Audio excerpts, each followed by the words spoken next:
this thing working? Does this one work or no? Should be on. Is the mic? Testing. Okay, this is working. Yeah, one more. Starting in 3 minutes, please. 3 minutes.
Hey, Jason, can you unmute it? 2 minutes, please. 2 minutes. If you could take your seats, we're starting in 2 minutes.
pain is such a complex disease, and it's super important that we actually de-silo the treatment that's currently happening. And we have so many aspects of care. We've got the mental health aspects, we've got the physical pain, we've got the emotional trauma, we've got all of these pieces that we need to bring together. And Canada is at the forefront of doing this and building these multidisciplinary teams to help patients move forward.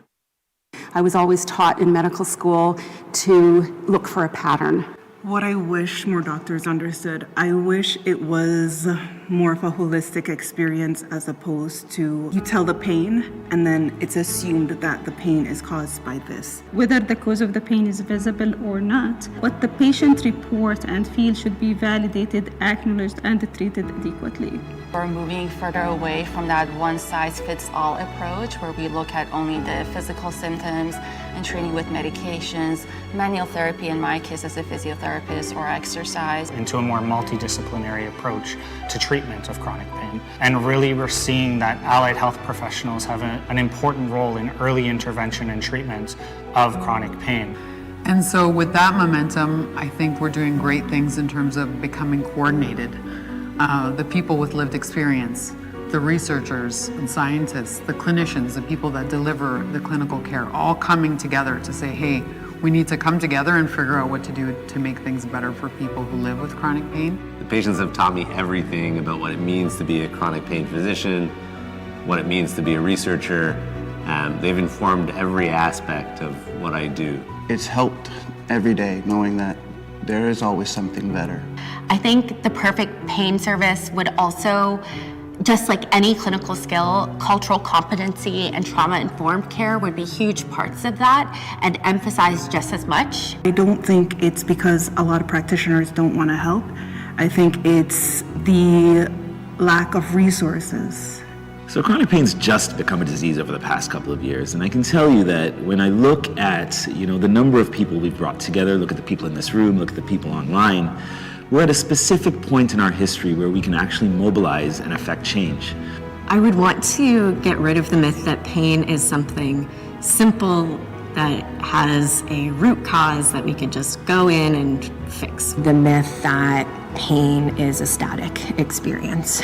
Really, I just want you to hear me out and see where I'm coming from and understand that my situation may not be the same as the person before.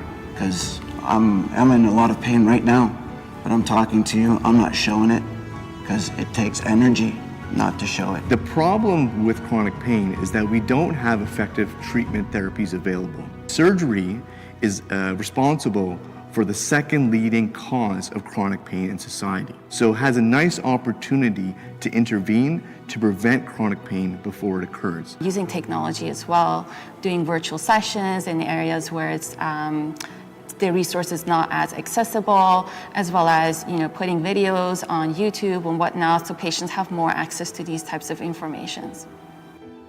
Before I was a disabled person, right? Now I'm a person with a disability, okay? Before my pain ruled me, now I rule my pain.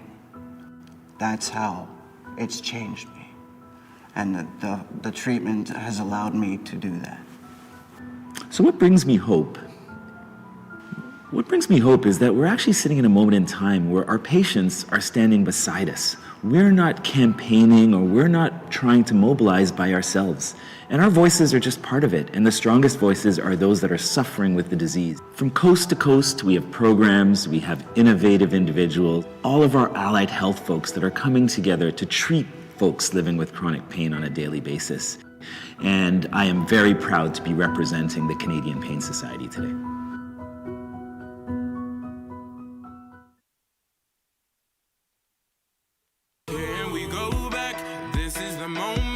Tonight is the night, we'll fight till it's over. So we put our hands up like the ceiling can't hold us. Like the ceiling can't hold us. Can we go back? This is the moment. Tonight is the night, we'll fight till it's over. So we put our hands up like the ceiling can't hold us. Like the ceiling can't hold us. Nah, can I kick it? Thank you, yeah. I'm so damn grateful. I grew up really wanna go fronts, but that's what you get when Wu-Tang raised you. Y'all can't stop me. Go hard like I got an 808 in my heartbeat. And I'm eating at the beat like it gave a little speed to a great white shark on shark. We rock. All right.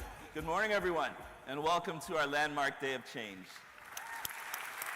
Please sit. The standing ovation is just too much, so please sit, please sit. Sit down. All right, so I want to say something. I mentioned we were the center of the universe last night, and we all know that we are the home of 2 World Series champions, an NBA champion, and a hockey team that won about 50 years ago. But we are still in the playoffs, and we're ready to roll. All right. Bienvenue à la réunion scientifique annuelle à Toronto. Oui, c'est vrai. On est à Toronto. On pense que c'est le centre de l'univers. C'est vrai. Nous sommes ravis de vous avoir chez nous. Merci. All right.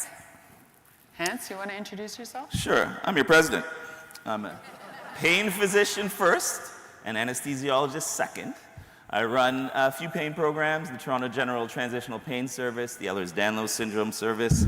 I've just been given a chair at the Center for Addiction and Mental Health. And I'm a very proud dad of 2 boys. I hope they're here and they haven't slept in. They're Noah here. Clark and Quincy Clark. They're somewhere up there. This means that I'm not only a dad, but as we know, the Canadian Pain Society is a 50-year-old organization. So that means society is a 50-year-old organization. It's when I stand, when I sneeze, and thank God I took my Celebrex this morning. That's all I can tell you. All right. Salut, je suis Tania Direna. Je suis médecin de la douleur pelvienne. When I sneeze, and thank God I took my Celebrex this morning. That's all I can tell you. All right. Salut, je suis Tania Direna. Je suis médecin de la douleur pelvienne. So I'm a pelvic pain doc, and I'm a very proud mother of my 2 girls who are also in the audience who are volunteering. So thank you to all the volunteers. Je suis très fière. Je suis née en 1975, so I too am 50. And like I mentioned yesterday, both the CPS and I are in menopause. Forget my next sentence. I'm going to start with a land acknowledgement. Okay, on va commencer avec la reconnaissance du territoire.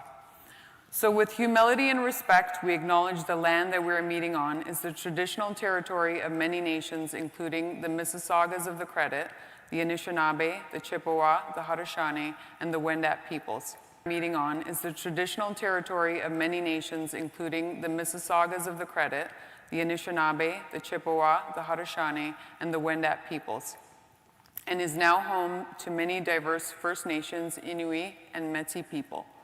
We are humbled and deeply grateful to be present on this land. As we gather here today, I urge each and every one of you to make it a true priority to learn about traditional approaches to pain within Indigenous communities. These practices are rooted in wisdom, ceremony, and connection, and they deserve not just our respect, but a rightful place within pain care programs. We must remember reconciliation is not just a word, it's an action. And in pain care, that means ensuring Indigenous communities have access to the healing that they need in ways that are culturally safe, inclusive, and led by the community voice. And I mentioned this last night, but although we're here for a big day today, we started our meeting yesterday morning, and this was a big chronic pain virtual care day, and it was led with leaders from coast to coast. And I can tell you that we're very proud to be here to care for all of our population and not just some of our population. And that will be our mantra for years to come. So at this point in time, I'm going to call to the stage the Honorable Vijay Thanigasalam. And he was first elected in 2018 as a member of Provincial Parliament for Scarborough Rouge Park. Minister Thanigasalam has served in several key cabinet roles, including Associate Minister of Transportation. Hold on, Minister, we got to play your walk-up music, so stand there. Walk with swagger. Associate Minister of Housing. In 2025, he was appointed to his current role, where he now plays a crucial part in shaping mental health and addictions policy across this province. He is also the first Tamil Canadian to serve in Ontario's cabinet, a historic and meaningful milestone in our province's leadership.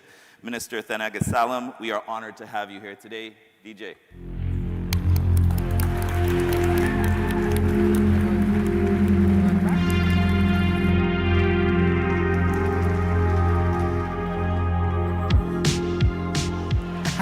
That's the song. Thank you, DJ. Thank you, Dr. Hans Clark, the President, and Dr. Tania Direna, the President-elect. Thank you for your leadership, and all the doctors, researchers, clinicians, and everyone who contributes towards the the pain management, evidence-based research. Thank you for the great work. My name is Vijay Thanigaslam.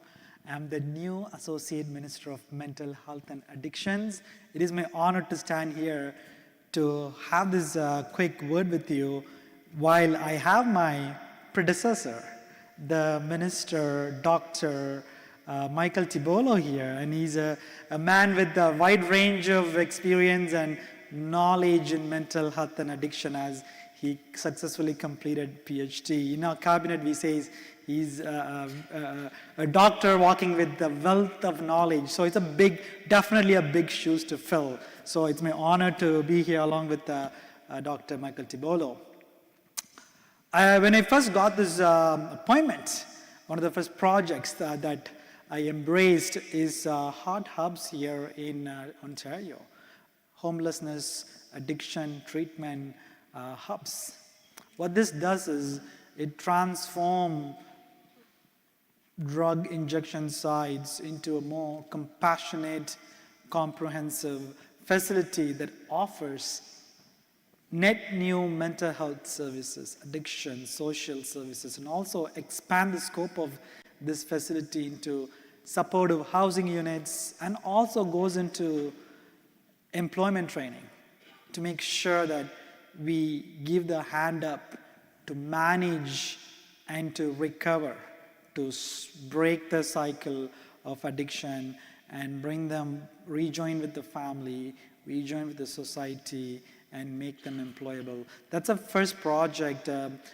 So thanks to Minister Tibolo and Minister Sylvia Jones for the great foundational work that they have completed for me to just come and take a good project. So thanks to him and Minister Jones for the great work.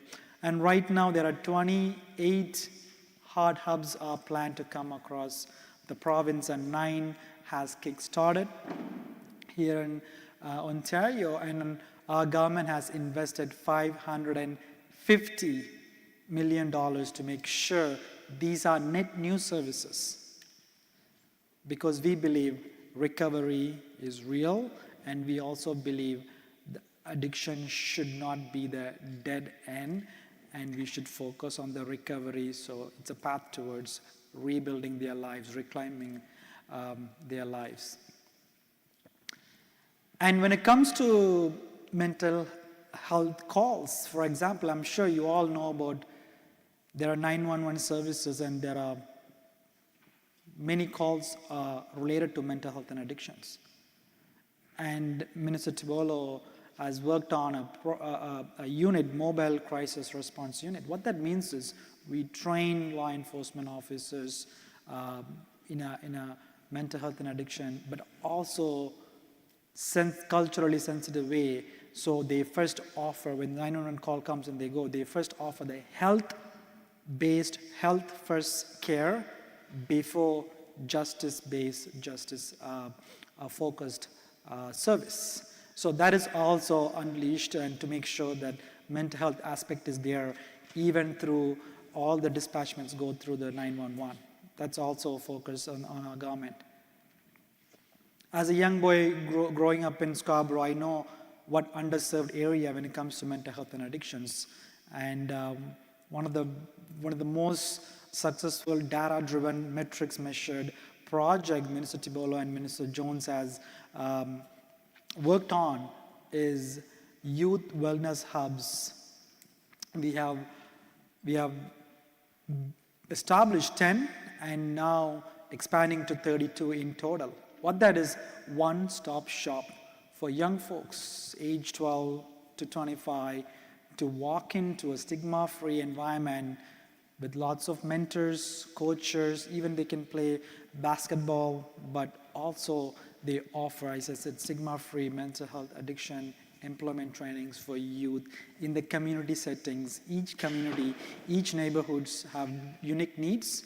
So these youth mental health, the youth wellness hubs are like a welcoming first step for them to even have a dialogue with someone, a peer, an older peer. It's almost led by youth, for the youth, cater to the local communities. Last but not least, overall, if you look at Ontario and the overall mental health and addictions, again, thanks to this doctor sitting in front of us for the roadmap to wellness. It's a historic investment never heard in the history of this province. $3.8 billion for overall roadmap to wellness. I'm sure he will talk more. He will talk about the other side, very like clinical side, and exactly what are the nuances that we're working on. But I just want to finish off with one of the subjects that both doctors mentioned. When we took office in 2018, we found out we need more physicians, more nurse practitioners, more healthcare professionals coming from our communities, like Scarborough, Brampton, Sudbury, everywhere. And when we looked at the record, again, this might be a shocker for many people here. When you look at the record, when was the last time, let's take city of Toronto as an example. When was the last time a medical school was built in the city of Toronto? Any guess? I thought somewhere in 1940s, 50s. It was in 1843, right here in Toronto's UFT St. George campus, 1843. Since then, the population just in this city, not just quadrupled, more than 10 times.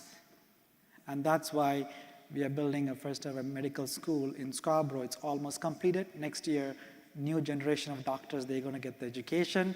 In Brampton, with partnership with TMU, there's a new medical school, and in Vaughan with York University. So thanks to Dr. Tibolo, Minister Jones.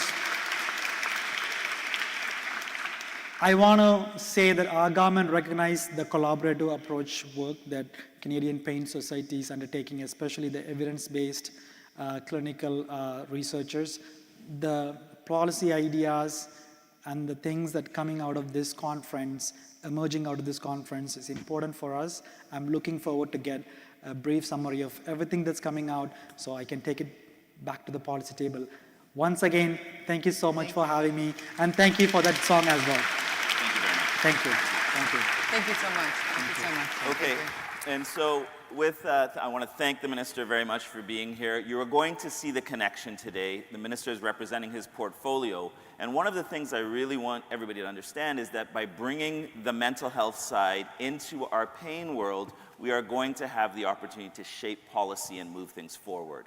And so thank you again, Minister. So, you know, I want to talk about how old we are, okay? And I can tell you that we've been around for 50 years. And so we were around and founded in 1974 when disco was king and pain care was, well, barely on the radar, to be completely honest with you. And for 50 years, as that slide started with today, the CPS and the Canadian Pain Society has been the national voice for pain science, for pain care, and policy in Canada. And so we've championed cutting-edge research in neuroscience and pharmacology and psychology and Indigenous healing practices. We've helped usher in interdisciplinary care models. We have also supported the development of clinical guidelines and helped ensure pain is taken seriously in both academic and clinical settings. We as a CPS bring together a multidisciplinary community. We bring physicians, we bring dentists, we bring scientists, we bring psychologists, we bring nurses, we bring occupational therapists, we bring physiotherapists, we bring policymakers, we bring kinesiologists, we bring social workers, and people with lived experience. That is the breadth of pain. That is the cutting-edge nature of the disease we are talking about. And so the Society, as we host the largest pain conference with hundreds of thousands, tens of thousands probably right now, we're hoping for hundreds by the end of the day, online watching, I want to again express my excitement that this is not just a society. This is now a movement, and we are committed to breaking down stigma, educating our clinicians, and putting patients at the center. And so CPS has been long acknowledged, and we have been in the space of acknowledging gender and racial disparities in pain care, calling out the gaps, demanding better, and supporting research to close them. Here we are in 2025, reimagining what pain care can be. Inclusive, evidence-based, as the Minister just mentioned, community-driven, and most of all, compassionate. The society isn't slowing down, we are just getting started. And so let's take ourselves back to the mid-70s and think about what pain care might have been at that point in time. All right. Do you remember this show? Oh. All right, so listen, we asked 100 people what was the most common chronic pain remedy in 1975. All right. So please read the answers out loud with me. I'm sure you guys all remember this television show. So, survey says the number 5 answer on the board. Bed rest. Bed rest. All right. The number 4 answer on the board. Cigarettes. Nice. All right. The number 3 answer on the board. Oh, yeah. Topicals. I love the smell of Bengay. I think I said that out loud. Okay. All right. The number 2 answer on the board. Just stop being in pain. That's mindfulness at its best. So we asked 100 people what was prescribed for chronic pain in 1975. The number 1 answer on the board, whiskey. That's Hans's favorite. All right. Thank you for playing, everybody. All right, guys. So here we are. And so whether you're a clinician, you're a researcher, a policymaker, or someone with lived experience, we want to ensure that your voices are heard. This year, we want to ask, how can the CPS evolve and be a sustainable organization in the years to come? And I can tell you that we're going to start next with some housekeeping. And so maybe flip to the next slide. Housekeeping. Everybody loves housekeeping. All right. So today, you're gathered here. At lunch, we're going to be going over to my hall for the first 450 of you that would like to have lunch in my hall and listen to a migraine symposium, okay? We will be closing the hall once the morning sessions, and we will be reopening it at 1 o'clock. We have given you an amplitude of time to network, some of what we heard from you the year before. And so if you're not interested in migraine, please, there are a ton of restaurants. The QR code there will show you all of the restaurants on College Street around us. And then we will be back at no later than 13:40. We'll start right at 13:45 this afternoon. And as the day unfolds and later on, we will give you more information as we leave here for the parade that will be heading around Queen's Park and over to Vic College for our barbecue. I'll turn it over to Tanya, to Dr. Duena, to tell you some more. Our barbecue and dancing is actually at the Gold Ring Student Center, okay? So just while we're doing the parade, just pay attention to the various buildings that we'll show you. We'll show you Victoria College campus, Isabel Bader. These are all going to be important buildings for you to get comfortable with, because that's where a lot of the scientific symposium will be. We also have Take 5 rooms today, so they are located in Simcoe Hall. You can just ask one of Sylvia's team or one of our volunteers, and we'll take you there if you need to go, okay? So if you need time to get away, please use the Take 5 rooms. If you don't know what's happening next or all throughout the scientific symposium, please, on the back of your lanyard, there's a QR code. We're going to load you up with different QR codes. That's going to tell you kind of where to go and what's happening next. And if you use the QR code, there's a running ticker of what's happening now. It was working really well last night. But on that, you can click all of the things you need in terms of the restaurants, in terms of anything you need to know over the weekend. You'll find it by using that QR code. All right. And then you want to All right, so we can't put these events together and provide you all of this groundbreaking information that you're going to learn over the weekend. The true science of this is happening over the next 2 days on Saturday and Sunday. Today you're going to hear about all aspects of pain care without our sponsors. And I really want to ensure that we recognize the Chronic Pain Center of Excellence for Canadian Veterans. They continue to stand beside us and are our biggest sponsor. Thank you, Dr. Ramesh Zacharias. We'll have more to say about you later. You don't get off that easy. Our platinum sponsor, Avi Khanna, who is looking at a non-opioid potential endocannabinoid solution, a tool, not a solution, a tool, for our patients with lived experience. Pfizer Canada, who are the supporters of the migraine talk at lunch today, and Diros Technology and Stryker. And typically, people do not talk about these folks, but I'm going to. We have Aurora, Byron Health, Boston Scientific, Braun, Fissocream, FUS Mobile, GE Healthcare, Halion, Institute of Musculoskeletal Health and Arthritis, Kenview, Managing Life, New Path, Seth Canada, Singer Walter LLP, and our academic partners, Chronic Pain Network, Michael de Groot Institute for Research and Care, Pain Canada, Passerelle, Quebec Pain Research Network, Toronto Academic Pain Medicine Institute, University of Toronto Department of Anesthesia and Pain, University of Toronto Integrity Medicine, University Health Network Research, UHN Opioid Self-Assessment Program, and the University of Toronto Center for the Study of Pain. And the reason I did that is because this is the most we have ever had from a support perspective from sponsors. And I'm going to reiterate this to the world. We are open for business. We, as the Canadian Pain Society, want to stand with our partners as we move care for our entire population forward. And so, I'm going to pass this to Dr. Dorena. Thank you, Andrea. This is the Oprah Winfrey of chronic pain. Please go to Andrea's YouTube channel. Tons of great information there. She is live streaming this today to her hundreds and thousands of followers. Hopefully, people are watching all across the world. Andrea has a huge following, so thank you so much, Dr. Andrea Furlan. Great book, 8 Steps to Conquer Chronic Pain. Thank you so much, Andrea. We're really thankful. All right. All right, so it's that time, and it's only fitting that the next person we call to the stage is our patient with lived experience. And so I'm going to call Ms. Veena Mobar, and you know, here's the deal. What do you get when you mix a PhD student and a chronic pain survivor, a sickle cell advocate, and a cancer survivor? You get Veena Mohabir. She is co-designing digital tools. Keep going. Yep, she's co-designing digital tools for youth and chronic illnesses, challenging the healthcare system to include voices like hers. Were we going to do the minister? No. Okay. Hers, and pushing the boundaries of what equity-driven research looks like. She is fierce, brilliant, and full of fire. And today, she's here to show us how to turn pain into power. Please welcome the unstoppable Veena Mohabir.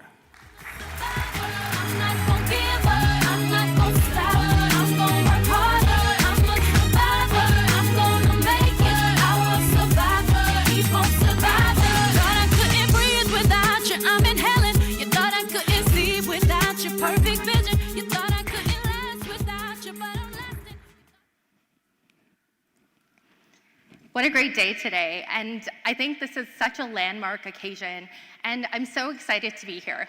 My name is Veena Mohabir, and today I'm talking about From Pain to Power, healing in a system that wasn't built for me. So before I begin, I'd like to talk about my positionality, a little bit about who I am. I'm a first-generation graduate student. I'm Indo-Caribbean and a survivor of settlers to this land on stolen land. And these are photos of my life and a little bit about who I am. And we all bring with us a backpack of things that make us who we are. And this is one part of me today. So this is my story, but it's not just mine. What I mean by that is 1 in 5 children and youth live with pain in Canada. Like, when you think about a classroom and the amount of children in that classroom living with pain, that's way too high. And unfortunately, I'm part of the 1 in 5. Or maybe I should say fortunately, because I was able to find power through this experience. Life changes in one moment. I first started my life and I was a normal, healthy baby. I was active. I had everything going for me. I was fighting my parents for the car because, you know, I had to go out to the mall. I was staying up late on the phone, talking to my friends. I was ambitious. I was curious. I was everything and more. But unfortunately, when I was 15, exactly 15 years ago, I was injured in an accident. And that moment changed everything for me today and through the rest of my life. I couldn't imagine why this had happened.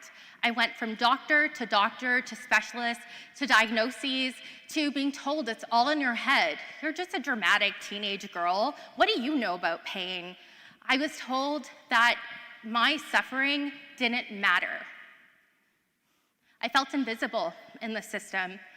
I was in the room, but nobody saw me. My voice wasn't allowed in the room. In fact, I was talked over. I was often very much silenced in these rooms. I didn't know how to speak the language of medical providers. I didn't know how to navigate the system. I didn't know what life should be like for a young person with pain. In fact, I thought at the time I was the only teenager living with this condition. I couldn't talk to the people around me. I couldn't talk to my friends or my teachers. No one really understood why. I was isolated. As I mentioned, no kids my age were really there to talk to me about, their doctor's visits or skills that you should have in a visit when you're talking to your health professionals. Before I actually received chronic pain care, I was alone. And it wasn't until I found a community of people through my advocacy, through my power, that all of a sudden I found community. I was hopeless. I think a lot of us living with pain, we don't say this, but it often feels like the pain is going to outlast you. What I mean by that is that oftentimes us living with pain, the option that seems the most compassionate for us is unfortunately ending our lives. And if you have been in that spot, I want to say it is not your fault. It's a failure of systems. It's the systems that continue to isolate you, that emphasize white supremacy, that when you walk into a room, the way you look, they completely judge you just based on that, based on my race, based on my cultural values, based on what I believe in. They judged my parents when we walked in, and in fact, they were often told they were bad parents because how could you be so accepting of life with pain and getting care for your daughter? How can you play into her drama? That's what my parents were told. And I was lucky that I had parents that, in my hopelessness, in my darkest moments, reached out to me with a rope and said, Veena, we're here for you and we're not going anywhere. I felt powerless. Everyone in this room, in some form, has some sort of power over the patients that walk into a room, especially being a child. Walking into a room where you see adults all around you that have had full lives, that have power, that have degrees, that have a white coat, you immediately know that I am not who the system was designed to empower. And I was afraid. I was constantly scared about what life would look like as a young adult with pain. How could I accomplish any of my goals? At the time, at 15, I thought I was going to write the next Twilight novel. Obviously, that didn't happen, and instead, I chose to do something different. But I was afraid constantly. I was afraid of being judged. I was afraid of going to school and having to deal with my peers. I was afraid to walk into a hospital, into a doctor's office. And now, I do that every day. So, injustice. What does injustice mean? Well, injustice is a failure of, or a lack of fairness. And that is the word I would use to describe my journey with chronic pain. I felt that what I went through was an injustice. And indeed, everybody who has lived with pain, that has navigated these systems, has dealt with injustice in some way, shape, or form. So I show this timeline because it's a record of my survival. At 15, when I was diagnosed with trigeminal neuralgia and chronic migraine, this is me right after surgery, and I think it was mentioned that a lot of you live with pain after surgery. I was one of them. I felt completely alone. I had gone from doctors to nurses to psychologists to psychiatrists. I thought I had seen almost every specialist under the sun. And it wasn't until I was referred to a very new clinic called the Sick Kids Chronic Pain Clinic that completely changed my life. After about a year and a half of searching for answers, searching for why this happened to me, I now knew that chronic pain was a disease in its own right. And it's okay to have a chronic pain diagnosis, just like any other diagnosis under the sun. I was told that you are not alone, Veena. You have 1 in 5 youth that are just like you, that need community, that need compassion, that can connect with you. And that's what I found at 15. I also found a lot of other things at 15. I found that the system to gender diverse folks, to trans folks, to individuals who were indigenous peoples, to racialized folks, to people who were brown and black. What I experienced was injustice through that, the racism and all the systemic structures. And it doesn't mean that there weren't compassionate people along the way. In fact, I just told you about such a great and compassionate place that I found. But it doesn't mean that those systemic issues were still reinforced. And I credit all of you for being here, for trying to be there for people with pain, and for being the champions in your spots, in your institutions, in your lives. Because then, at 21, I went through Cotter-Aquinas syndrome, and Cotter-Aquinas syndrome took away my ability to walk. It took away my ability to do any basic function. I don't know if you know anyone who's lived with a spinal cord injury, but it is not pleasant. And 10 out of 10 would not recommend to anybody. The thing is, between 15 and 21, what you're not seeing here is that I started post-secondary school, I moved out of my home, I was becoming an adult at the same time. And unfortunately, that meant leaving the safety that I had finally found at SickKids and going into a fragmented and cold adult care system, where instead of sitting at a table with every single professional that I had to see, and I was able to tell my story once, now I had to go to over 25 appointments a month and retell my story every time. The thing is, those skills stayed with me as I fought stage 3 breast cancer, and thankfully today I am now in remission. The thing is, I fought cancer. Thank you. Thank you. The thing is, I fought cancer, and yet the thing that was the hardest in my life was coping with my pain. And I think all of you who have been touched by cancer can also share that cancer comes with a whole bunch of issues that I am experiencing right now standing in front of you. Because this is today, and today I'm here, I'm happy, I'm able to find joy, I'm an advocate for communities that I care about, I'm an advocate for other children and youth, so that in 15 years, when I am 45, the same youth who are in this audience watching today will be up here sharing a different experience than what I went through. And I know there are so many champions in this room who share that, who are passionate about that, and who stay up late nights making sure it happens. And I commit to being one of those people in my research career as a PhD student. And in the future, I know that all the skills I've learned in these 15 years of pain not only made me a better person, a more compassionate person, a person who saw others suffering and was able to provide some sort of love and relief and community. And I will carry those skills with me into my career as a scientist. And hopefully in 15 years, I'll come up here and tell you that, 1 in 10 children live with chronic pain instead of the 1 in 5, because we will be able to prevent pain. So finding my power, thank you. So finding my power meant this whole picture of who I am, of all these different experiences, led me to being engaged as a patient partner at SickKids and in the IOH Pain Lab. That was the first time I was heard.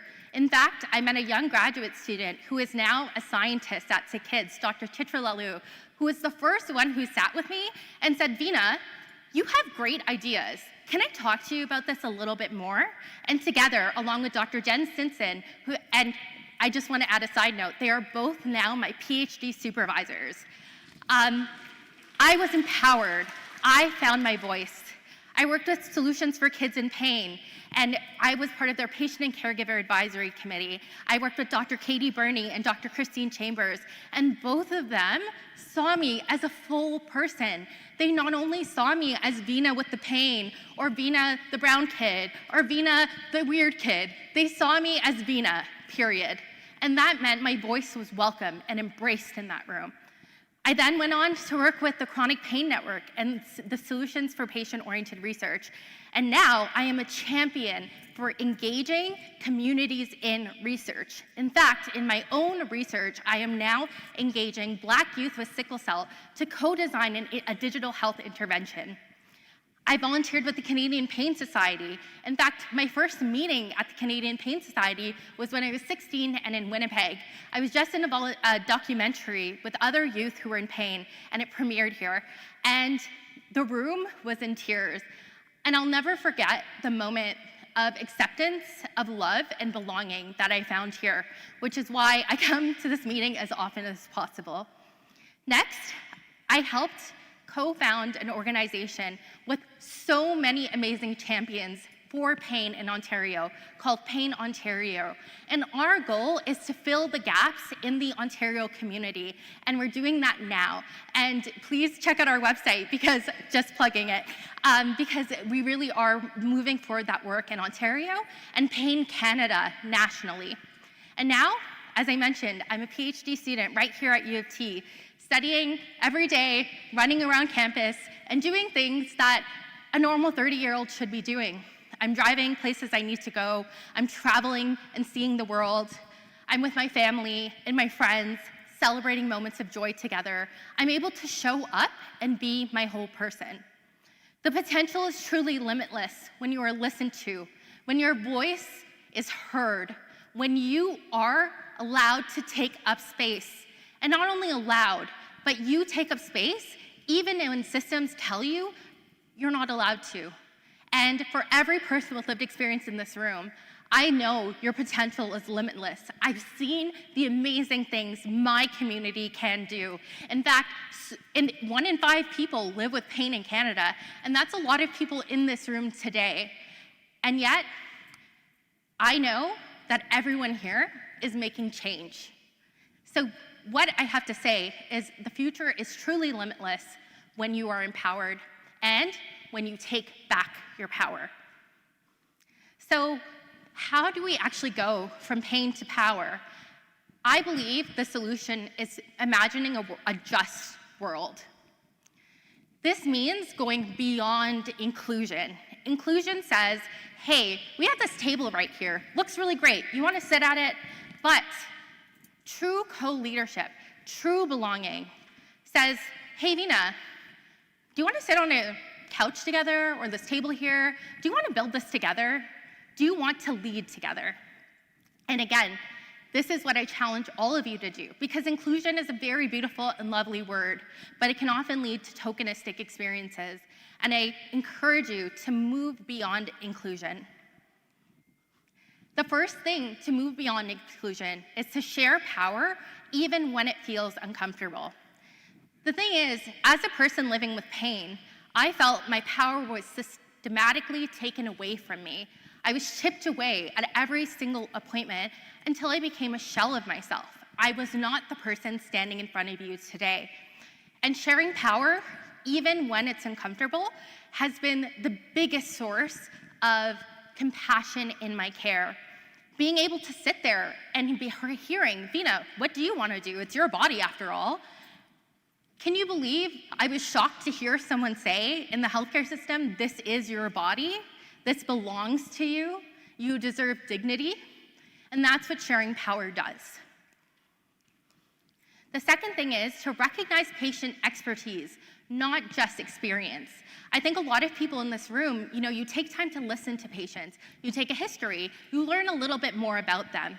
But every patient, just like me, just like my 15-year story, comes into the room with a lot of wisdom. And I have a great friend who talks about embracing other forms of wisdom, especially Indigenous wisdom and healing. And this is where we have to listen, where we empower these communities, and as people, we take back our power to ensure that our ways of knowing are seen as just as valid. And the last is to co-lead change. Don't just implement it in your clinic.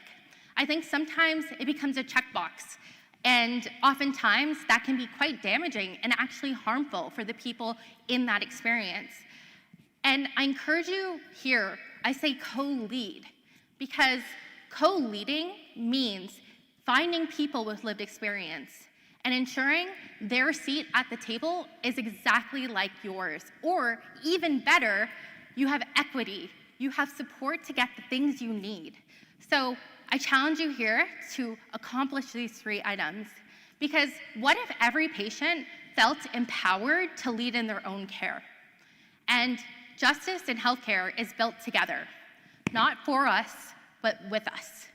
And this is a very common saying in the disability community, and a community I'm very proud to be a part of.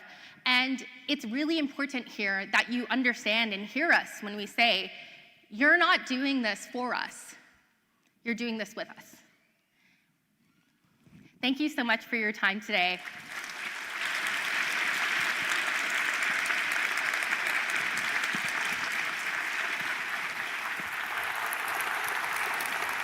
Yeah, I'm sorry to all the speakers who have to go after that. You guys, maybe just, sorry guys. We should have put her at the end.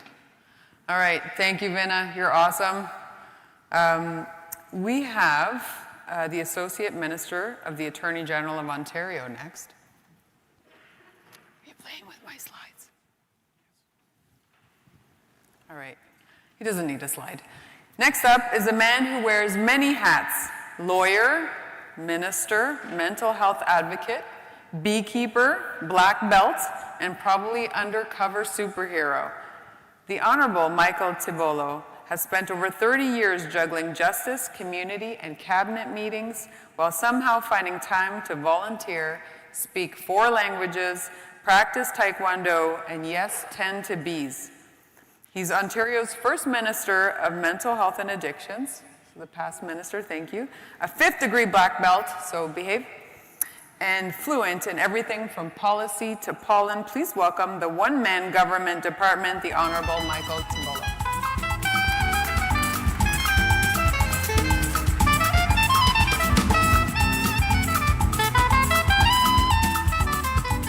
Good morning, everyone. That's great, thank you. Good morning. It is great to be here this morning. I originally came in with extensive notes, and I spoke to Dr. Clark. I said, I'm ready to go. Got 40 minutes of speaking notes. He said, Minister, it's not 40 minutes. And I said, what do you mean it's not 40 minutes? You didn't come here to inflict pain. You're supposed to talk about pain and how to manage pain. And so I thought, okay, well, let me leave my notes and just speak briefly for a few minutes and thank, first of all, the organization for inviting me, but also to speak a little bit about some of the things that I heard this morning and some of the things that I know, given my background and my work. Before coming to government, I was a practicing lawyer, but I dedicated a lot of my time to working with men with addictions. And in a lot of cases, I've met many people that come in that talk about the pain that they used to have and how they ended up with an addiction because of trying to manage pain. And it's interesting when you looked at those statistics from Family Feud there about how do you, from 1975. It's interesting because the Mental Health Act in 1975 did not talk about addictions. The Mental Health Act does not have a lot of the work or a lot of the things that we know today about things like addictions and the implications with mental health and concurrent disorders. And so when you have the opportunity to sort of step up, and I did by putting my name forward and running in 2018, I came to government, and the first thing that I was handed was Solicitor General's portfolio, Community Safety and Corrections, as it was then known. And so I spent some time, I got an opportunity to see what was happening in our corrections facilities. And I got to see a lot of the problems and the fact that they weren't really being addressed, that people were really being warehoused and not being given opportunities to get better. And from there, I was eventually moved to tourism, culture, and sport, and I had the opportunity to meet some really interesting people, one being Pope Francis. And he talked to me about the importance of activities for youth and providing them the most opportunities possible to build resiliency, to educate, to make them stronger, to make them more focused on life and the direction to move forward. And then from there, eventually, the Ministry of Fun is great, but the Ministry of Fun is not why I came to government. I came to government because I really wanted to look at policies and how they affect individuals and how we can better people's lives, especially when it comes to healthcare. And so from there, in a conversation with Premier, he said, you know what? Mental health and addictions is probably something we need to look at. And he was bang on with that, because as we see, mental health and addictions has implications in pretty well every aspect of our lives, at pretty much every point during the developmental stages of our lives. And so to not be focused on that and try to find a way to build a line of sight from government standpoint, so we break down silos and the stigma associated with mental health and addictions, these problems persist. So the roadmap to wellness was written, and I remember drafting the document, putting it together, and eventually presenting it on March 6, 2019. Anyways, when we announced it, the COVID-19 started, and it layered on a whole bunch of other issues and problems that needed to be addressed.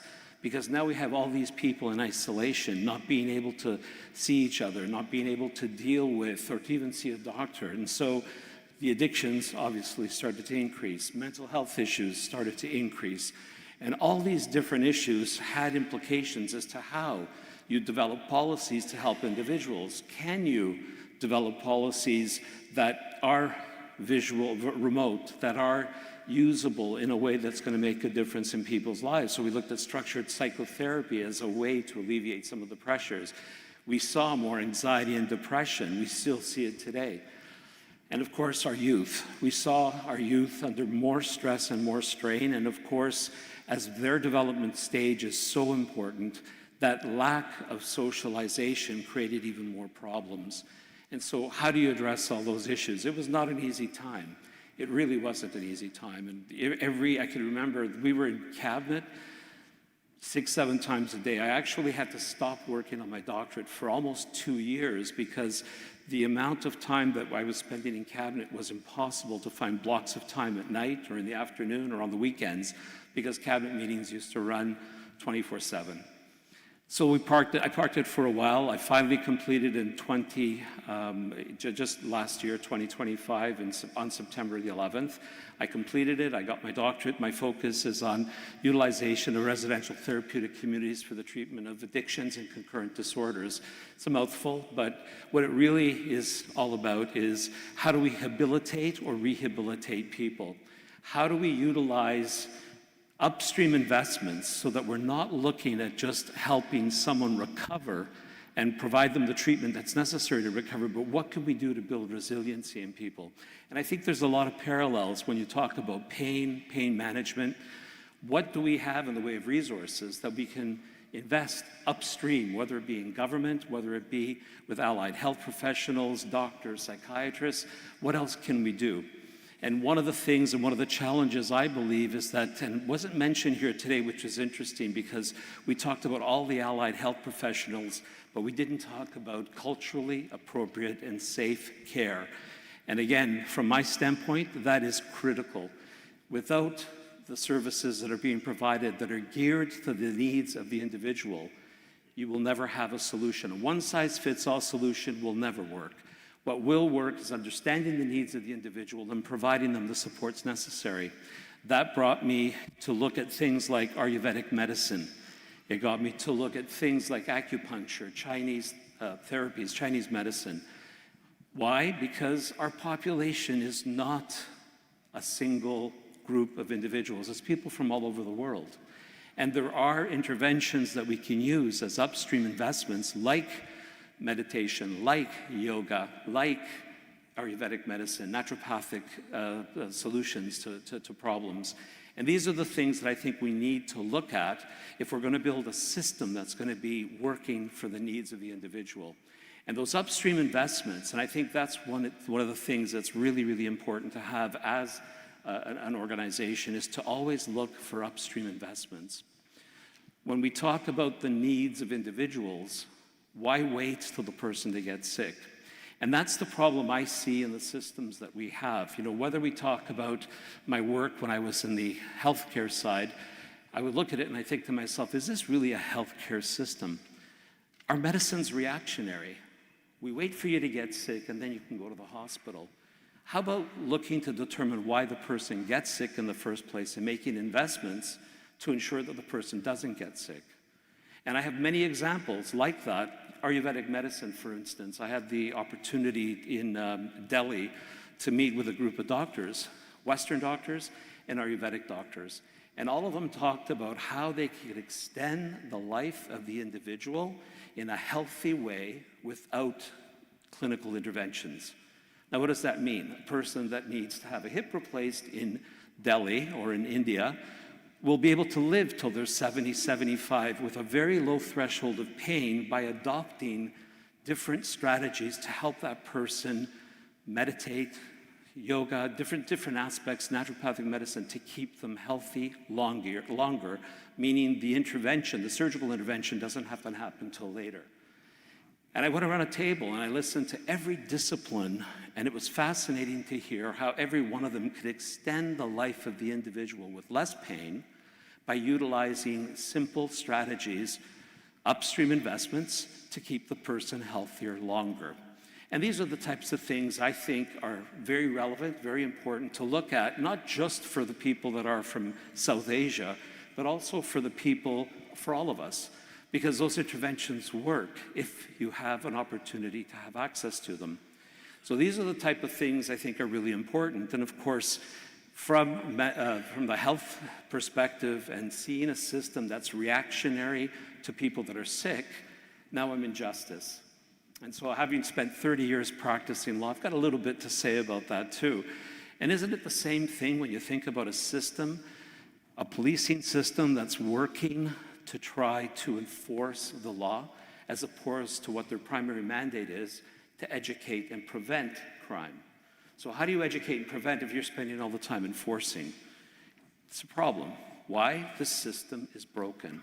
So how do you fix the system? You need those upstream investments. You need to intervene with young people, whether it be through our youth wellness hubs, whether it be through the justice hubs that we're trying to develop now in the province of Ontario, whether it be taking these individuals not into the criminal justice system, but putting them into a drug court or putting them into a mental health court, giving them the opportunities to get better.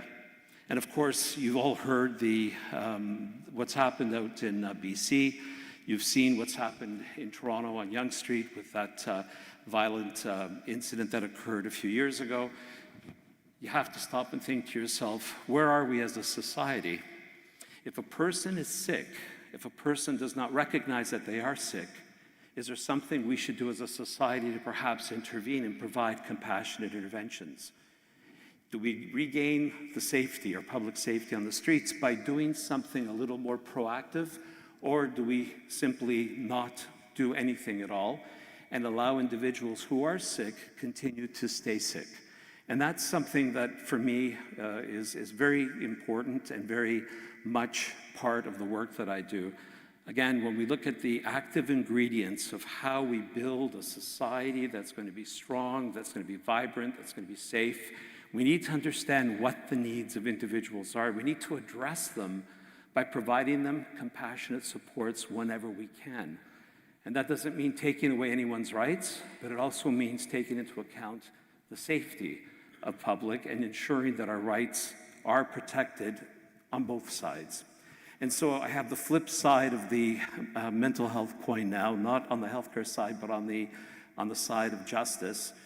And I'm very interested, obviously, in seeing the system that's built, that's transformed from existing, the existing system that we have. I think you'll all agree the healthcare system is broken.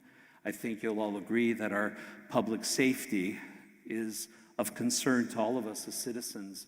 And so how do we fix them? It requires transformation. It requires change.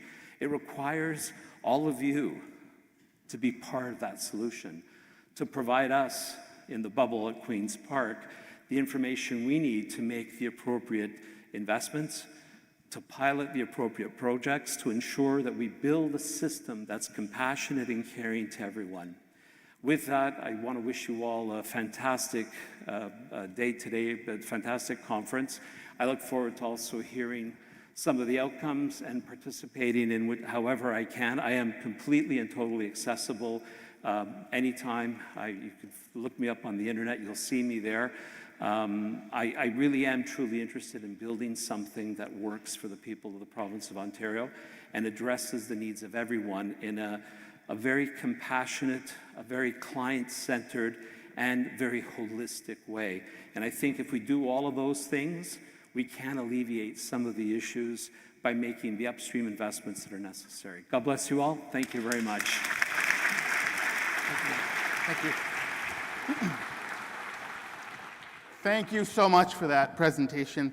I'm John Pereira, and it's my great honor to introduce our next speaker, who is proof that you can fight climate change, you can fight chronic pain, and yes, you can fight Toronto traffic and still have time to host 2 podcasts.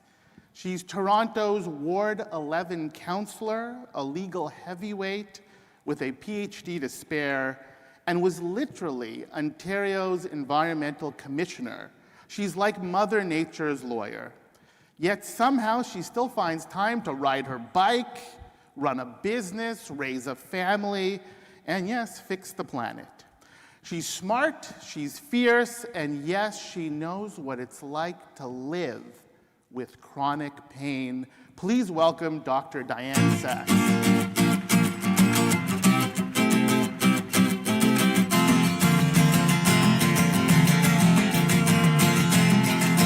They paved paradise, put up a parking lot with a pink hotel, a boutique, and a swinging hot spot. Don't it always seem to go? I've got it, yeah. Oh, okay. So then it's not on. So I was going to say, that wasn't my song. No. Although I like that song. So it's not on, so.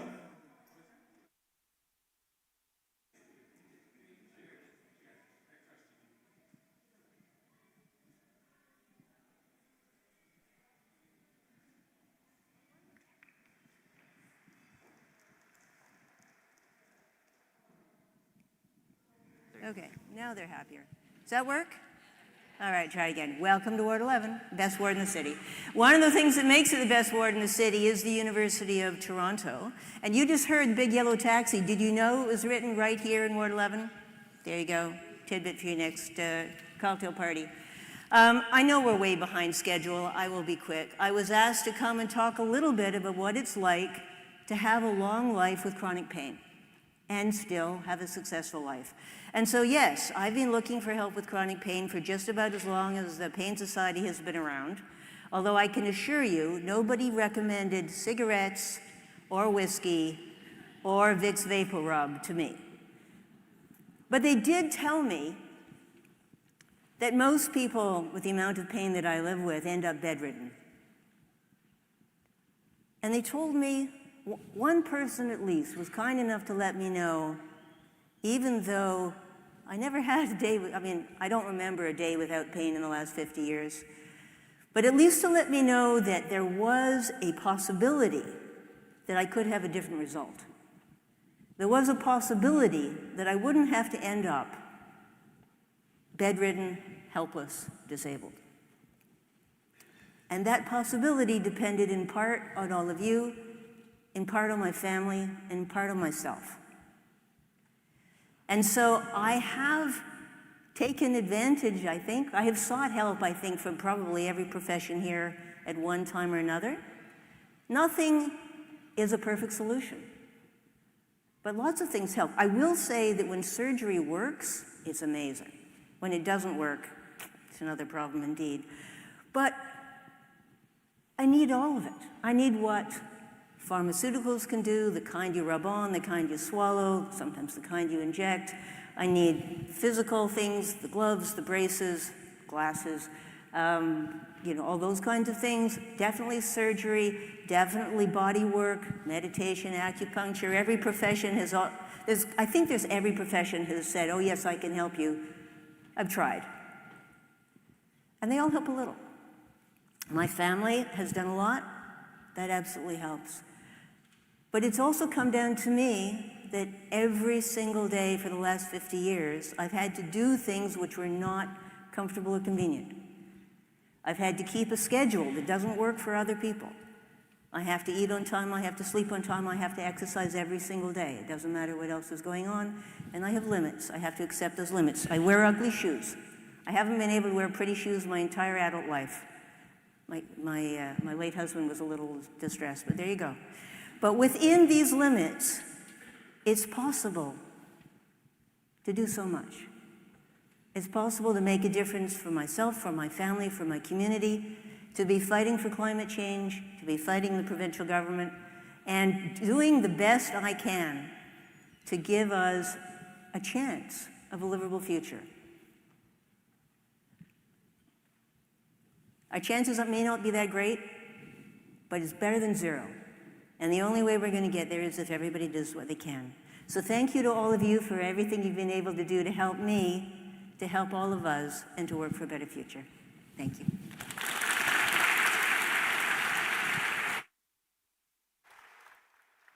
Councillor? Thank you very much. Thank you. Okay, guys, so a couple housekeeping things. We're going to get into trouble unless you can ask questions. And so we're going to ask you to put this slide up there, and you can use this all day. It's coming. And while it's coming, I'm going to tell you about the next speaker. There we go. So there's the QR code.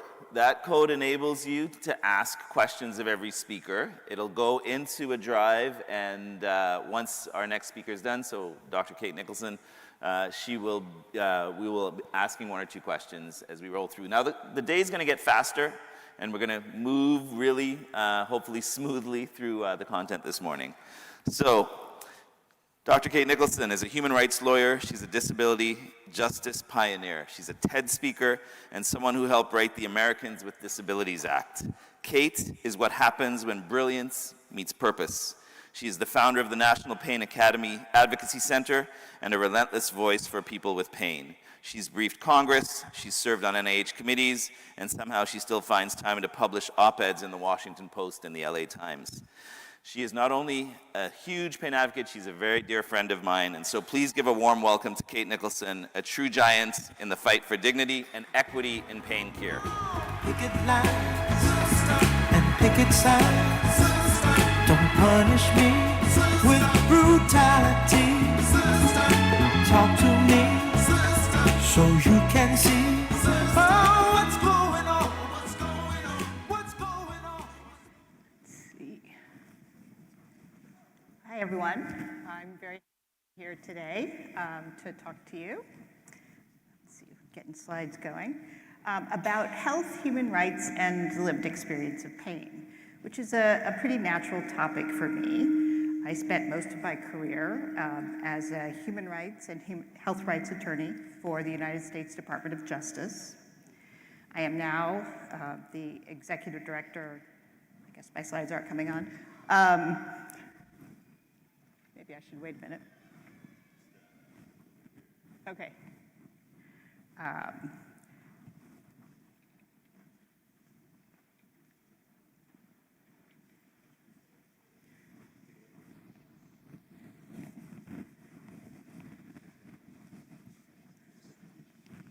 It was going to be, I think.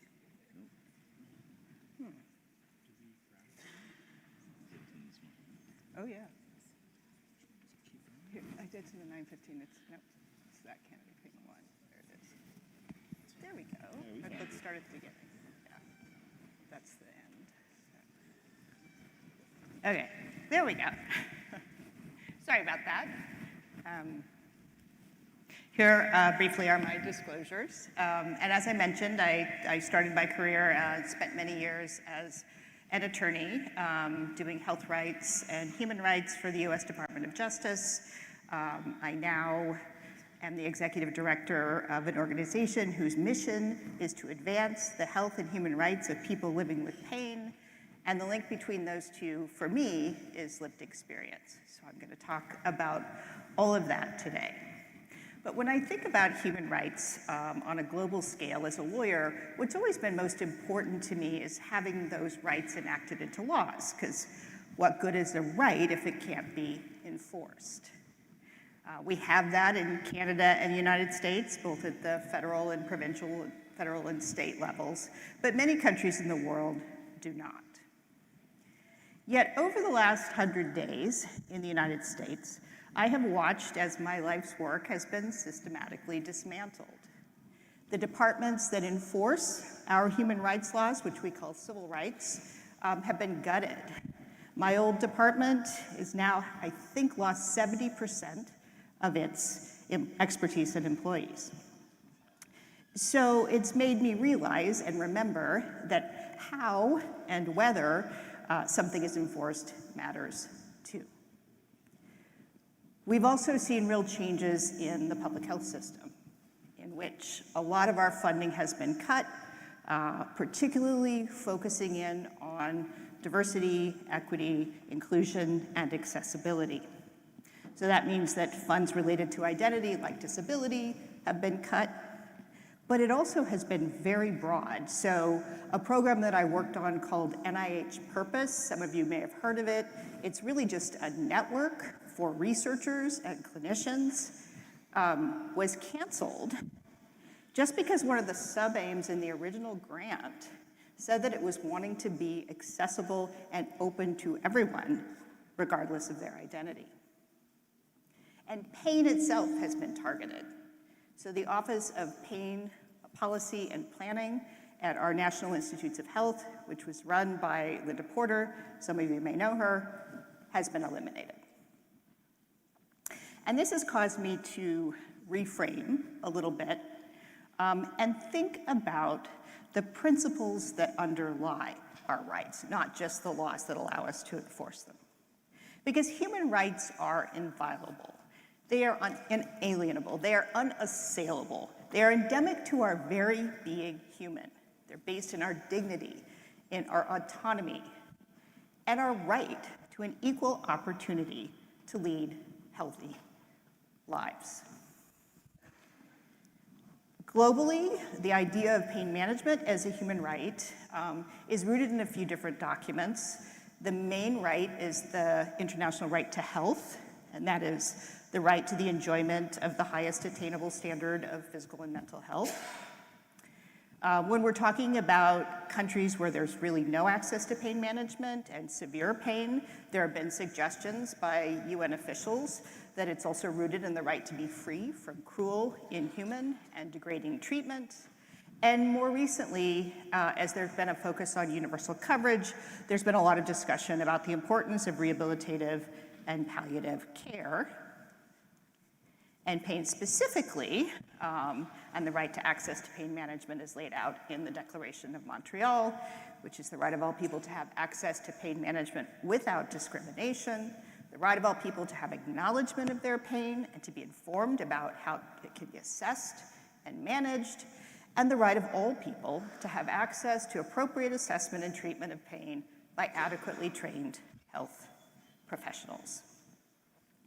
So with that background, I'm going to switch gears a little bit and talk about why these rights are important, give a little bit of flesh to living with pain by talking about my own lived experience, and then sharing the stories of a few of my colleagues as well. So I was literally running up mountain trails on the day my pain began. I was camping in the Shenandoah Mountains, which are a couple hours outside of Washington, D.C., but I had to leave a little early to go to the office and finish a brief that was due to court. It was a Sunday evening, went into my office, sat down, and got to work. But after about an hour, I had the strangest sensation. My back started to burn. So I got up and stretched, figuring I'd shake it off, but the pain intensified. It was a caustic sensation. It felt as if acid was eating away at the bone of my spine. When I sat back down, an invisible corset started to wrap around my waist and squeeze inward. I could barely breathe. And then hot surges of electrical energy started shooting down my legs. My muscles clenched, my whole body seized up on me, and I ended up in a faceplant on the floor.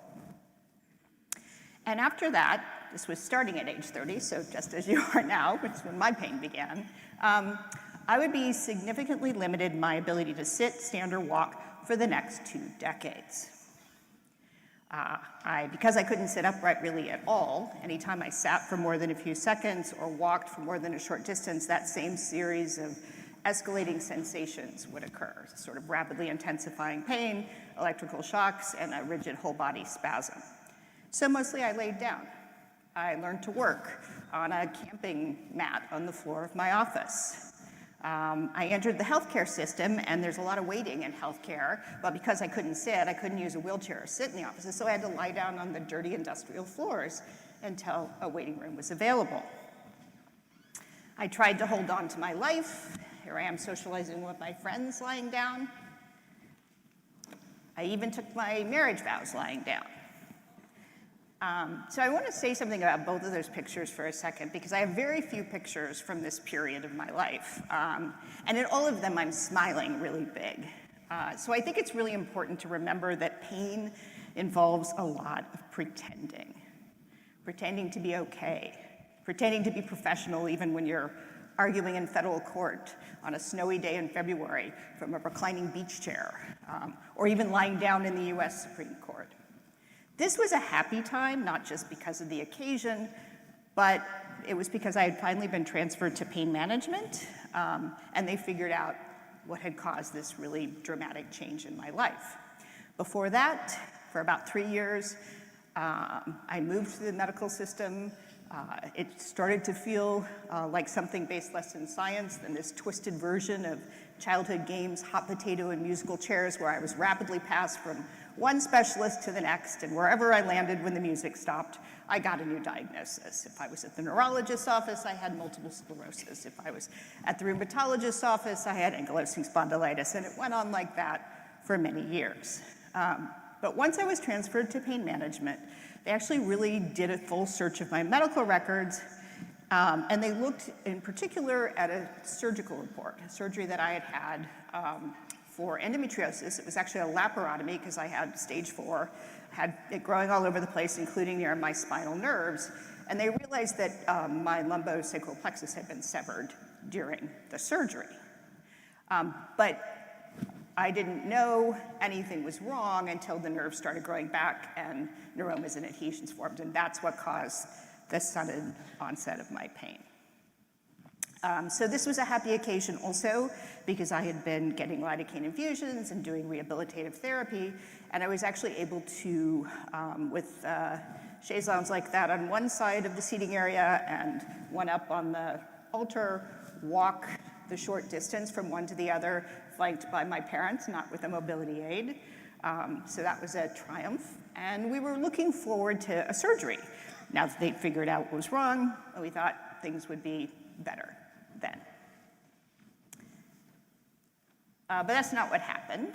And in fact, not only did the surgery fail, but over several months afterwards, my condition deteriorated to the point where I had to take a leave of absence from work. I had to be carried from place to place, including to the bathroom. I pretty much lived on an egg crate, foam crate on my bed to prevent bed sores, and rode around on a half-inflated air mattress on the passenger seat in the car if I was going to appointments. And things were really, my marriage already was starting to fray because of this situation. And my providers did eventually get me back to work and stabilize to the degree that I could, but I still lived a very little life. I was at home or I was at work, and that was pretty much the extent of my life. I did lose my marriage, obviously my ability to have children, couldn't do that in those circumstances, and to move around for 20 years. But actually 18 years after the pain began, my provider started talking about maybe doing a repeat of the surgery. They felt like surgical techniques had improved, and they wanted to investigate that possibility. They sort of assembled a surgical team with a lot of different experts, and lo and behold, it worked, which was really remarkable. I had become kind of a study of development in inverse. Babies learn to sit up and crawl and stand and walk, and I had lost all of that. And the ability to sort of regain all of those postures was just extraordinary. I moved to Colorado. I got back to even hiking. Yeah.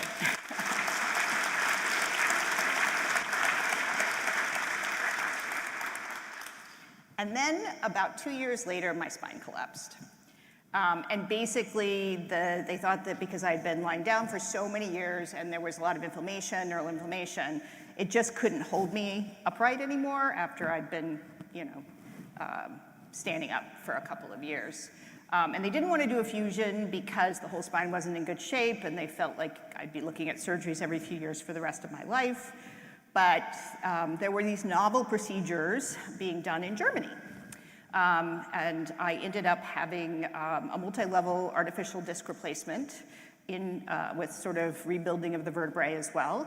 That's now being done in the US, but this was in 2017. And it was remarkable. I now have a BMW for a spine, and I am, as you see me now, I can stand and walk and travel and all of those great things. But it was still a pretty brutal period. And here's the thing, I'm someone for whom most things went right. I was believed by my providers. I had good health insurance. I had a job that accommodated me.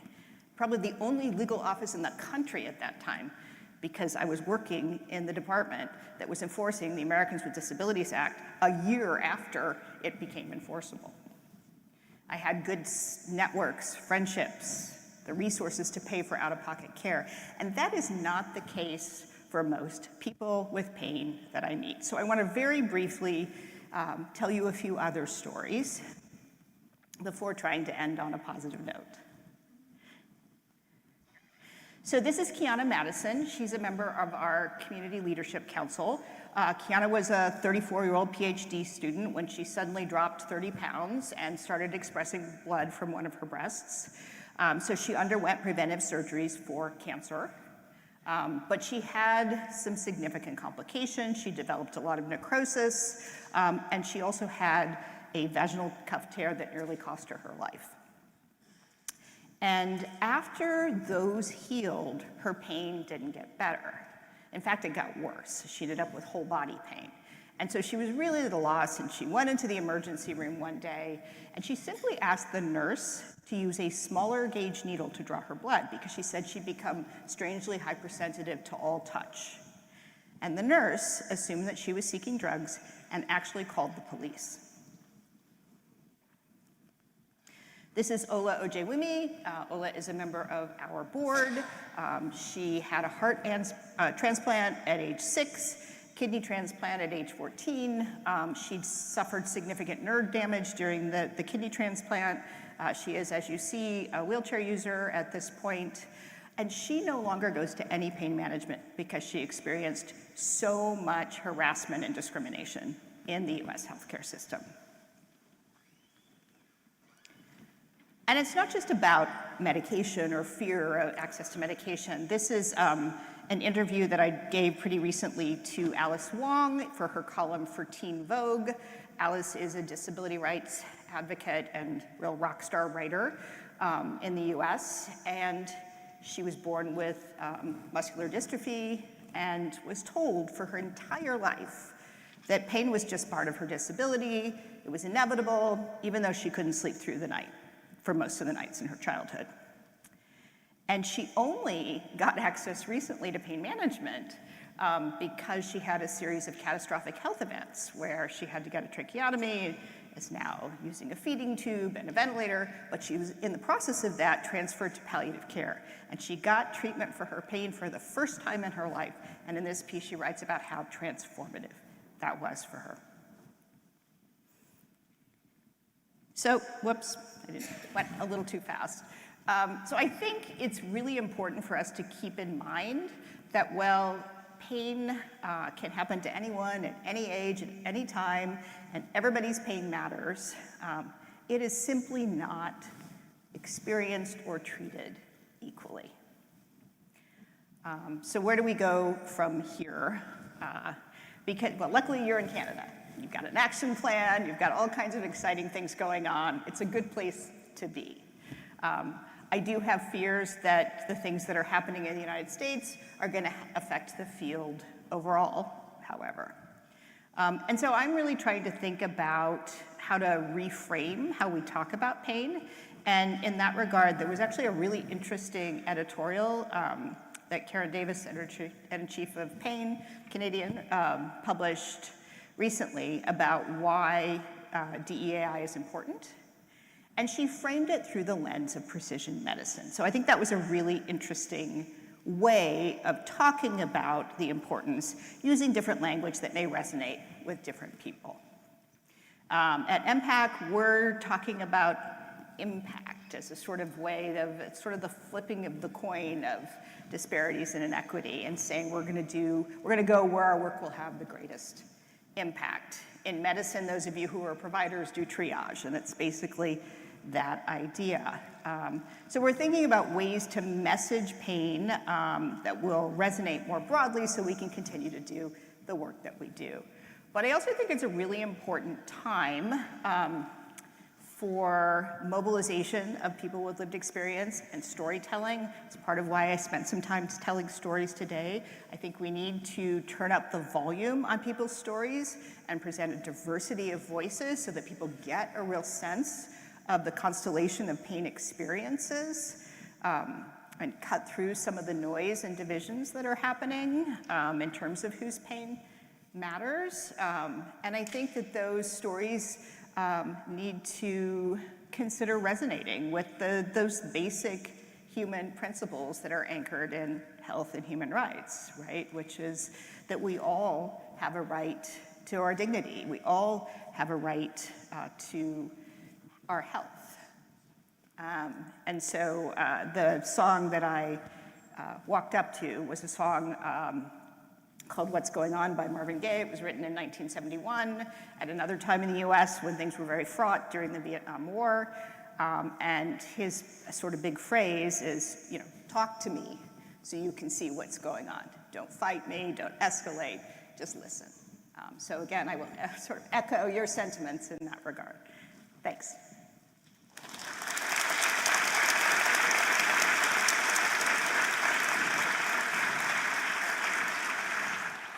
Okay, thanks to everyone who watched online and is submitting questions, and a question from the audience for you. In your opinion, what is the #1 gap in pain management that you've experienced? I mean, I would say, I don't know if gap is the right word, it's sort of a gaping hole, but I think there is just, at least in the US, and from what I've heard from people with lived experience in Canada, it's not that different. The traditional healthcare system that most of us are put into, even those involving specialists, have no idea what to do with someone with pain. Unless there's an easy or quick diagnosis, they just don't have a clue. And, you know, it takes a long time to be transferred to pain management. A lot of people don't have access to pain management. A lot of those centers are in cities. I was lucky to be in Washington, D.C., where there's some good ones. So I feel like there's just so I guess it's education, provider education, right? They just don't really know how to treat pain. Fantastic. Thank you so much, Kate Nicholson. Oh. Thank you. Thank you so much. Thank you. Our next presenter takes over as the leader of the Canadian Pain Society next year. If Canada had a chief advocate for women's pain, it might well be Dr. Tanya DeRena. As a clinician, a leader, she spent her career calling out the gaps in care that too many fall through. Her talk, it's called It's Not Just in Her Head, and if that's not a mic drop, I don't know what is. Get ready for truth and fire and a roadmap for better care. Please welcome the President-elect of the Canadian Pain Society, Tanya DeRena. Who run the world? Girls. Who run the world? Girls. Who run the world? Girls. Who run the world? Girls. Who run this mother? Who run this mother? Who run this mother? Who run this mother? All right. Okay. Thank you. Thanks, gang. I still knew my cue cards. So I just wanted you guys to humor me for a second, okay? So imagine yourself at 17 years old, okay? You're young, you're healthy, you're limitless. You've got a few pimples, you got tons of collagen, a bad fake ID, But your dreams, they are crystal clear. They're full of potential. University applications, you're gonna crush them. You're dating, you're having fun, flirting, flawless. Your future is infinite. Now, imagine that same 17-year-old, but this time you're a girl. And instead of planning your future, you're lying on the cold tile of a high school bathroom floor, curled around a pain that no one takes seriously. You miss 2, sometimes 3 days of school every month. You fail math, not because you can't count, because some days you can't even stand up. You stop dreaming of university. You don't get a really good job. You fall into poverty. You stop going to parties. You don't even date because the thought of having sex is so scary. Eventually, you stop trying, not because you gave up, but because we did. You have endometriosis, but everyone around you just says, oh, it's just your period, just toughen up. And that's not one story, it's millions. Endometriosis affects 1 in 10 people with a uterus, and yet it takes an average of 7 to 11 years to get diagnosed. Why? Because when women say they're in pain, we don't listen. We minimize, we delay, we dismiss, we pathologize, we call them emotions instead of symptoms. We say she's anxious when we should be saying she's unwell. We say she's dramatic when we should be saying she's suffering. And don't get me started on catastrophizing. I mean, you would catastrophize too if you were 5 times more likely to be sent home from the emerge in the middle of having a heart attack just because of your sex. And historically, the system was built this way. So let's rewind to 1977, the year the FDA released guidance excluding women from childbearing age from most clinical trials. They said it was protective. But let's be honest, it was convenient. Because if you study women, you don't have to deal with us, with hormones, with menstrual cycles. You have to treat us like we're complex. And instead of doing better science, good science, they did easier science. And then they studied men and applied the results to everybody. Makes sense, right? And what did that cost us? Were decades where the average patient is male. Decades of treatments that don't work the same or at all for women. Decades where women's pain wasn't just invisible, it was omitted. And it wasn't until the late 1990s that sex and gender differences were even considered in pain research. That same decade that gave us the Spice Girls who told us what they really, really want, they were talking about pain research. So today, let me tell you what's happening south of the border. During the Trump administration, researchers are warned that using words like transgender, female, and woman could jeopardize NIH, their grant funding. Imagine trying to study women's health when you can't even say the word woman. This isn't about politics. This is about erasing us, and it has consequences for science, for medicine, and for people living in pain who have already waited too long. And now, I know some of you might be feeling uncomfortable, maybe even a bit annoyed, and you might be thinking, isn't it a bit too much? Do we really need to bring gender into everything? And if that's you, I just want to gently ask you, is the current system benefiting you? Let's take erectile dysfunction as an example, just for fun.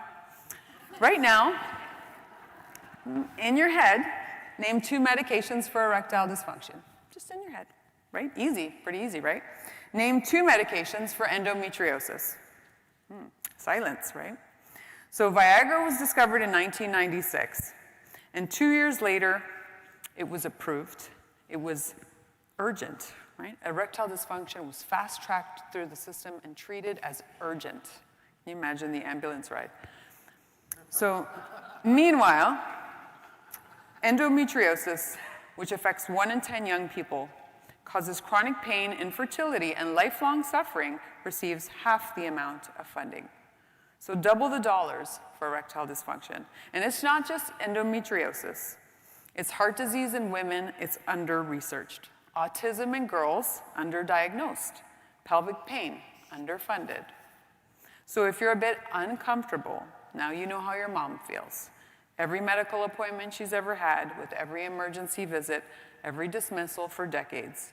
And if you're Indigenous, Black, racialized, or transgender, the barriers are even higher, the dismissal even sharper. And so we have to do better. So here's where I want to leave you. Not in despair, but in defiance. Not in silence, but in progress. Because here in Canada, we are doing better, right? The momentum is coming from three powerful fronts: research, clinical care, and education. Everything the CPS stands for. We have Canadian scientists who are changing the game. Researchers like Vinna, Rachel, Brittany, Patricia, Jeff Mogul, who showed us that male and female animals don't even process pain the same way. People of all genders doing great research in Canada. I'm really proud to say our CIHR, our Canadian Institutes of Health Research, the opposite of NIH, is stepping up and requiring sex and gender-based analysis in funded studies. And so this is how we do it in Canada. Yeah. We are building pain care that actually sees women and other genders. From Women's College Hospital, my TAPME team, Wendy, Olivia, love you guys, in our pelvic pain clinic, McMaster, the Ottawa Hospital, BC Women's, clinicians are leading interdisciplinary pain programs designed specifically for women and gender-diverse people. And right now, more than ever, Canada needs to show the world what inclusive care looks like. We are training the next generations of pain leaders in this room to do things differently. Canada is now home to the first fellowship focused on pain and women's health, starting in July at Women's College Hospital. It is truly interdisciplinary and long overdue. While some countries try to erase us from research altogether, Canada has the chance to do the opposite. We in Canada proudly say, we see you, we include you, we will study you, and we believe you. Women's health and gender diverse health is human health. Pain is pain, no matter who you are. Now is our time to lead on this. Canada has the brains, the compassion, and the moral responsibility to build a healthcare system that listens to women, girls, trans, non-binary, and gender-diverse people. And now it's the time to set the global standard.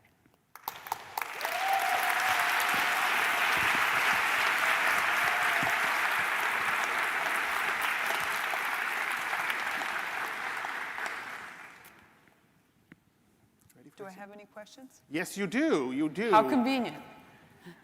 Of the many questions. Oh, no, just one.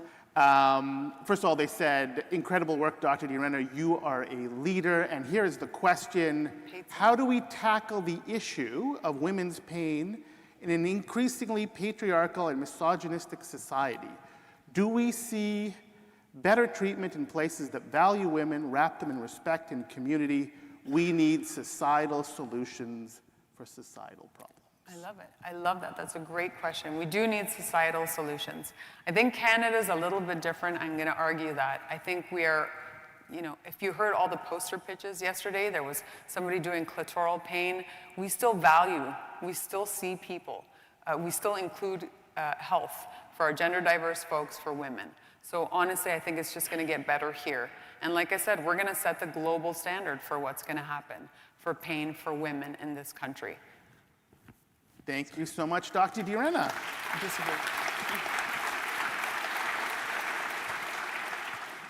For those submitting questions, please try to submit them as the speaker is presenting. I know it's a bit hard to do that, but if you could, that would be great. And now for our next presenter.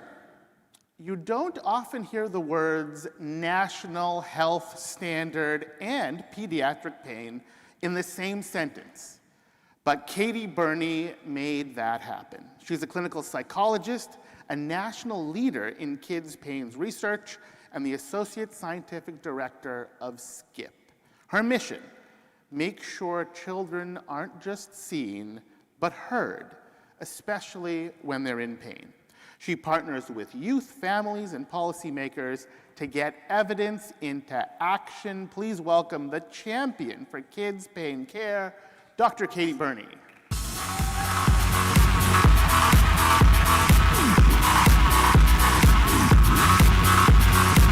My mama told me when I was young, we're all born superstars. It's a real honor to be here today and have a chance to talk to you about pain in kids in particular. Just as I get started, I know we had a land acknowledgement for where we are here today, but just also want to acknowledge the traditional territories where I come from in southern Alberta, which is the traditional lands of the Blackfoot Confederacy, which includes the Siksika, the Kainai and the Piikani First Nations, the Tsuut'ina and the Stoney Nakoda, and it's also home to Métis Nation of Alberta Districts 5 and 6. And for those who would love to come visit us in the Rocky Mountains, we would always love to have you. Beautiful blue skies, even at -40. So, we had a big election this week. Hopefully you all voted. That was critically important.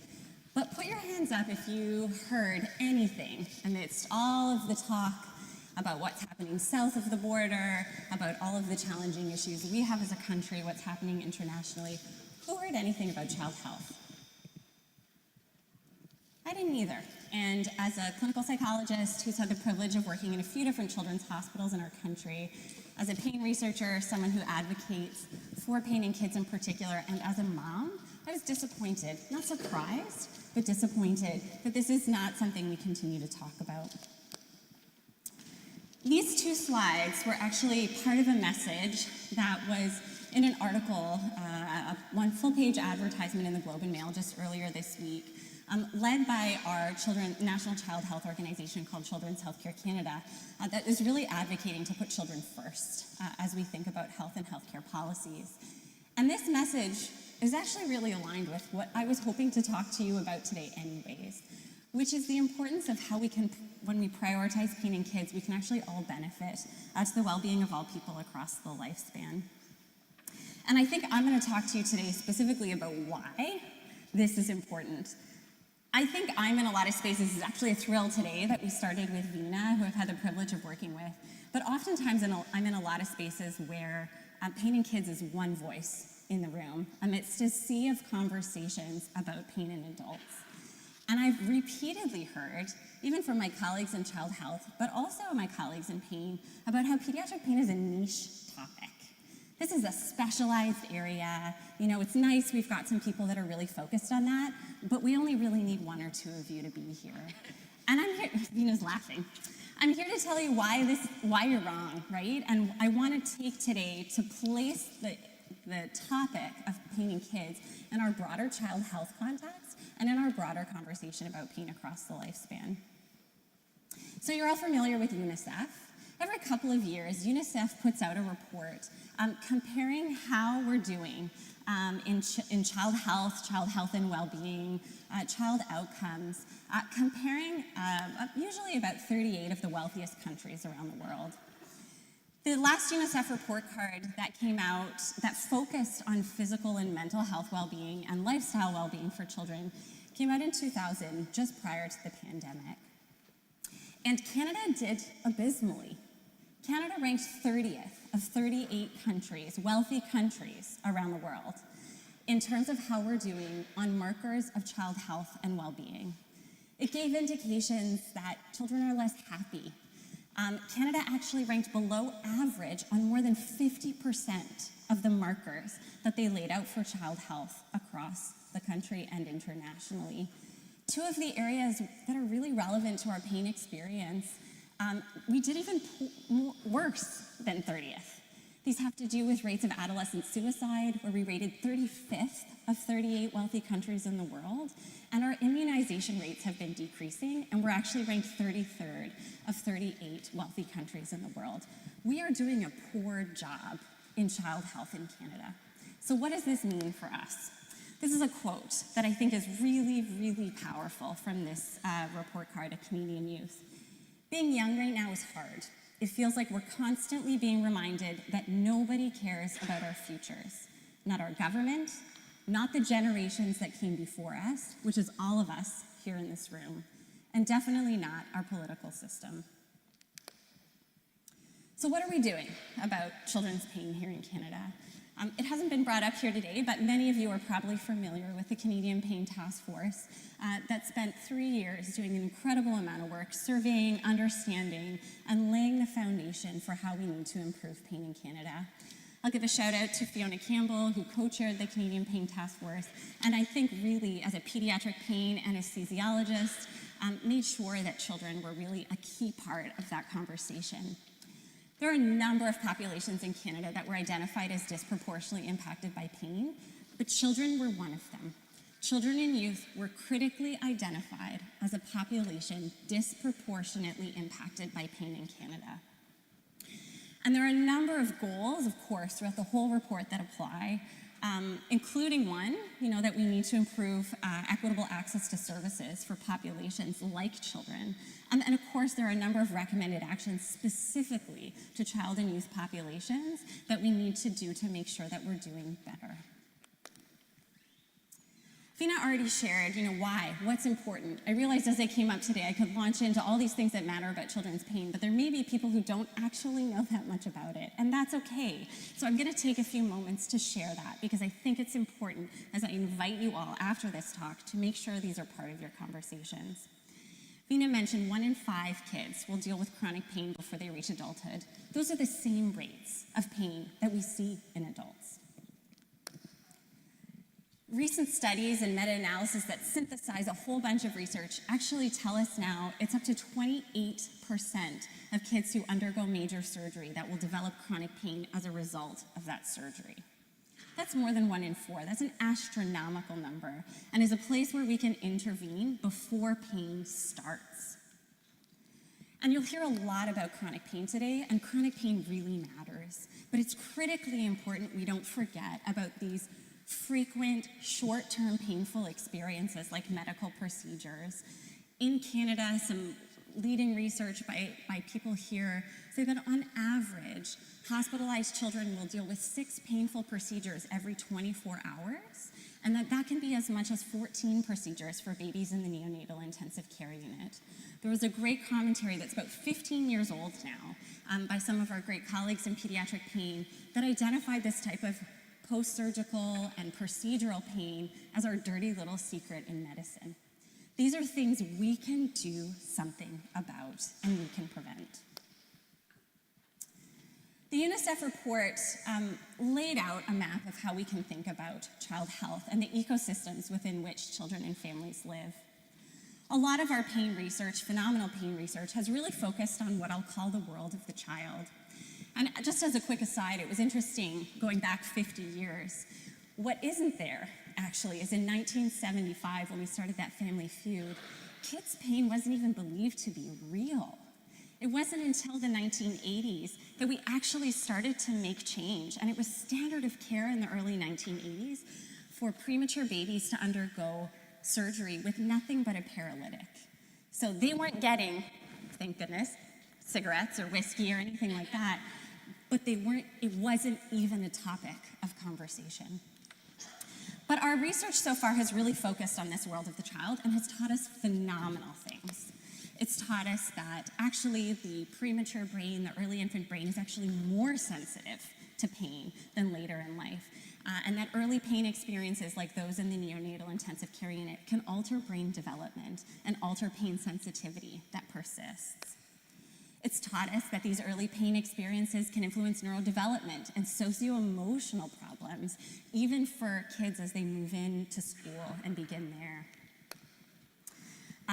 We know that poorly managed pain from vaccines and medical procedures leads to needle fear, which is a huge contributor also to vaccine hesitancy, which of course, as I talked about immunization rates, is also something that persists into adulthood and can lead to an incredible amount of healthcare avoidance.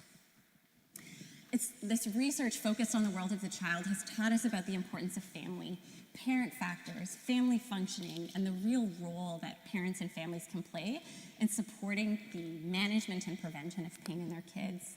It's taught us that sleep is related to pain functioning. It's taught us that trauma, adverse childhood experiences have a huge impact on our mental health, our risk for pain, and our ability to manage it. It's taught us about the significant impact of chronic pain on kids' physical functioning and also their peer relationships, leading to a whole bunch of loneliness and influences on their identity development as they move into adulthood. But what about what's happening in the world around the child? What are we starting to learn in pain research that really matters here? I was floored as I prepared for this talk at some of the emerging science that's coming. I found this study which tells us that toddlers who are of families of lower socioeconomic status, so poorer toddlers, people are less likely to identify that they have pain, and they're more likely to dismiss it. We care less about poor kids, and we don't believe that they have pain.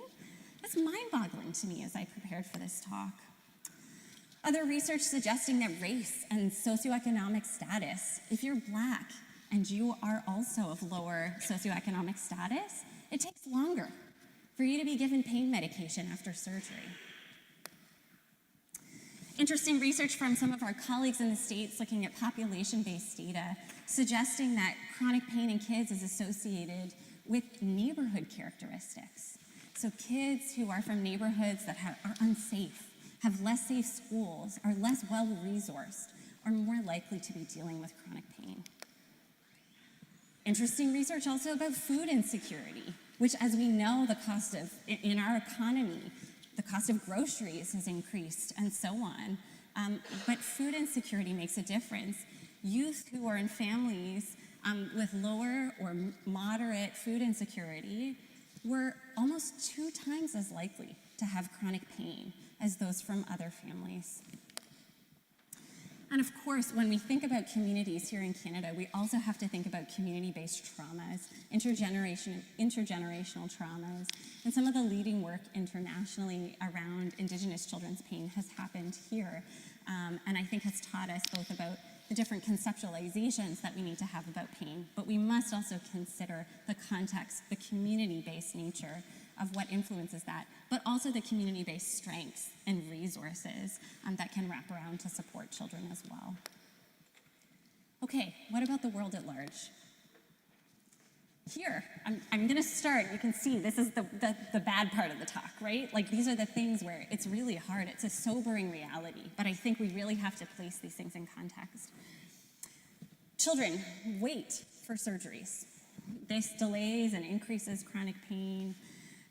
And also we had a mass shortage of pain medications for children. Our formularies for kids and parents were not able to get medications.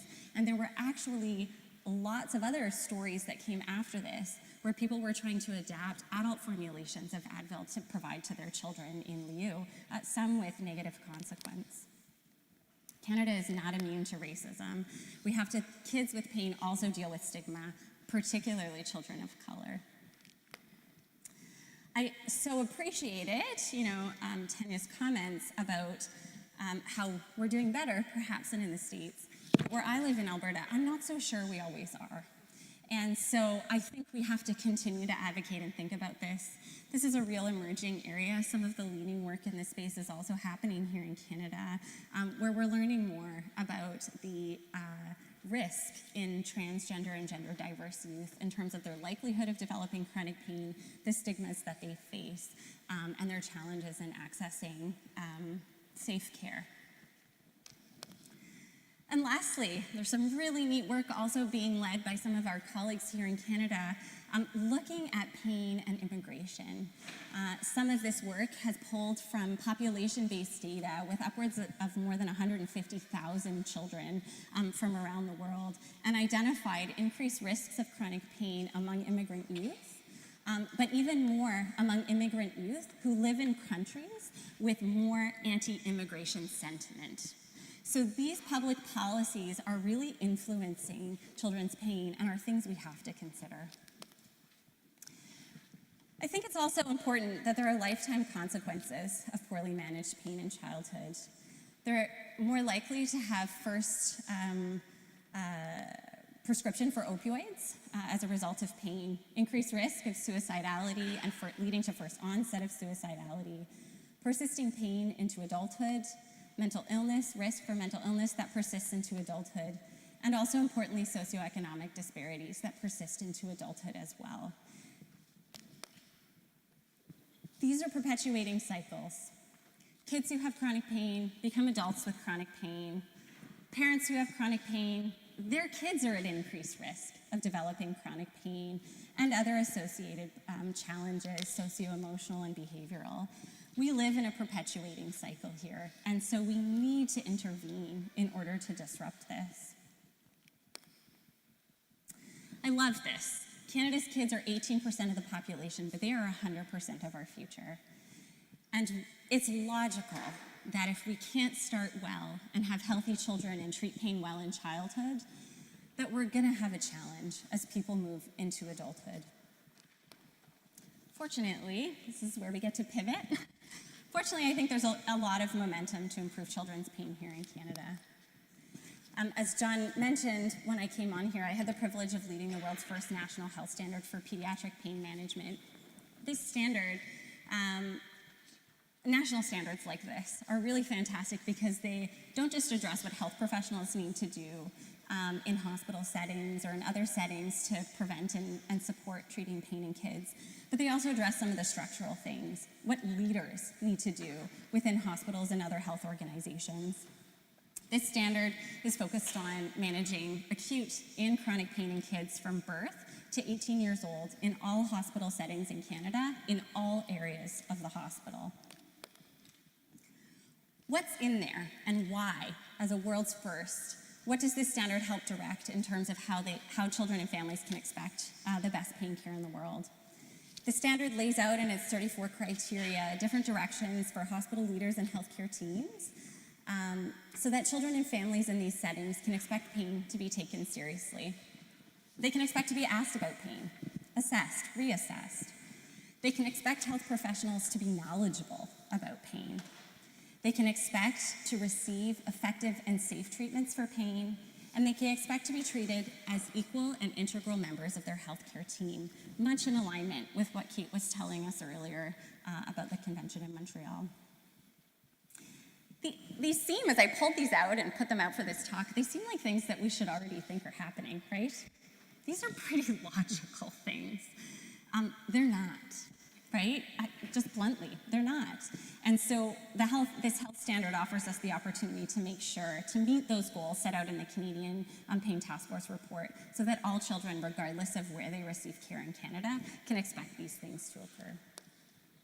These actually align with a commissioned, Lancet commission focused on children and adolescents that was published in 2021 that laid out 4 transformative goals for our field of pediatric pain: to make pain matter, make pain understood, make pain visible, and make pain better. So we are starting to put some of these transformative actions into practice. I'm proud to say this standard was published in April of 2024. 2023.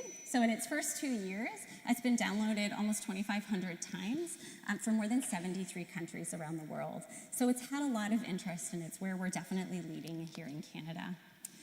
I have the privilege of working with an organization called Solutions for Kids in Pain, which really focuses its mission on making sure that evidence-based solutions for children's pain, like the health standard, get implemented into practice and policy. I've been working with many folks in this room, and you are welcome to join us.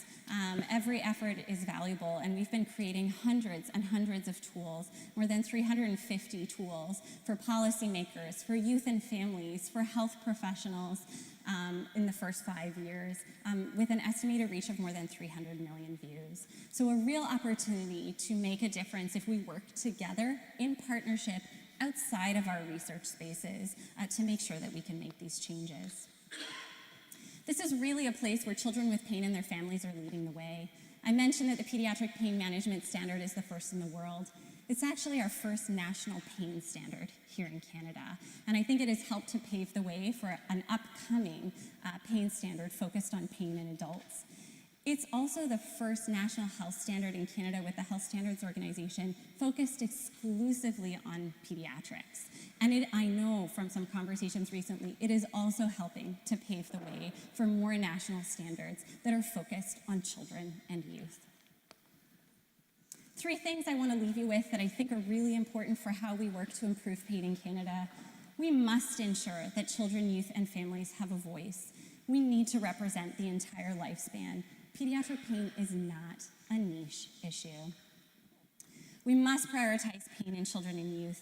Healthy children lead to healthy adults, which leads to a thriving society.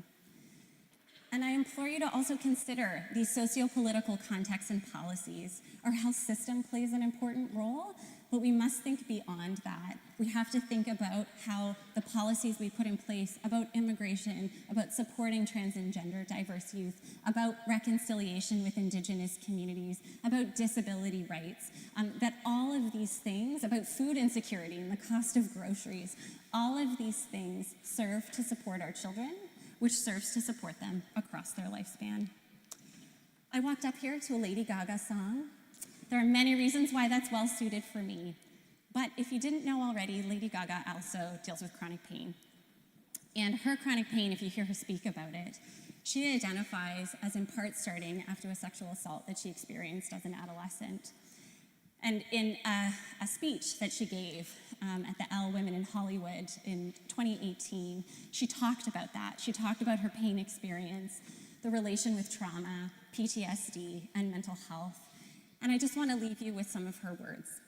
Let's work together to beckon the world towards kindness. Thank you.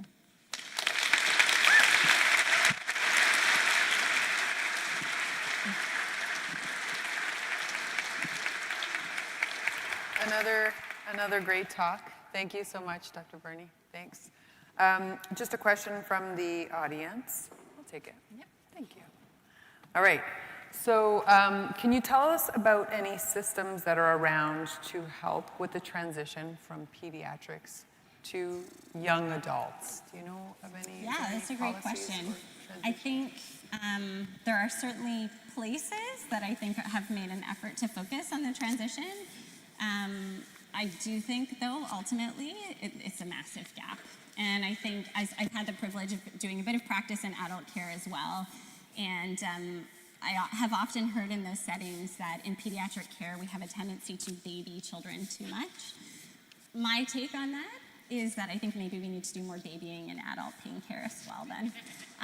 Because I think there's a lot of support that needs to take place. And I think, there are places, and I think even some in Toronto, right, that are focusing more on that young adult population, which I think is something we critically need to see more of as well.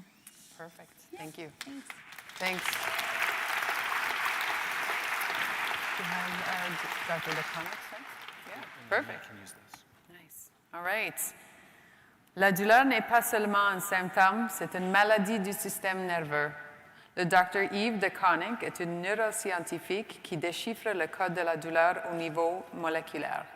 Ses travaux nous aident à comprendre pourquoi la douleur chronique persiste et comment nous pouvons l'arrêter, et pas seulement le masquer. Grâce à des recherches brillantes et à un appel national à l'action, il est ici pour nous rappeler que le Canada peut vaincre la douleur chronique. Bienvenue à Dr. Yves DeConnick.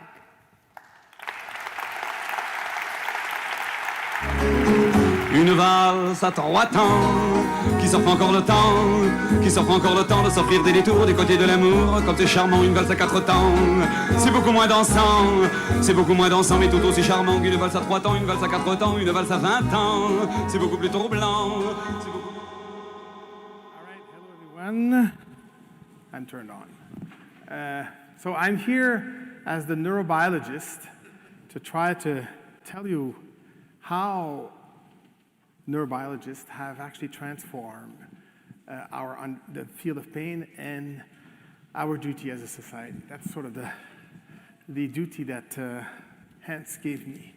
So this is just a disclosure that I'm advisor on a small biotech that is developing their own compound based on actual discoveries that we made. So this is our problem. It's all the problem. So you've seen the scene. This lady who's receiving a caress with his hand, depending on the time of the day, it could be pleasant or unpleasant. Depending on her mood, depending even on the person who's giving the caress, it can feel nice or it can feel uncomfortable, and in some cases, it can feel painful. So then people say, well, pain is all subjective. It's all made up. It's all in your head, ladies. And then we stop there, we build all the prejudices and so on. So I'm here to tell you that there's biology behind that that can explain all of that. It's not just fictitious and so on. So the first question I always ask the students in my class is, where is pain? When I step on your foot, when I prick your hand, where is the pain?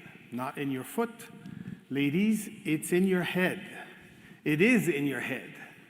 But that's the key. That's the key. Because the pain is in your head, that means that the signal that starts from your hand, from your foot, from your gut, that goes to the brain, if it's altered anywhere, then you're going to feel an abnormal sensation, abnormal pain. And that's a key. And the other thing that's amazing about our brain, our nervous system, is our brain's immense ability to control how it perceives and what it perceives. So the signal comes up from your spinal cord to the brain, or from the brainstem to your brain for the face, but then your brain actually controls the signal. You're able to, and we've all lived that, we all feel pain differently. There are cases where there's something more important, you attend to it, and you won't feel pain, or you'll ignore it if you want. Other circumstances, it's going to be excruciating. It's built in our biology, and that explains the dilemma I showed you before. We are controlling our perception of pain. But then, how do we attack the problem? Is it real? Is pain, just as we've been taught all our life, just a symptom that something abnormal is coming on? So many years ago, we started, and you know, research on chronic pain is something that's very recent. It only started about 35 years ago. So this is a discovery from my lab that starts this cascade, but many others, to try to understand or ask the question, is there something wrong with our brain and spinal cord when we are in chronic pain? And what we basically found at the time, building up on work that were the first advances in building up models, experimental models of what happens after an injury to the nerve or something like that into your brain. And we worked on inhibition in the spinal cord. There's a way of controlling the flow of information to your brain in your spinal cord. And it's due to inhibitory neurotransmitters. Here, this neurochemical called GABA that acts on the chloride channel, makes chloride ions flow into the cell. For the biophysicist like me, it makes sense. It inhibits cells.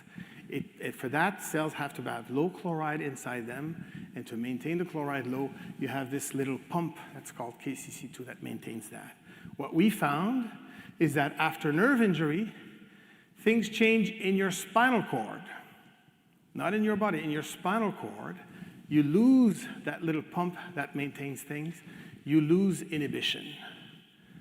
And then the filter is off, and then you have aberrant sensation going to your brain.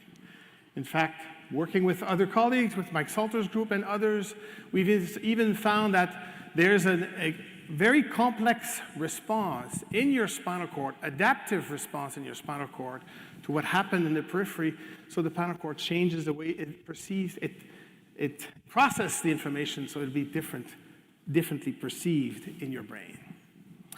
So that's an important step.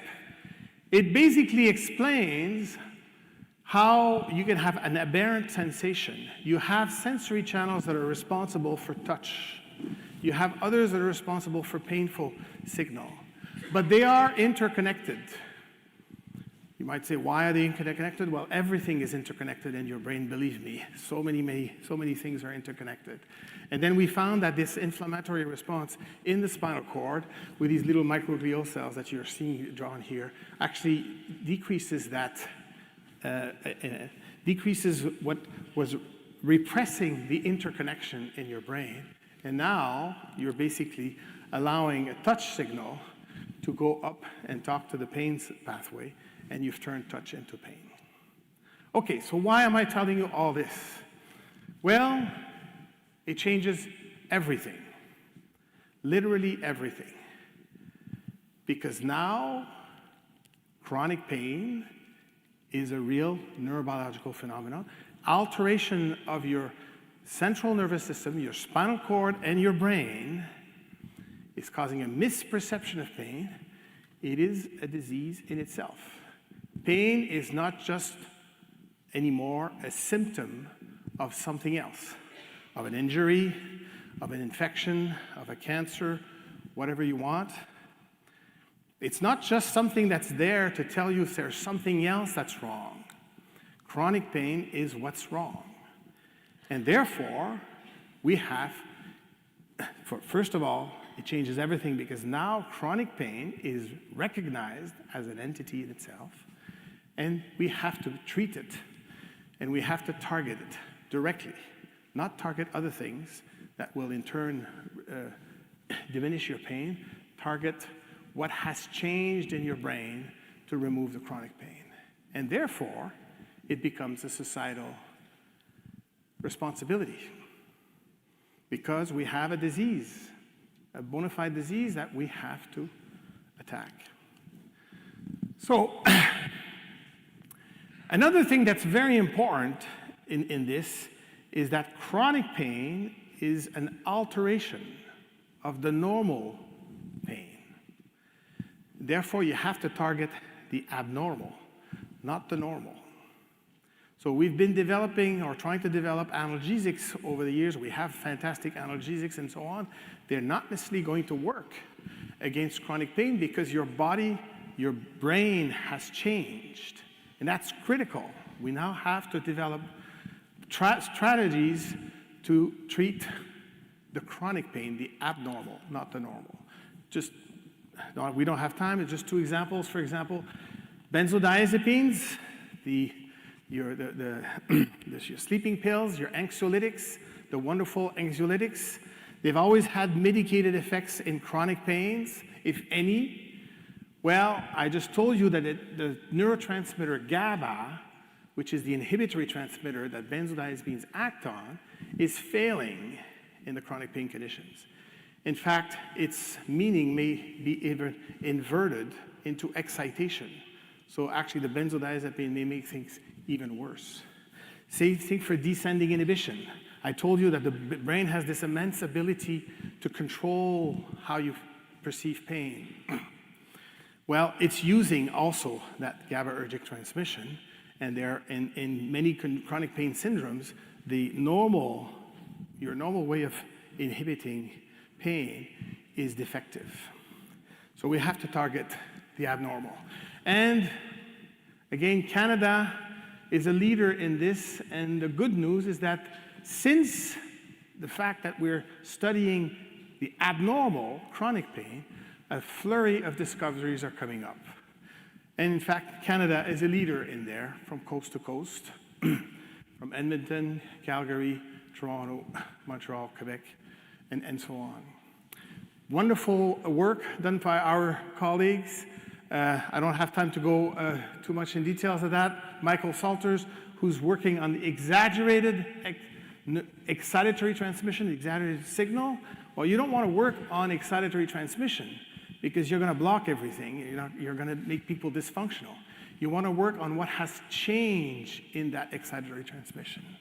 Ji Zhang, who did a lot of the work highlighting the role of inflammatory molecules in setting up chronic pain. Tuan Truong, who's done wonderful work showing how the inflammatory cells in your brain are actually responsible in large part to those such detrimental side effects of opioids, tolerance, physical dependence, and even paradoxical hyperalgesia. This is a good example. Opioids are the fantastic analgesics. They're not so great for treating chronic pain because, in fact, their action is impaired by some of the mechanisms that we uncovered. And so on. And the last kid on the block is probably Yoram Sher's work at McGill with Arkady Kutorsky, who've uncovered how the gut microbiome is actually affecting chronic pain and uncovering ways of actually changing your gut microbiome to remove chronic pain, especially in the case of fibromyalgia. Just to show that there's actually hope out there. There's tons of discoveries that are done, and a lot of them in Canada. Okay, so Hans asked me, well, all right, policy or society.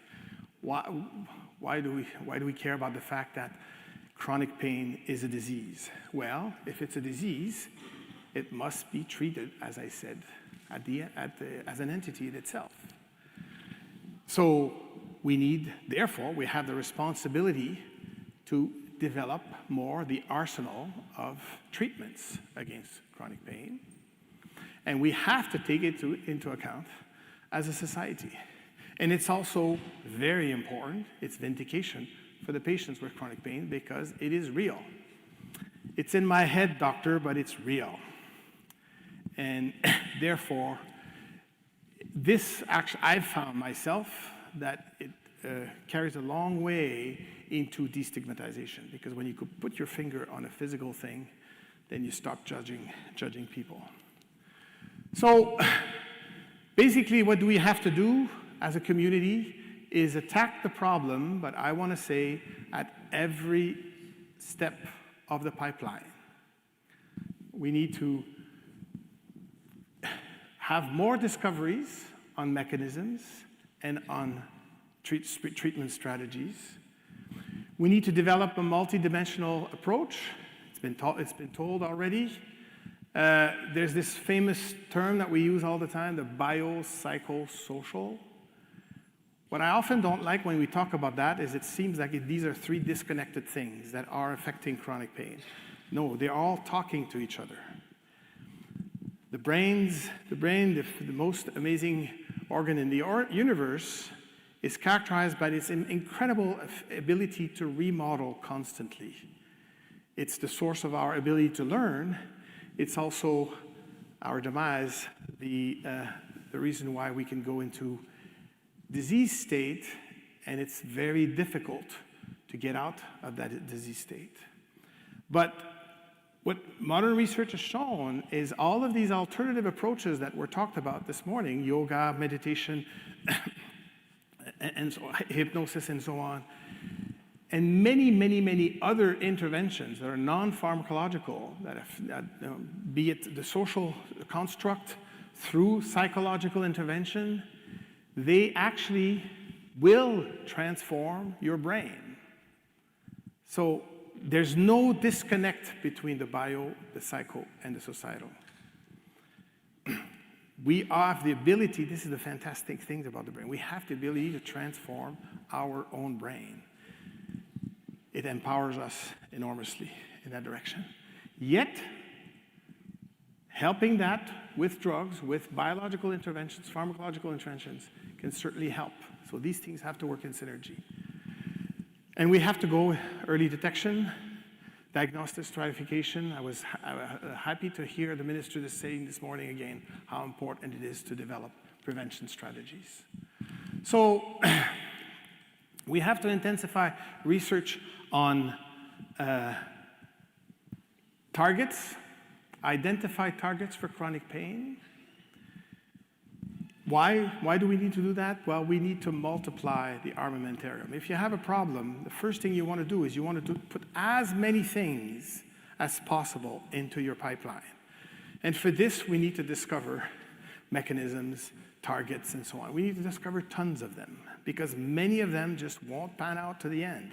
This is how it works for any invention in the industrial world. An investor will always tell you that when he or she invests, only 10% perhaps of what he or she invests in is going to work out. Well, it's the same thing for our strategy. We have to feed the pipeline. Because it's so recent, there's virtually no drug that are attacking directly chronic pain. All of the drugs that we're using, basically, are through secondary use. antiepileptics, antidepressants. It's secondary use. We need to attack directly the chronic pain problem. And it's important because the pipeline is long. The cycle is long. You've seen the drugs that just came out about the NaV 1.8 channel. This is a very important channel that is important in transducing and conducting the pain signal along your nerves. Well, this actually builds on discoveries that were done in the mid-90s. So we're talking about a development cycle that's more like 30 years. The good news, though, as I showed you, is that we've done tons of discoveries in the last 20 years. And I predict to you that in the next years, we're going to be seeing one after the other these drugs that are coming in. But it doesn't mean that we have to stop. We have to multiply the effort. We have to multiply the effort because, as we said before, we're not all the same, it looks like. There are many conditions. Pain is a very heterogeneous condition. The etiology are very different. People are different, and so on. Reaction to the treatment are different also. And Canada, again, was a pioneer in putting people aware of the importance of sex. I hope Canada is going to be a pioneer in insisting on how important gender is. Again, this is not contradicting the biology. It's actually funny. I was thinking of that this morning after Tanya's talk. In French, we never call a lady a female. That's insulting. You call her a woman. Something to learn about. So women, I guess, are not about sex in French. They are about love, I guess. But, so, again, the brain's immense plasticity is at the source of our learning capabilities, the fact that we're so resilient to adversity. At the same time, it hides the problem that it also hides our vulnerability. And then when we kick into the disease state, then we can be really in real trouble, because as much as the brain is plastic and is able to maintain equilibrium, this diagram, look on the left here, think of it as a well, where your ball is in the well. It stays stable there. That's where you want to be. You want to be in a stable situation. All the arrows are all the factors contributing to maintaining that equilibrium. And when there's something that pulls you out of equilibrium, the rest of your brain reacts to put you back into the equilibrium. But then when it kicks into the disease state, it kicks into another equilibrium state, and then it's very difficult to pull it back out. Hence, the need for a very multidisciplinary approach.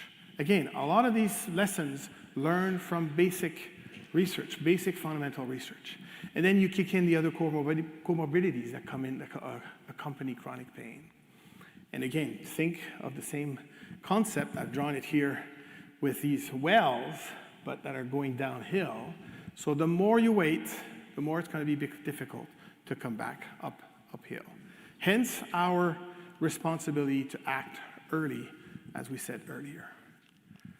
So we also have to organize better our healthcare system. I'd like to think, I'm giving you here the example of the Quebec experience, where in the Quebec Pain Research Network, we managed to convince our policymakers, our Ministry of Health, our civil servants, that the demonstration that chronic pain is real means that it needs to be attacked, and therefore we need to develop a continuum of care, and we developed these tertiary care centers. Work that was pioneered by Manon Chouanière, a pure researcher within the Pain Research Center. And we worked wonderfully with them. Quebec has implemented 4 tertiary care centers in the 4 university health networks across the province. It's transforming things a lot. There's still a lot to go. And as we just said all along, we need to work on the prevention. And because the brain is plastic, and because this trajectory I just told you is one that just goes down and down and down over time, we need to pick things up earlier.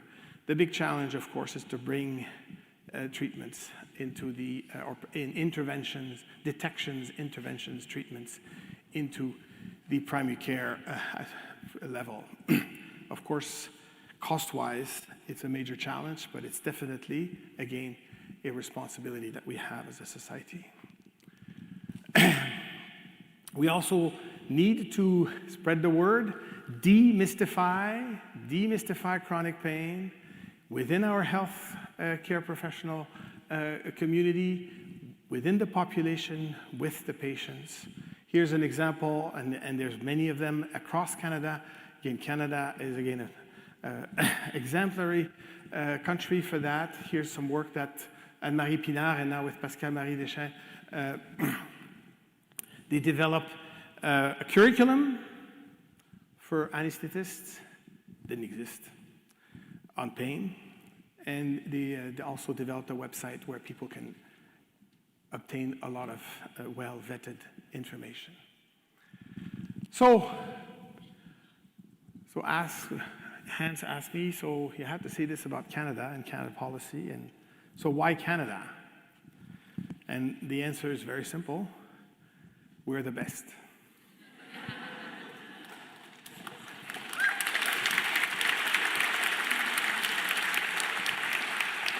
I sound like a politician, but it's true. I'm telling you this as a scientist. We're the best. We're the best crop of pain researchers across all fields.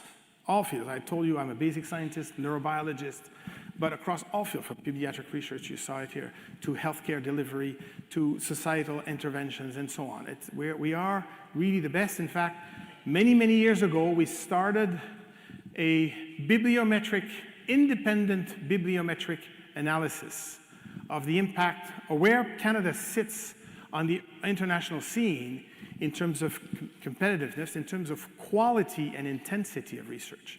Not volume, we have a neighbor that's bigger than us, but in terms of quality. And here's where Canada stands up on this graph, way up there. This is pain research in Canada, better than anybody else. So we have the strongest community, we should really tap into it. We have also, of course, many other societal organizations that help us push this further. Of course, we have a public healthcare system that allows us to implement and standardize practices across the spectrum. So let's do it. Voilà.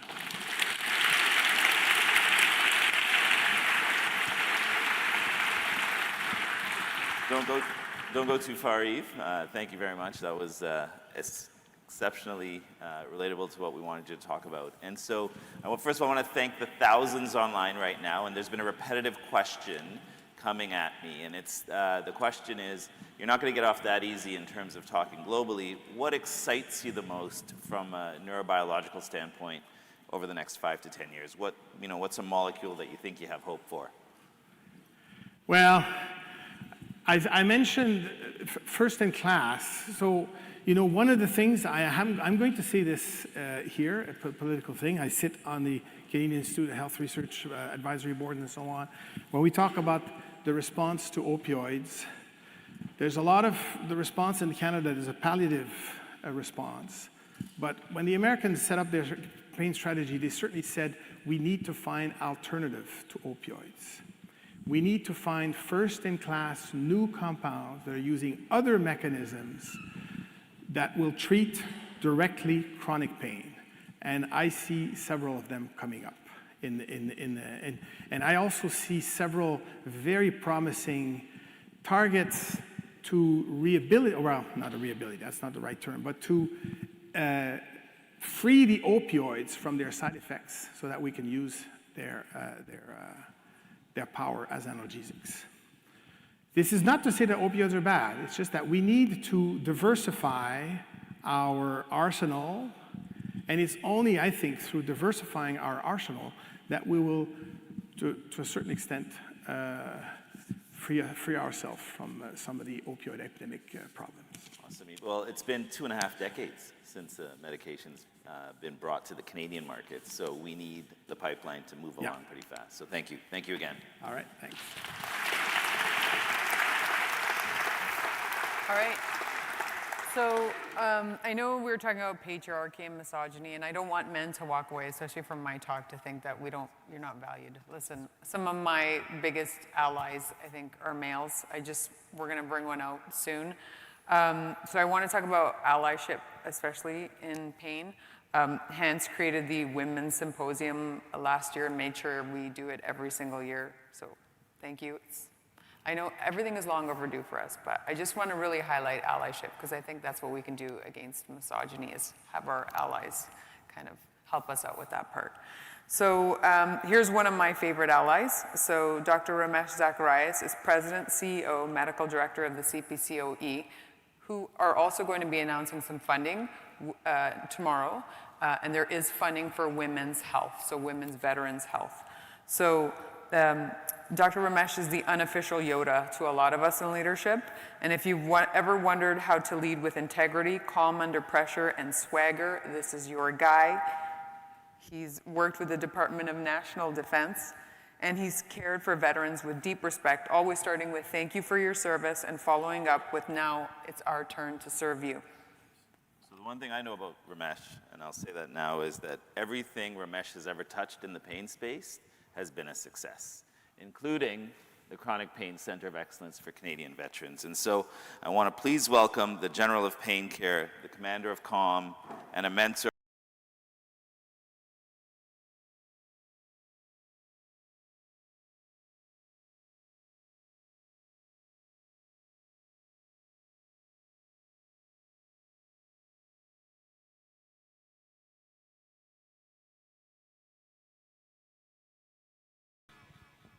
That should tell you everything they know about me.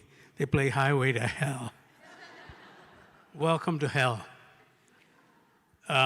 They requested I not move to the music because right after this is lunch. And they didn't want people throwing up before lunch. So they obviously talked to my wife. So there was no movement while the music was playing. So my name is Ramesh Zacharias. I'm the President, CEO, and Medical Director of the Chronic Pain Center of Excellence for Canadian Veterans. We're an independent, not-for-profit organization funded by Veterans Affairs Canada.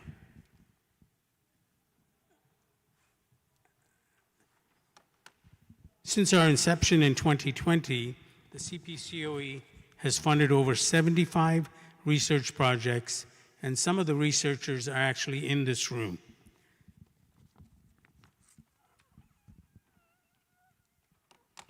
In addition, the CPCOE has awarded 10 capacity building initiatives to support master's and PhD students to encourage research to benefit veterans and their families suffering from pain and mental health issues.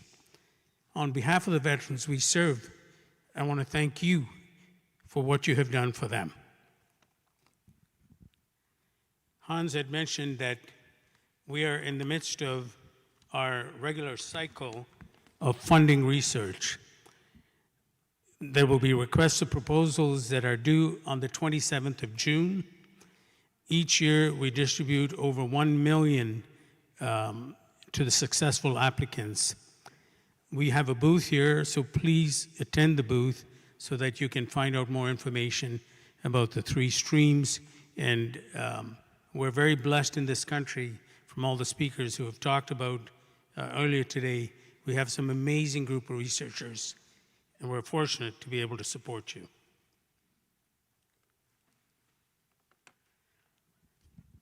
So now it's my distinct honor and privilege to introduce our next keynote speaker, retired General Walter Netinchuk, who last November was the recipient of the 2024 Vimy Laureate for Excellence in Defense and Democracy. General Netinchuk's 37-year illustrious career is marked by a series of high-profile positions, including his leadership as Chief of Defense Staff, President of the Canadian Space Agency, and Deputy Minister of Veterans Affairs. His extensive service has left an indelible mark on the Canadian defense landscape. Having said that, I would like to highlight 2 remarkable qualities that are relative to his core skills. While he's truly a visionary leader, in 2008, he, along with Surgeon General Hans Young, made the decision to create 3 research institutes to address the physical and mental challenges facing serving members and veterans in Canada. Today, the 3 institutes, CIMVR, Atlas, and CPCOE, collectively receive over $16 million in funding annually from Veterans Affairs Canada. Walt played a critical role in getting government support and seeing it through Parliament, and I can assure you, not an easy task. The second enduring quality of General Nitinchuk, despite his numerous accomplishments, he's extremely humble. The troops he commanded knew him as General Nitinchuk, but everyone affectionately referred to him as Uncle Walt. He's blessed with an amazing spouse, Leslie, and 3 marvelous children, all of whom who are currently serving in the Canadian Armed Forces. Please join me in giving General Walter Nitinchuk a warm welcome to CPS.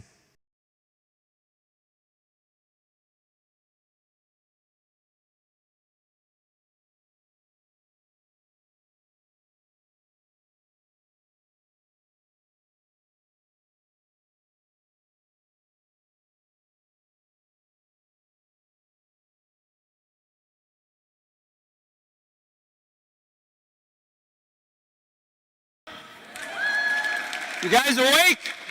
Are you awake? It's been a long morning. Is this thing even on?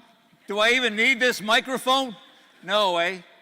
You know, afterwards you could probably put a claim in for hearing loss after this pitch, eh? Yeah, listen, it's a real honor to be here, and it's an honor to be introduced by Dr. Zacharias, who is the leader and the steady hand on the tiller of the Chronic Pain Center of Excellence for Veterans. And listen, I'm here on this this morning here. I'm the only obstacle between you and lunch, right? And so I've been told that I could have like an hour and a half to speak. You know, for an old general, it takes about a half hour just to say hello. But no, I'll try to keep it as brief as I can because I recognize how important it is for you to network here over lunch. That's really one of the great values of these conferences, to hear the amazing magic that researchers have found and sharing those lessons, but then to network together is so absolutely critical to you. I just want to do a little bit of a survey, first of all. Anyone here who has served in the military or veterans from the military? Okay, there you go. How many in here have family members who served? A lot of hands, a lot of hands. Thank you for supporting your serving member or your veteran across the board. I put up my first slide here of the Masterpiece Monument at Vimy Ridge. Have many folks been to Vimy Ridge and seen? There you go. And I would really implore you to go, because at Vimy Ridge, Canada became a nation. Canada became a nation. On the 9th of April, 1917, over 100,000 Canadians reached for the top and took the ridge where other nations had failed to do so. Over 100,000 Canadians from coast to coast to coast came together. Casualties were over 3,500 killed that day. And after 4 days, Canada held Vimy Ridge. And today in France, that is Canadian soil.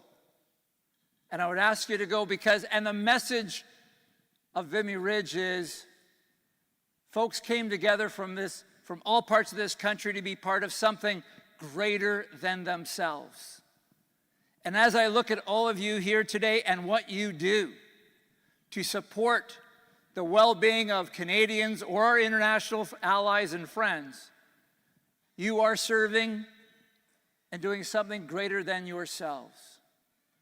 So this morning, I just have three really fast points I want to share with you. One is the fact that our men and women who serve and those veterans are our national treasure because they have dedicated themselves to service. The second is that government has supported these 3 centers of excellence to study veterans, also serving members and families, but with a view to ensuring that those lessons are shared with Canadians from coast to coast to coast. And the third point, it's all about collaboration, partnership, cooperation, sharing these lessons, and again, coming together. Now listen, I'm just a retired guy. I'm just a soldier, an old soldier. I served in government for 45 years, and I thought I wouldn't be doing any of these gigs again, okay? I'm just like a full-time grandpa, all right? Now, but I found out something here when I took my first retirement before I went off to the Space Agency or Veterans Affairs. I found out something that retired folks never tell those who are still working in the trenches. And it's a secret. It's a secret. And here it is. I'll share it with you. Retirement is overrated. Retirement's overrated. Anybody here retire and then go back to work? Any hands up? Oh, there you go. You figured it out. You guys figured it out, didn't you? There you go. Here's the reality. The moment you retire, your whole family knows you have time on your hands. And they're going to ask you to do stuff so that they can go away. Because, you know, when you're in the trenches, when you're in your labs, in your classrooms, and you're in the clinic, you're in your cubicle, you're just dreaming of what you want to do in retirement, aren't you? You want to go on a cruise, you want to go golfing, you want to go sit on a beach somewhere. But let me paint a picture for you. 2 months after giving up command of the Canadian Armed Forces, 100,000 soldiers, regular and reserve, 50,000 cadets, 5,000 rangers, and about 250,000 family members that I was supporting. And it's February in Ottawa, Saturday morning, minus 25. And I'm walking 3 dogs, none of which are mine. 3 dogs, none of which are mine. These dogs belong to people I love, and they're off on holidays, and I'm walking their dogs. And you can't make this stuff up, okay? Now, as I'm bending over to pick up another pile, you know what, put it in a little baggie in my pocket, a neighbor who I love stuck her head out of the back door and said, "Oh, how the mighty have fallen." I tell you what, folks, I went back to my sweetie, brought her a coffee, said, "Hey, babe, I got to go do something else." But more germane to this topic, I realized it wasn't about me. It's about service to country. It's about service to country. And I would just say to all of you that, as the last speaker said, Canada is one of the finest, best countries in the world. It really is.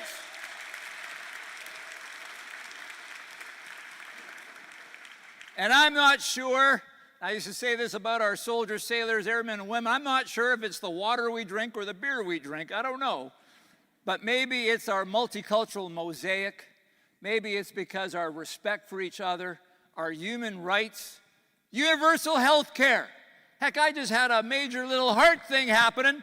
I had a major heart thing, and I had a full theater of clinicians and amazing folks, and all the follow-up, and I paid $14 for parking. Okay? Or maybe it's the quality education that we give folks of all ages, or maybe it's the fact that we welcome immigrants to our country because we know that immigrants make our country stronger.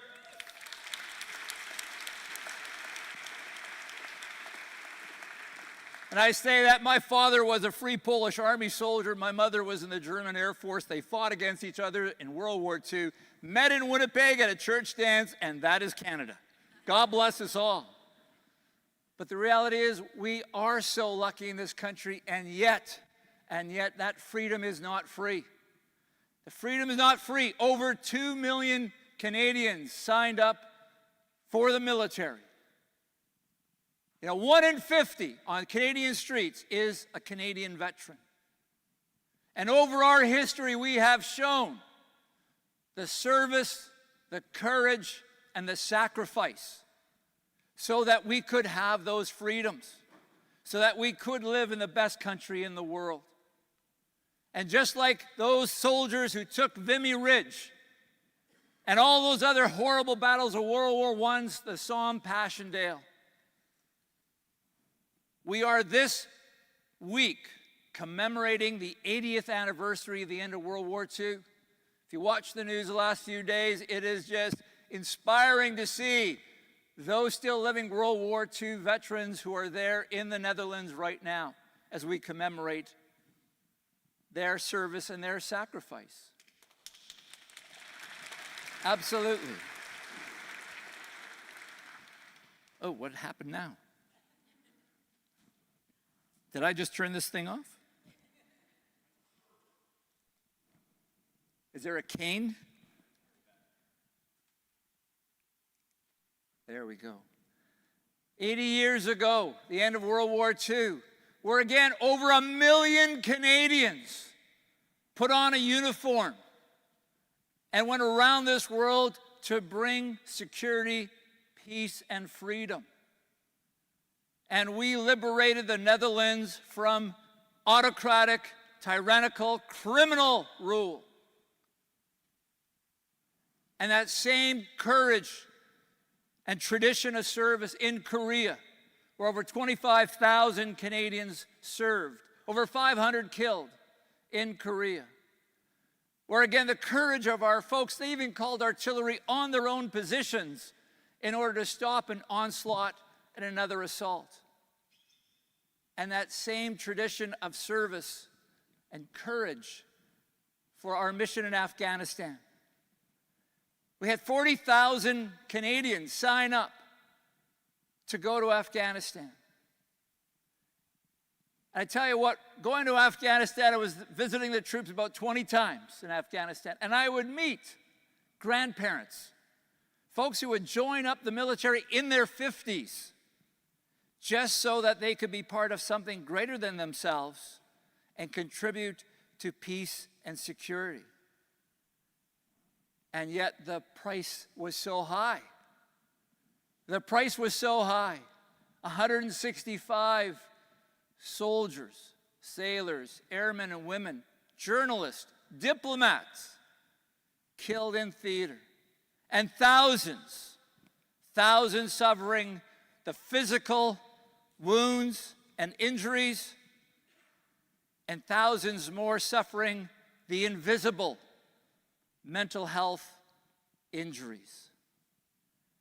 Folks, during this time, I was Chief of Defense from 2008 to 2012. I can remember a visit from a counterpart south of the border, the Vice Chairman of the U.S. Chiefs of Defense, Admiral Gia Bastiani. And he said to me, "Walt, whatever you do, please take care of your wounded, your ill, and your injured," from the outset. And he was talking about how perhaps they had not taken care well enough of their Vietnam veterans. And he said, take care of your folks.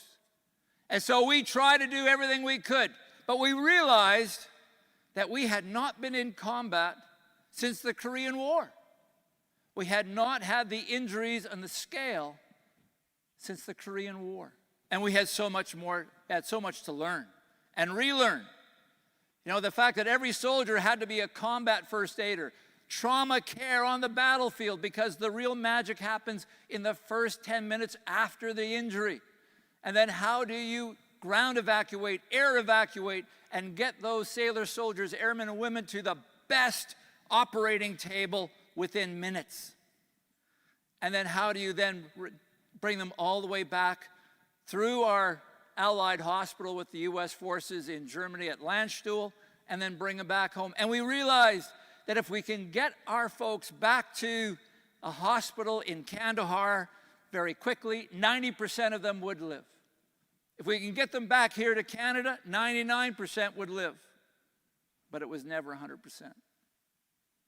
Just last week, I drove down a see my daughter who's in the Navy. She's a physician's assistant with the Navy aboard ship, driving down Trans-Canada Highway, going through Edmundston. Many of you have probably done that trip, and just off on the side of the highway is a cemetery, and there is the final resting place of Master Corporal Charles-Philippe Michaud, a great soldier who stepped on an improvised explosive device, and we got him all the way through Launchville. We got him back to Quebec City, but then the infection took place and took his life. And so we tried to do everything we could to take care of these folks, and we realized how much we forgot.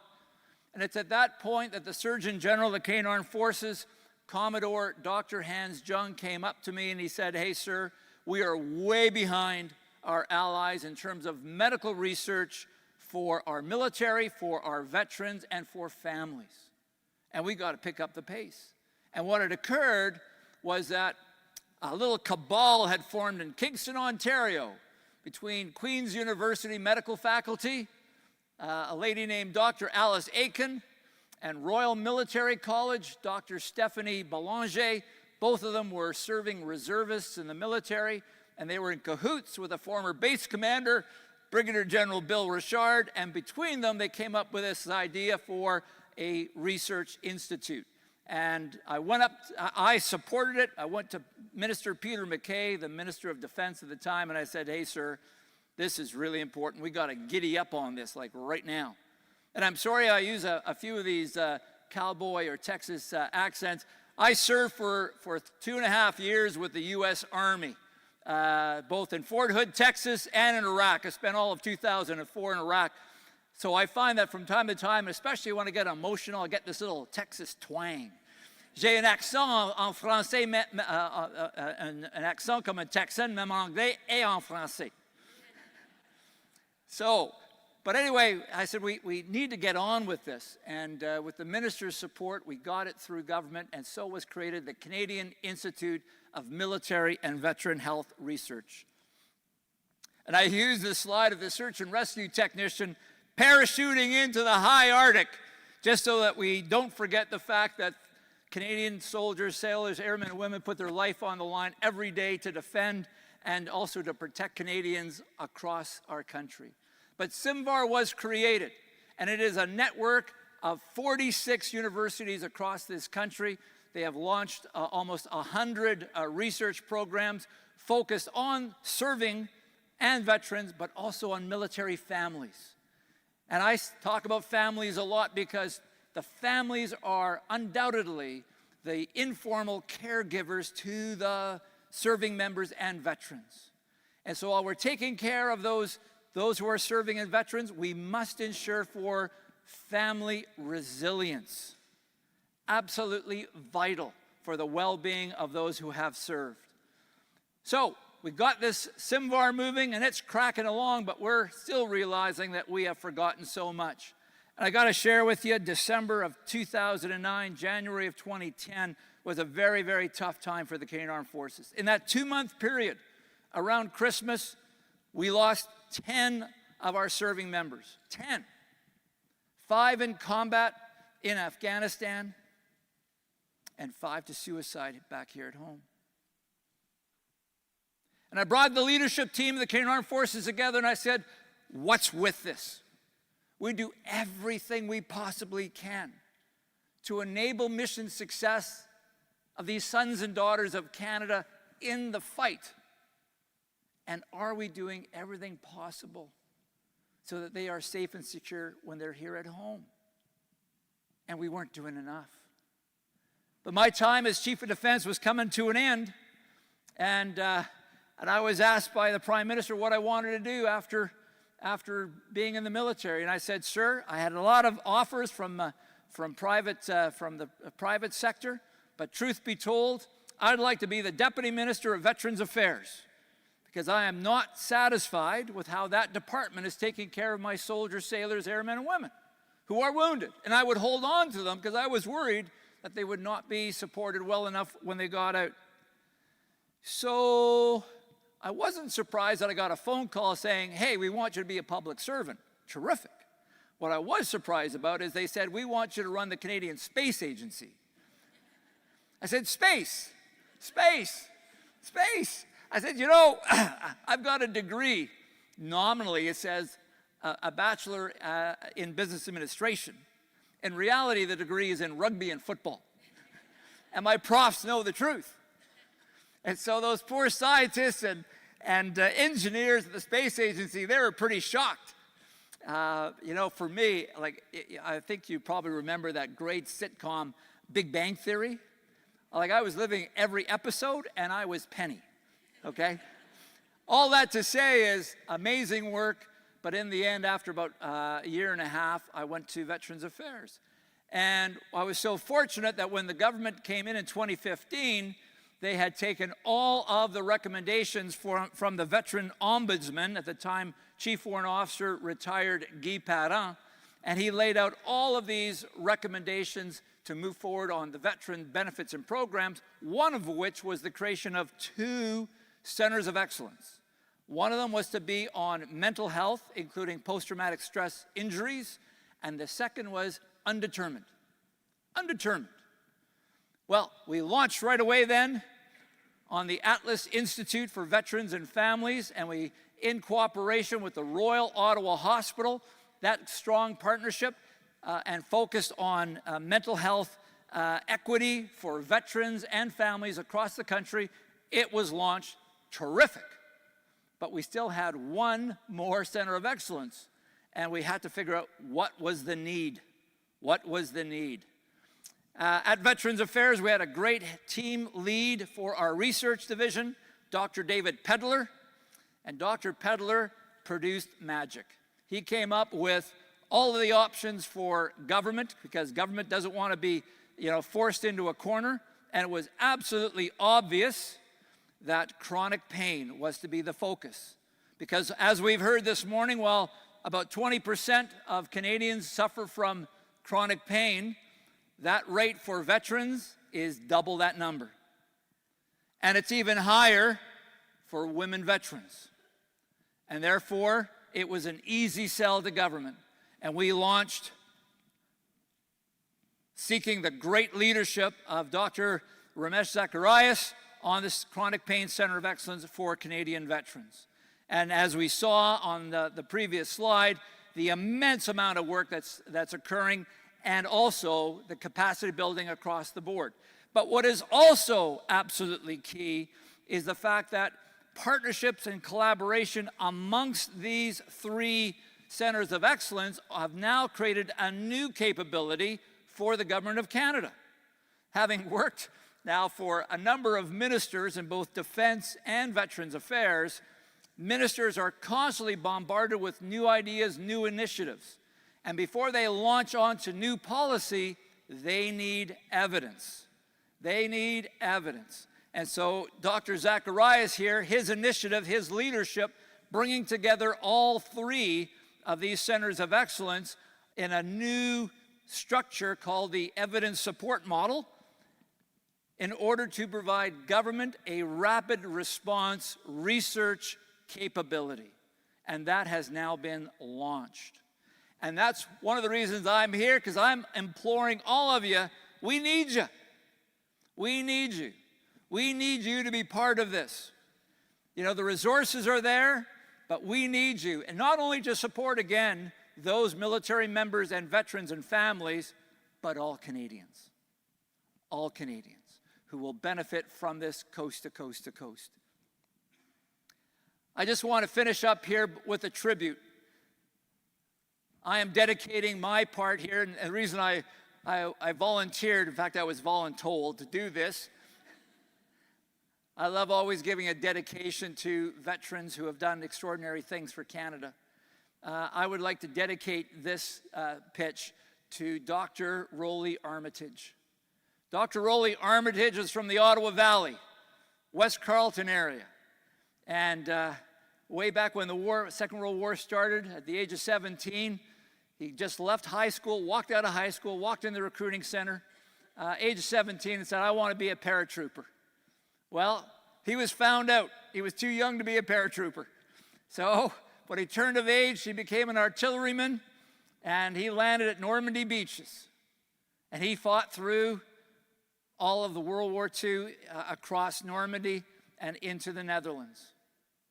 He was the youngest sergeant in his regiment, at the age of 20 years old. After the war, he took all the education benefits, came back here at home, and became a veterinarian, a very good veterinarian. And he was inducted in the Veterinarian Hall of Fame for doing the research and finding the transfer of rabies to horses in Canada. And also was an incredible leader, was the mayor of West Carleton, ran the Carleton-Rideau Raceway, ran the Carp Airport. And tragically and sadly, after a full life, he died last June. He had wanted to go to the 80th anniversary of the D-Day landing and didn't make it. And I would visit Rolly on a monthly basis. As Deputy Minister of Veterans Affairs, I kept tabs on a number of cohorts, whether it be World War II, Korea War, some of the peacekeepers, Bosnia, Rwanda, Somalia, and up to Afghanistan, just to make sure that we were doing a good job. And I would sit down with Rolly and say, how are we doing and how are you doing? And he would open up to me. And he said, you know what? He said, way back in, he said, I've never told this story to anyone. He said, back in Normandy, Battle of Caen in France, he said, we came under heavy artillery fire. And my troop officer got killed. This troop officer was from Toronto, young fellow. So my troop officer was killed. And I was furious because I respected that troop officer so much. He said, I just sat there on a rock and I was so distraught and I was so angry. He said, and I questioned, why did I join? Why did I leave the Ottawa Valley? I could be back there with my chums, chasing girls and having fun. And here I am instead in France, fighting and potentially dying. And then he said, then I realized, if not me, then who? If not me, who is going to serve and make the sacrifice, then who will ensure for peace, security, and freedom? And I share that with all of you because it applies to all of us. If not us, then who? And I look to what all of you are doing to make things better for Canadians. And the fact that just like Rolly all those years ago, you save lives.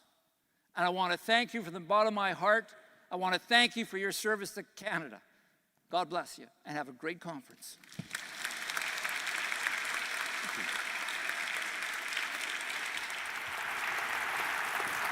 Well done. Wow. Well done.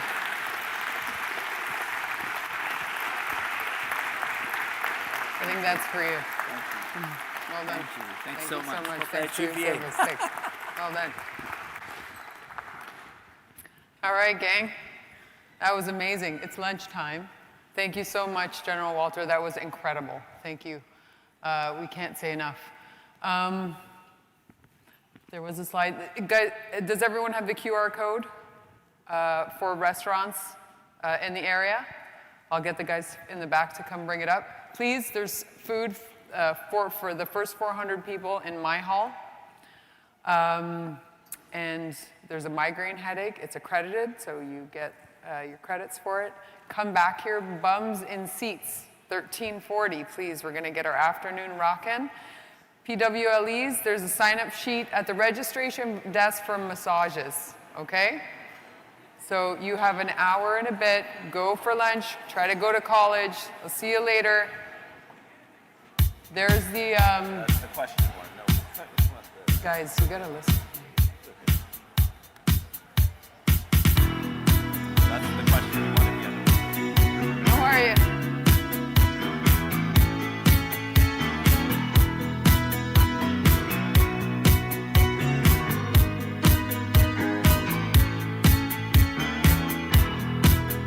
Just a small town girl living in a lonely world.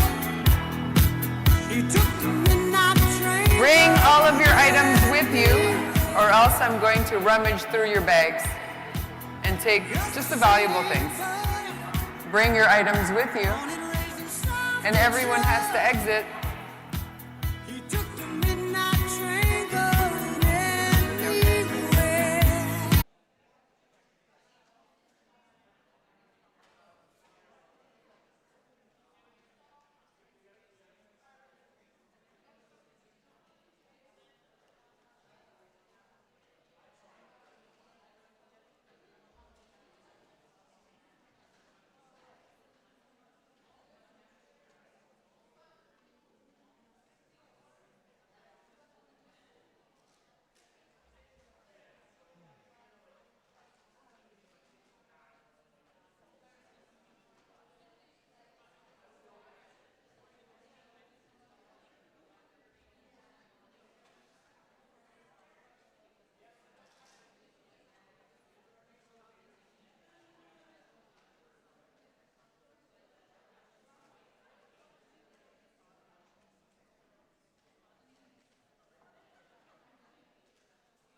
Testing, testing. They're coming now. It was running behind. That's okay. Yeah, yeah. I'll just introduce you.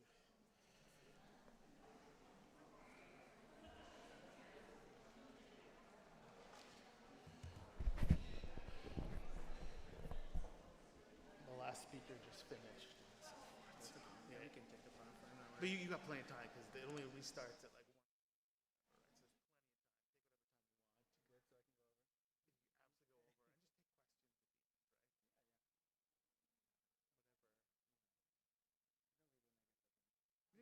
Yeah, but people can raise their hands, however you want to do questions.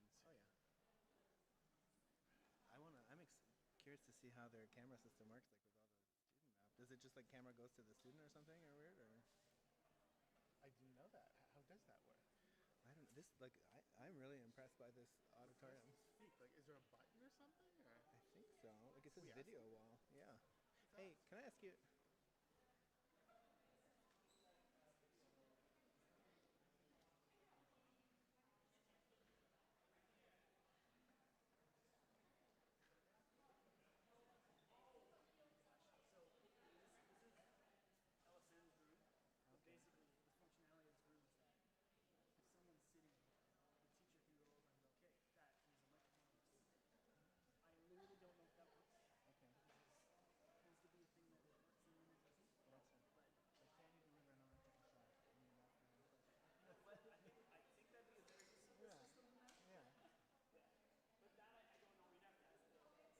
Very good.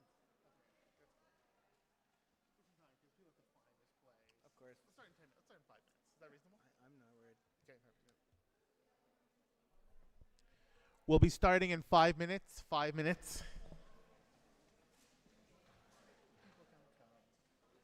Thank you for doing this.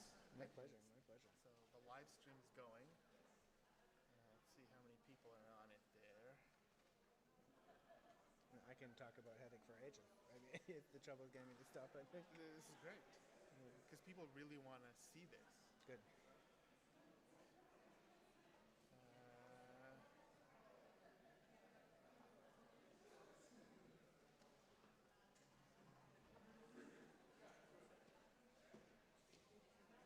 Perfect. Things are happening. Things happening.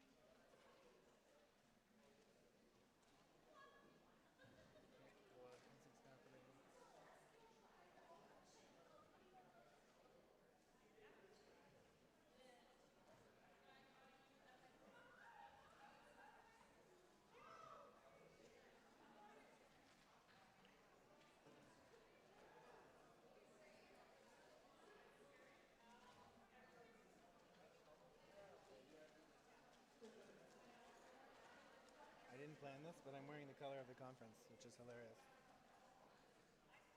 I realized perfect. I was standing next to the banner. That's perfect. I'm just going to make sure that I'll be on box.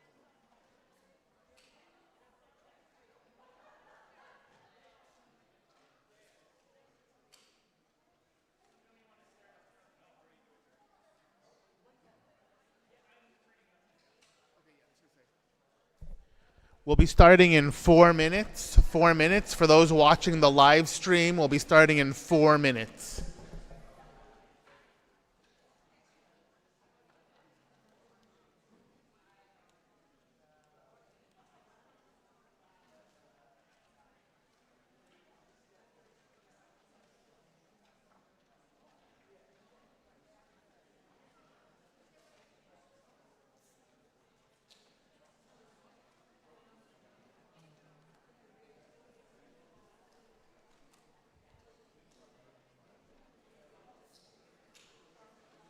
We had 10,000 people so far on the live stream watching, so it's a good number. I don't want to lose all these people. We keep telling you, starting. Yeah.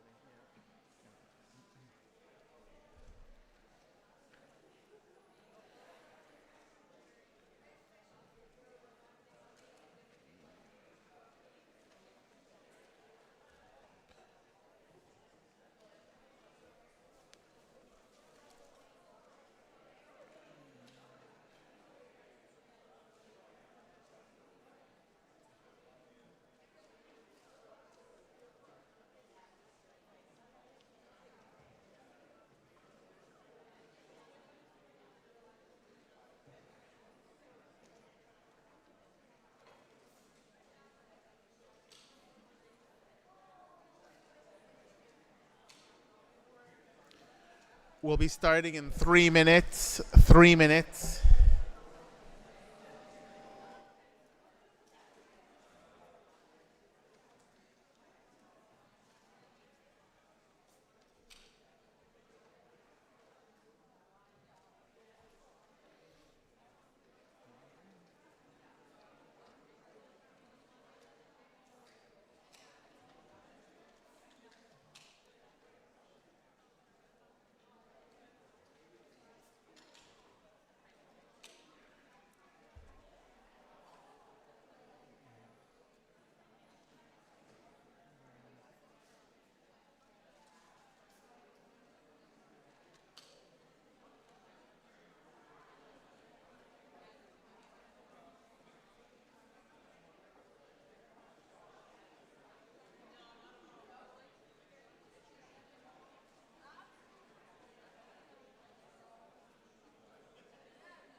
So once I hand it over to you, you're fine.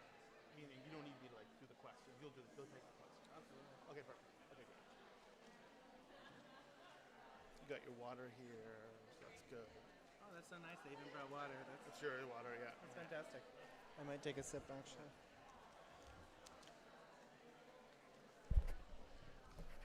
Two minutes. 2 minutes. For those watching the live stream, we're starting in 2 minutes.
One minute. We'll be starting in 1 minute.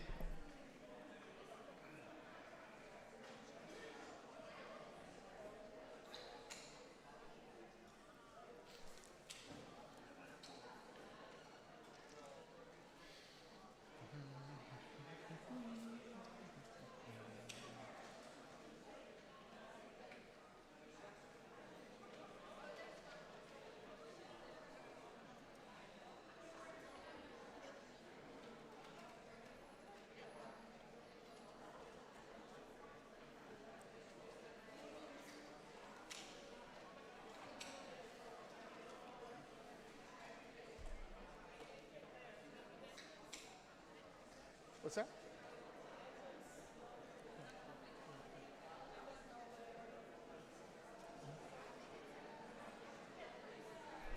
Okay, if you could take your seats, please. We're going to get started. If you just take your seats, we are going to get started.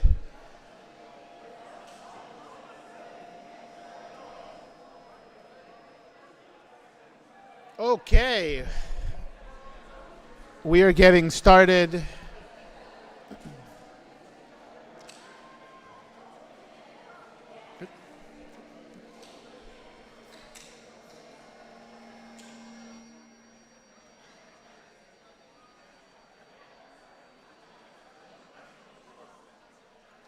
surprising me just as much as it's surprising you.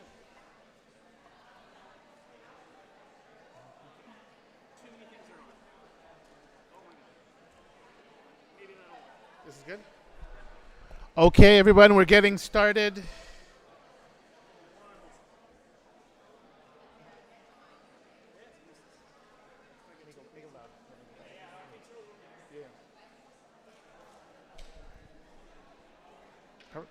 Okay, welcome everyone. Welcome to the Canadian Pain Society's speech on migraine and headache. This is an accredited part of the conference, and you will get CME credits. This is being live streamed. We had over 10,000 people watching the live stream this morning, and it is my great pleasure to welcome our speaker for this lunch symposia, Dr. Alex Malinchin, an FRCPC neurologist with additional subspecialty expertise in headache.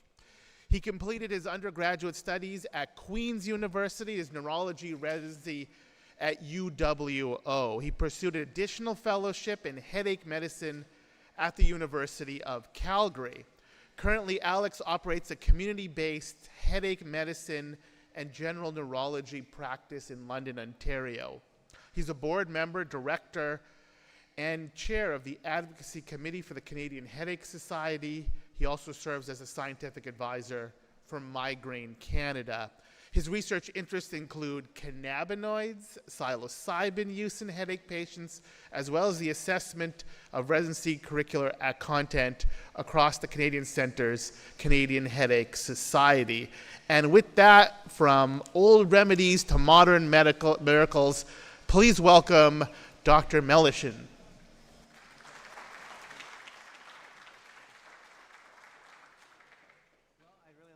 Dr. Pereira and the whole Congress committee for inviting me to talk to you today. My interest, like you mentioned, is primarily in migraine and rare types of headache disorders, and I'm hopeful today that I'm going to ignite a little bit of that curiosity in all of you. If you're not, oh, you can't hear me? Can we turn it up? Better? You can't hear me now? Okay, better. We'll try that. Now we're getting some feedback. Okay, so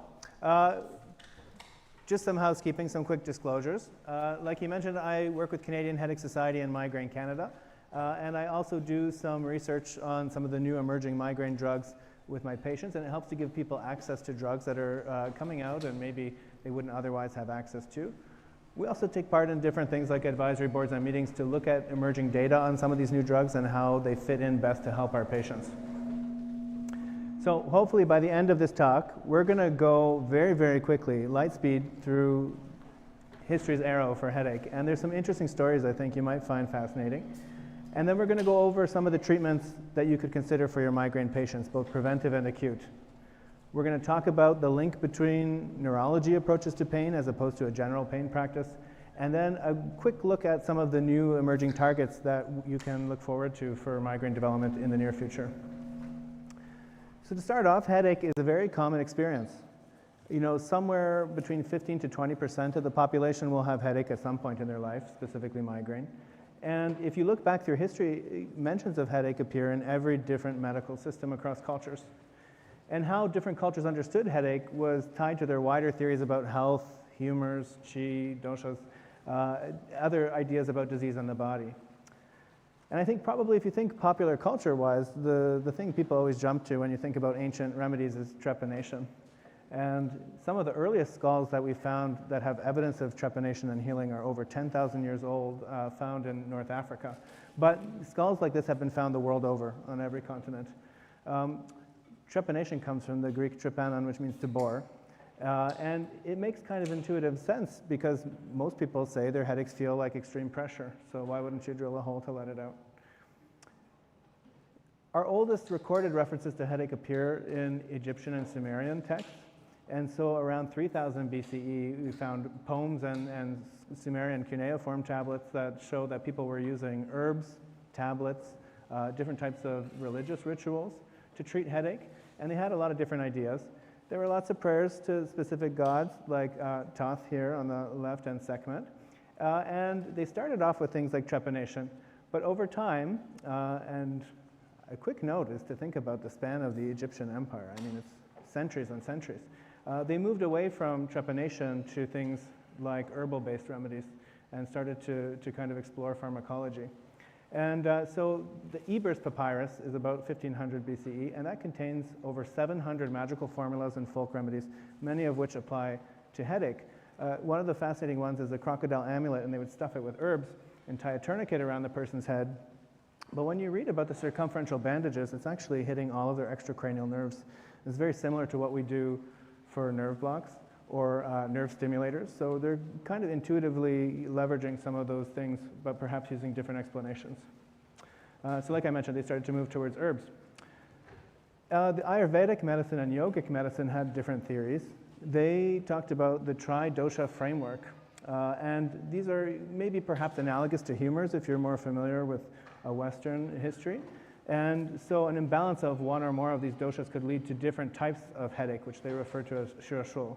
And so depending on the characteristics that the patient would report, they were able to classify them into one of these. And then based on that, they could prescribe specific types of treatments, whether it was herbal remedies, traditional herbs.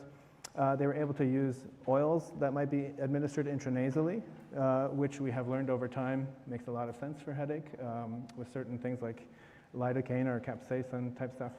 And then they were able to prescribe things like diet and lifestyle, meditation and yoga.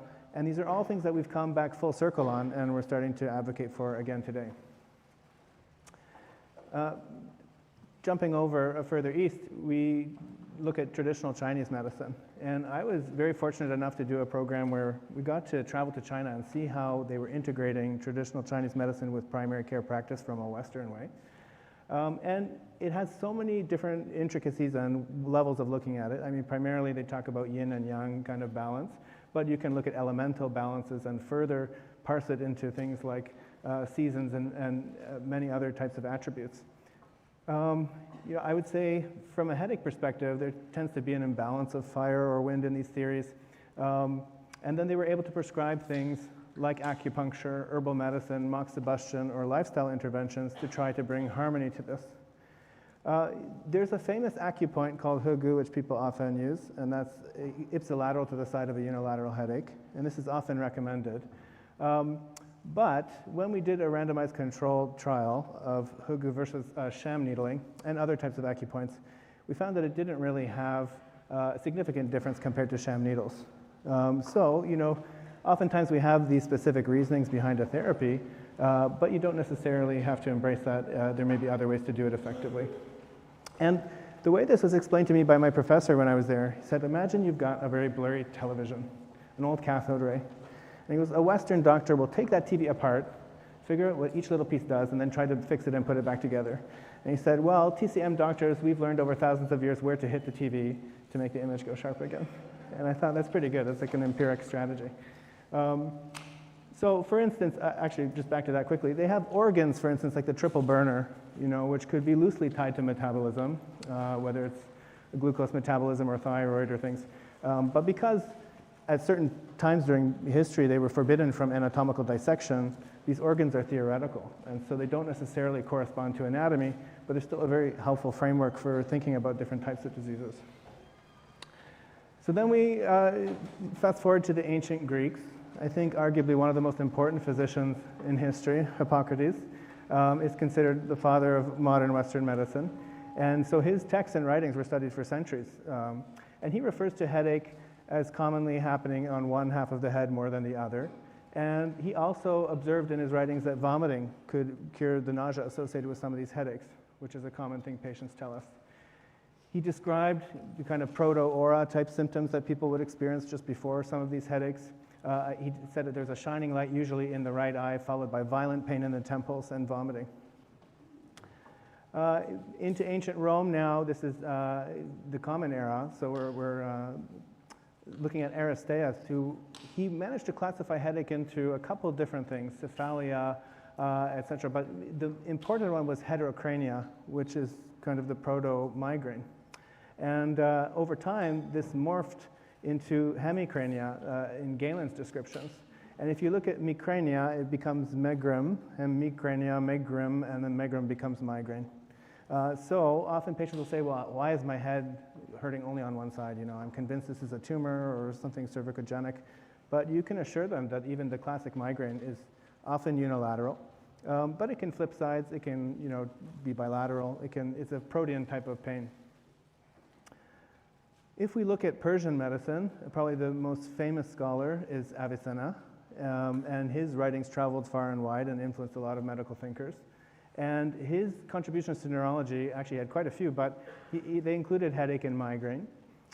They had a different way of thinking about it in terms of hot and cold, but he also endorsed humors and humoral imbalance. And a lot of the things that he posited actually hold water today. Some of the topicals and things that he recommended had anti-inflammatory properties and were reducing nitrous oxide. Some of them were already serotonergic acting. And he thought that it's not just about humors, but perhaps there's something physical there, disorders of the skull, the dura. And he posited that there were these reaching factors that might explain how headache might propagate. And that's prescient for how we think about migraine today in terms of neuroinflammation. So one of the main things that they would prescribe for headache was rose oil. And so they would macerate rose in sesame. And so some modern Persian scholars have attempted to recreate some of these topical studies, chamomile, rose, etc., and see if in the framework of these ancient conceptions of headache, if they make sense as a therapeutic today. And so this was a double-blind, placebo-controlled crossover trial of this kind of rose oil prepared in the traditional way. And just a quick, we're not going to go deep into detail on this study, but the hot migraine description is very, very close to what we think of as migraine today. So, for instance, they had to have more than 3 of the following: eye redness, photophobia, throbbing or pulsatile headache, aggravation by heat, and then osmosensitivity, which is very, very common in migraineurs, and we often see it in the appendix of the ICHD-3 criteria. And then they experience a flushing, which is probably an autonomic feature that we would associate with cluster headache or migraine. So a kind of hot sensation in the face. What they found was that the mean intensity of the migraine at various times didn't really differ versus placebo. The nausea, vomiting, light, and sound didn't really differ. But, the intensity, it was a little bit lower in the patient specifically parsed by the hot subtype. But overall, I would say it's not a very positive study for rose oil. So thinking about these ancient models of pain and migraine that we just breezed through, I think you can see that there's some commonalities. Most of the ancient traditions saw headaches not as an isolated event or a problem, but signs of a broader systemic imbalance. The treatments that they often offered were holistic, focusing on meditation, diet, exercise, and then some other specific interventions. Some of the ancient remedies, like willow bark, actually the writings date back to ancient Roman writings that can be used as anti-inflammatory, have been given some modern scientific validation. We still use aspirin today for migraine. And all of these share this kind of intrinsic theory of imbalance in some sort of reaching factor or humors. Whether you subscribe to qi or dosha or humors, all of these offered a model that could integrate the headache pain into a broader concept of health and other diseases. So now we fast forward to Europe, and from here on we're going to focus more on the Western Medicine College of things. And it got kind of strange at times. People started attributing headache to demonic possession or like moral failings, behaviors that weren't necessarily considered kosher at the time. And you were often recommended to go on a pilgrimage or try some valerian root and rosemary, and then they would bloodlet you or possibly drill holes into your head to let the demons out. And you can see here that along with trepanation, they're pioneering some other prophylactic strategies like conical metal hats and wearing books on your head. So it's a very interesting period. But amidst all the madness, there were a couple of rays of light. And one in particular was an abbotess in Germany, Hildegard of Bingen. And she was, I would say, a modern precursor to the kind of trepidatious female doctor and researcher. She had access to a number of medical texts and studied them. And she was kind of a self-taught polymath. And she believed she was receiving visions from God, and she would write them down. She wrote the most beautiful choral music. Like if you go home tonight, listen to some of her music, it's absolutely fascinating. But her drawings of what she saw are also very interesting. So she would illuminate text and show what she perceived to see during these communications. And a lot of them are very similar to migraine aura symptoms, including the classic tachopsia, the fortification spectrum. And so lots of neurological historians have gone back and think it's quite convincing that she likely suffered from migraine aura, and that she may have been having some auditory features of this that inspired some of her music and visual stuff. So very fascinating lady, and there's great movies about her life, great biographies, so I would encourage you to look deeper into that. We jump forward to William Harvey, just as a brief mention, that his discovery of the circulation of blood really played a huge role in how we conceptualized migraine for centuries after that.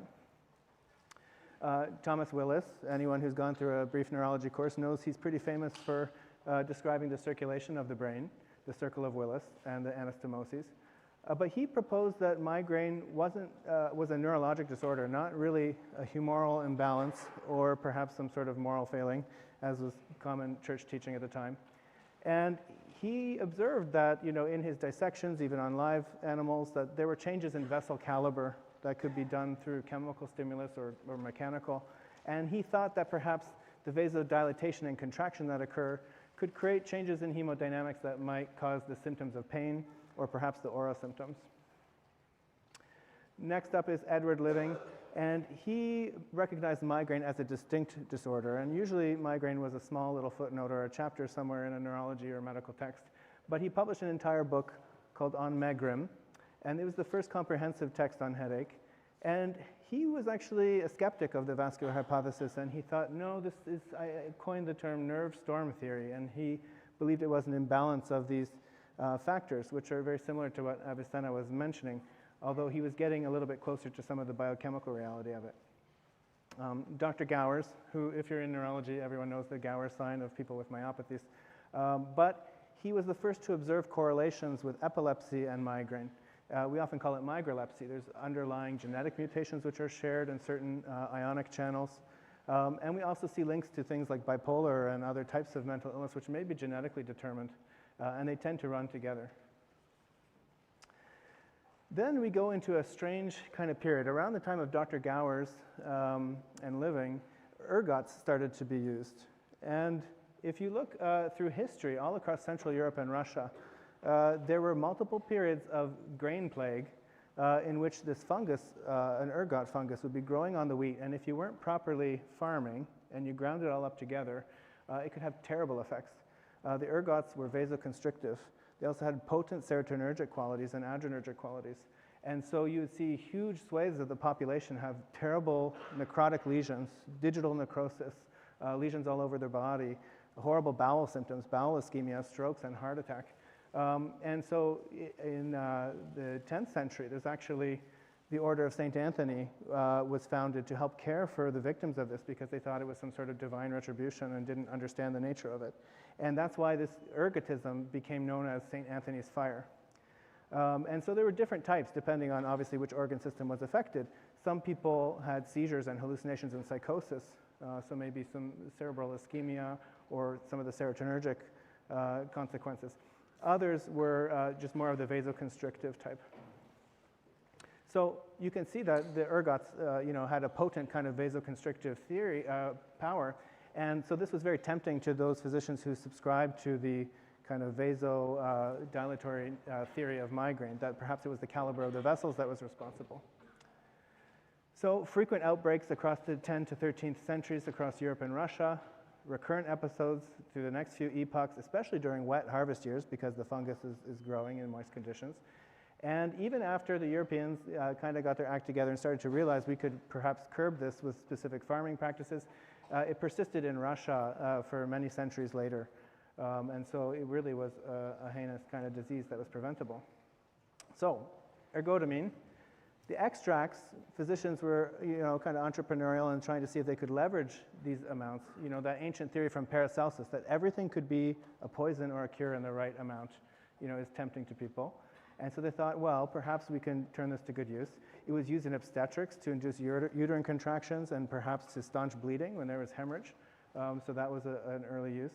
The earliest record that we have for treating migraine actually appears in an Italian writing in 1862, and then a few years later it appears in English. And it wasn't until 1920 that a Swiss alchemist actually isolated the ergotamine and was able to reproduce it and create a chemical synthesis process. Through the 20s and 30s, they managed to formally test these drugs in migraineurs to see if it worked, and it did. And ergotamine showed good efficacy, and they posited that this was through 5-hydroxytryptophan, serotonin receptor agonism, and some of the adrenergic activity. And then we have Dr. Wolf. If any of you are involved in the headache sphere, you'll know his textbook, updated today, is still used to teach headache to students. And through the 30s, he conducted a number of different experiments. And so he has a famous case series of 45 patients that were awake for craniotomy. And these are people that volunteered to cooperate with him during the procedure. And he would stimulate various parts of the dura and intracranial cavity, and then he would have the patient record where they felt the pain. And so it's behind a paywall now, but you used to be able to find this picture everywhere. It's a very fascinating diagram of where pain is referred from the lining of the brain to different structures. And it's often in the face, in the ear, in the neck, in the back. And so I find showing that to my patients actually helps them understand why they believe they have 14 types of headache, but it's a shifting protein kind of problem. You can see a small diagram here in the bottom. And so he published these cases, and this really cemented the vascular theory of migraine for some time. He was able to see the caliber of the vessels change, correlate it with the patient's descriptions of pain, and he proved that both mechanical and chemical stimuli could do this. So it really cemented that idea that there was a vascular underpinning to these headaches. What about aura? You know, aura is not necessary for a diagnosis of migraine. So it's a parallel process. Many people with migraine have it. There are a few rare individuals who have the so-called acephalgic migraine. That's fallen out of fashion. But they have typical migraine aura without the headache. So they're related processes. They're linked, but they don't necessarily have to occur together. Probably the granddaddy who described this was Carl Lashley. Of course, there are many descriptions of the phenomena of aura, but he was the first to posit a mechanism by which it might occur. And he himself suffered from visual auras and the typical scintillating scotoma tachopsia type phenomenon. And so he would meticulously document them by time and try to measure them. And he was a neuropsychologist, and he delved into physiology, and he was able to correlate this with some data they were collecting on the idea of, it later became known as cortical spreading depression. There's a phenomenon by which electrical signals will travel over a part of the cortex of the brain, and it's followed by a sequence of changes in blood flow, vessel caliber of dilatation, constriction, dilatation. And so he noticed that the time course was eerily similar, and he posited that perhaps this was that spreading depression in the visual cortex causing these phenomena. And he turned out to be right. One of his students, who was a Brazilian physiologist, also working in the States, picked up the torch. And so he discovered cortical spreading depression and really pinned it down in his experiments of rabbit and guinea pig brains. And so he saw a slow moving wave of the depolarization with suppressed brain activity. So when it's spreading and activating, you get the positive symptoms: sparkles, colors, geometric shapes. And then when the brain tries to shut it down, it's not quite enough to cause epilepsy or a seizure, but the brain realizes there's something going on, and so it tries to suppress this. That's when you get the negative symptoms, the kind of blurriness and the patches of a blind spot. As it travels to different parts of your brain, the symptoms are different depending on the region affected. So if it takes a temporal stretch, you're going to get language problems. Migraineurs all talk about dysphasia as a precursor. So you'll be jumbling words, maybe the phonemes don't come out right, or it's just on the tip of their tongue. And so really, anything the brain can do properly, it can do improperly. And aura can take on a myriad of different features. The 90s came in, and we had the triptan revolution. People got tired of the ergots.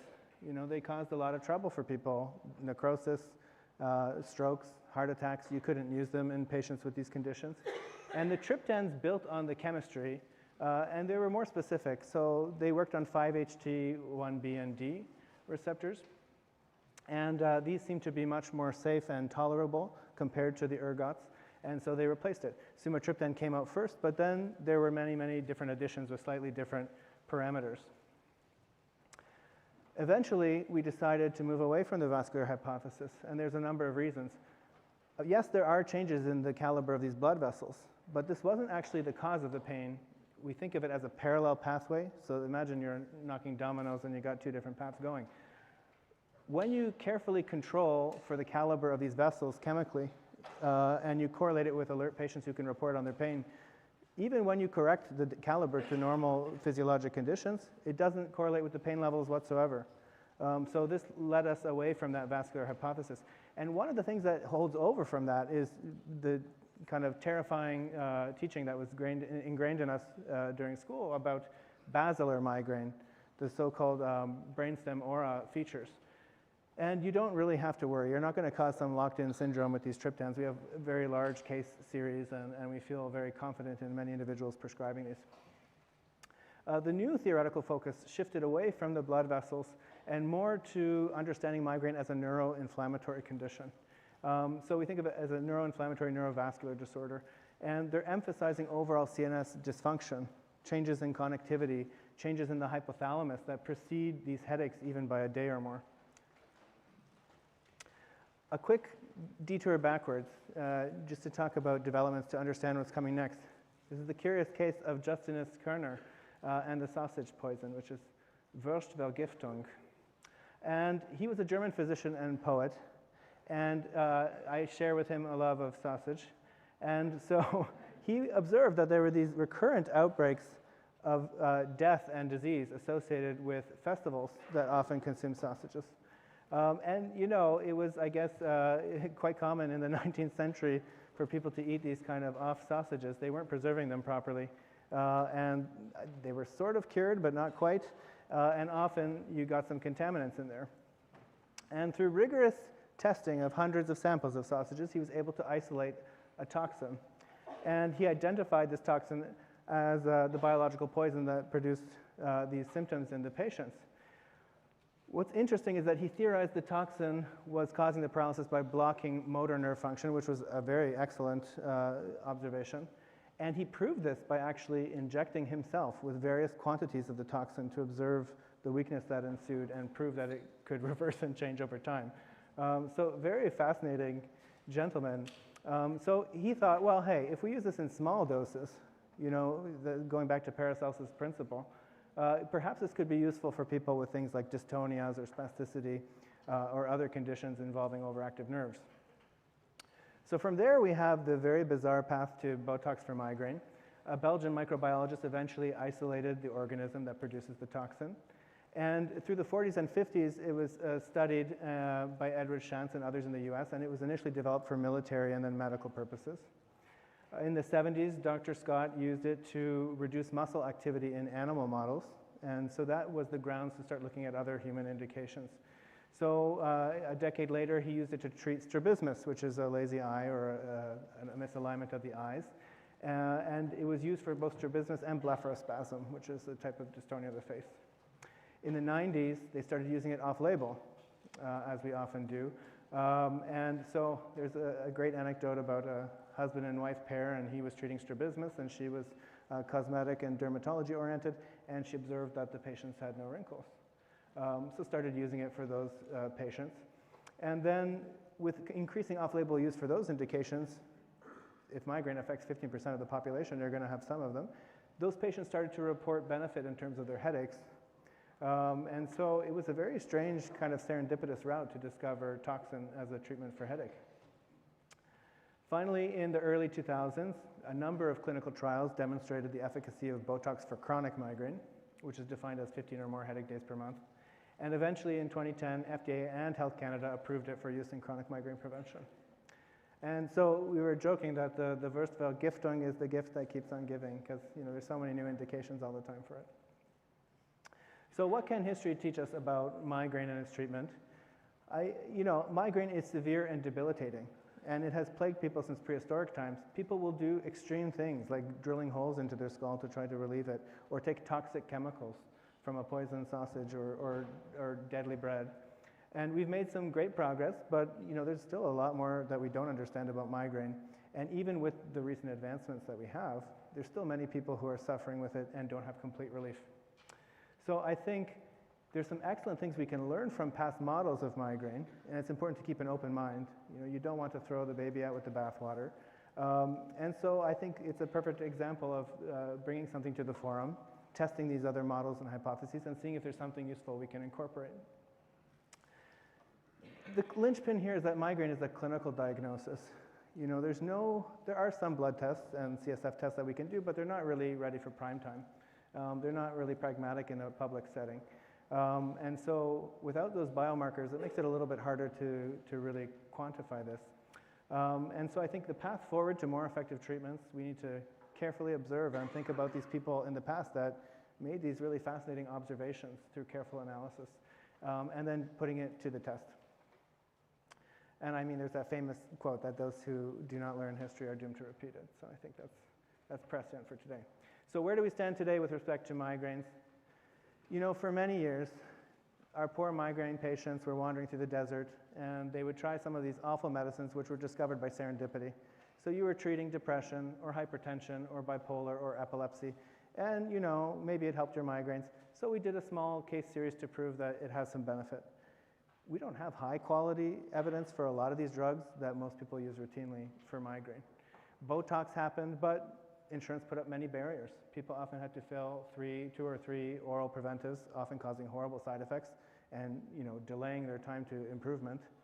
And so it seemed pretty hopeless for a lot of people until, you know, we have a new class of medicine, the CGRP antagonists, which I think offer a lot of new hope for individuals. And if you have a headache clinic and you use these drugs, I think you'd agree that every week we have patients that come back and tell us these are life-changing. And in neurology, when you hear life-changing, it's usually in the other direction. The evolving treatment landscape, we started mostly with beta blockers, angiotensin receptor blockers, tricyclics and topiramate. And for acute, we really only had NSAIDs or triptans. The ergots fell out of favor with many for the reasons we already discussed.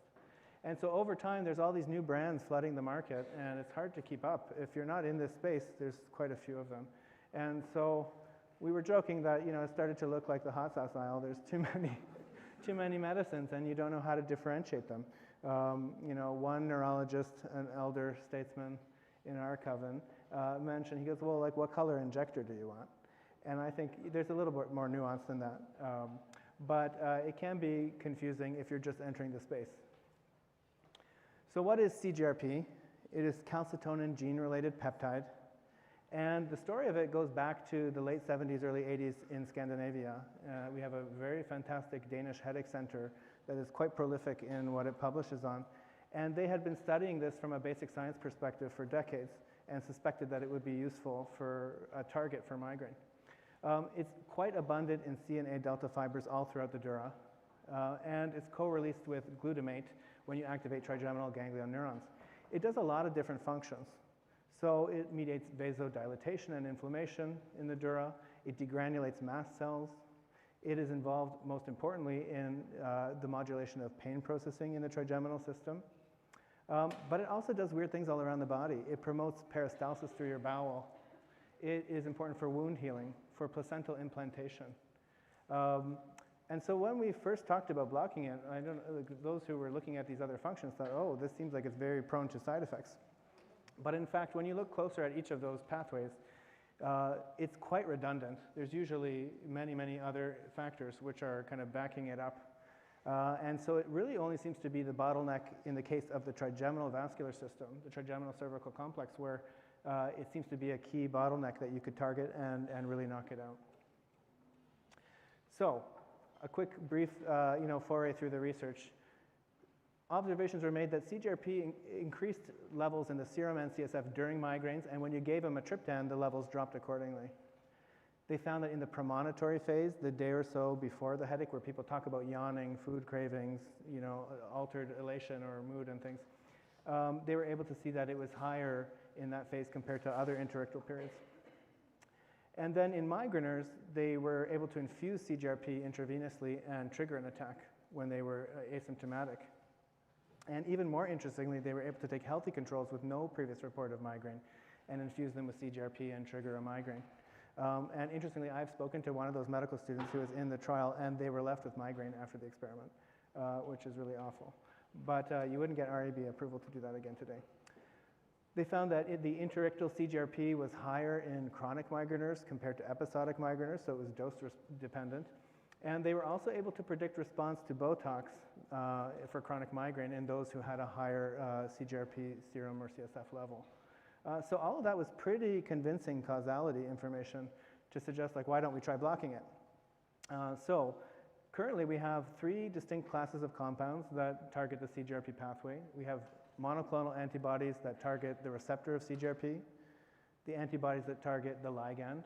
So I tell people it's like a lock and a key. And then we have the small molecules. These are called the GPANTs, and they block the CGRP receptor. So they block CGRP peripherally, they stop pain transmission centrally, and most importantly, I think, is that they're not vasoconstrictors, which is a big contrast from things like triptans or ergots. So this is the family of all the different CGRP antagonists. There's quite a few of them. And you know, I'm not exactly sure how they name all of them, but it seems like they take a whole bunch of Scrabble tiles and toss them down until they come up with something phonetic. And so most of them, of the early generation, were subcutaneous injections. And these could be administered monthly. One of them was able to be given quarterly if you took 3 at once, which is great for people traveling. And then an IV formulation came out, which was quarterly. And for those who are needle averse, we now have an oral option, which is the GPANTs. A question I get a lot from my primary care colleagues is like, oh, this sounds a lot like, you know, disease-modifying agents for rheum or for MS. Like, there must be all this monitoring, you know, baseline investigations and imaging and blood work. And it's not like that at all. Truthfully, compared to the stuff you've already been using to treat headache, these are much better tolerated. There's not a lot of side effects, and they don't require any routine monitoring. I routinely check blood pressure. Maybe there's occasional signals of elevated pressure, but over time we haven't really seen much of that. So very safe and well tolerated. Safety-wise, I tell them you can continue on this unless you develop some worrisome symptoms. Anything vascular, this is more just out of my abundance of caution as a neurologist. So if you have any angina or heart attack, TIA or stroke, any really bad peripheral vascular disease, maybe we're going to take a pause. We watch for 6 to 8 months while you get your secondary prophylaxis in place, and we check with the other specialists, and maybe we resume it. So I would argue they're safe and better tolerated than things like beta blockers or topiramate, which we often go to first line. And I don't get calls back about these medications from my patients. I wanted to put the data in aggregate for you, so we'll be giving all these slides out for reference. And we're not going to go into the nitty-gritty of each trial. From a propriety perspective here, from data management, you can't really make head-to-head comparisons of these trials, so it's not really fair to put them all in one table. But for the sake of discussion, I want to show the primary outcomes, which were the monthly migraine day reduction and this concept of 50% response rate. And I think intuitively it makes sense. You're like, well, how many patients cut their headaches by 50% or more? And that's, I think, a useful metric because patients intuitively understand it. I think clinicians understand it. And you could say that they're fairly comparable across the different brandings. And it's somewhere around, the rule of thumb is 40 to 50% of people will have 50% or more reduction in their headaches, which is pretty marked. For chronic migraine, the numbers are a little bit more modest, and we expect this.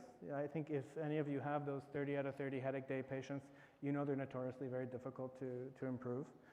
And so maybe the outcome measure isn't the number of headache days.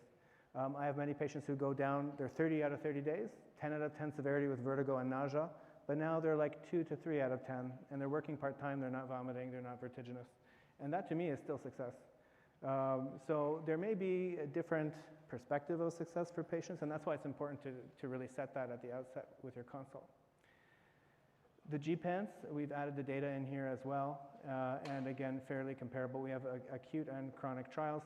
Rimegepant, which was approved in the States, unfortunately is not approved in Canada for prevention, but it is approved for acute use, and this is where it gets kind of confusing. This new generation of medicines can be taken just as needed to abort a headache, or it can be taken longer term to prevent it. And the neat corollary of that is that we don't think they cause rebound headache or overuse headache. For those who are more visually oriented, I put these data in a graph to show you. And you can see that for that primary outcome of 50% responder rate, they're all essentially within the realm of each other. But because they measured the outcome slightly differently and at different time points, you really can't make a head-to-head comparison. So if you're counseling your patients, a really good rule of thumb, I would say for episodic migraine, 50% response about 40 to 50% of the time. For chronic, maybe 30 to 40. It's a little bit more modest.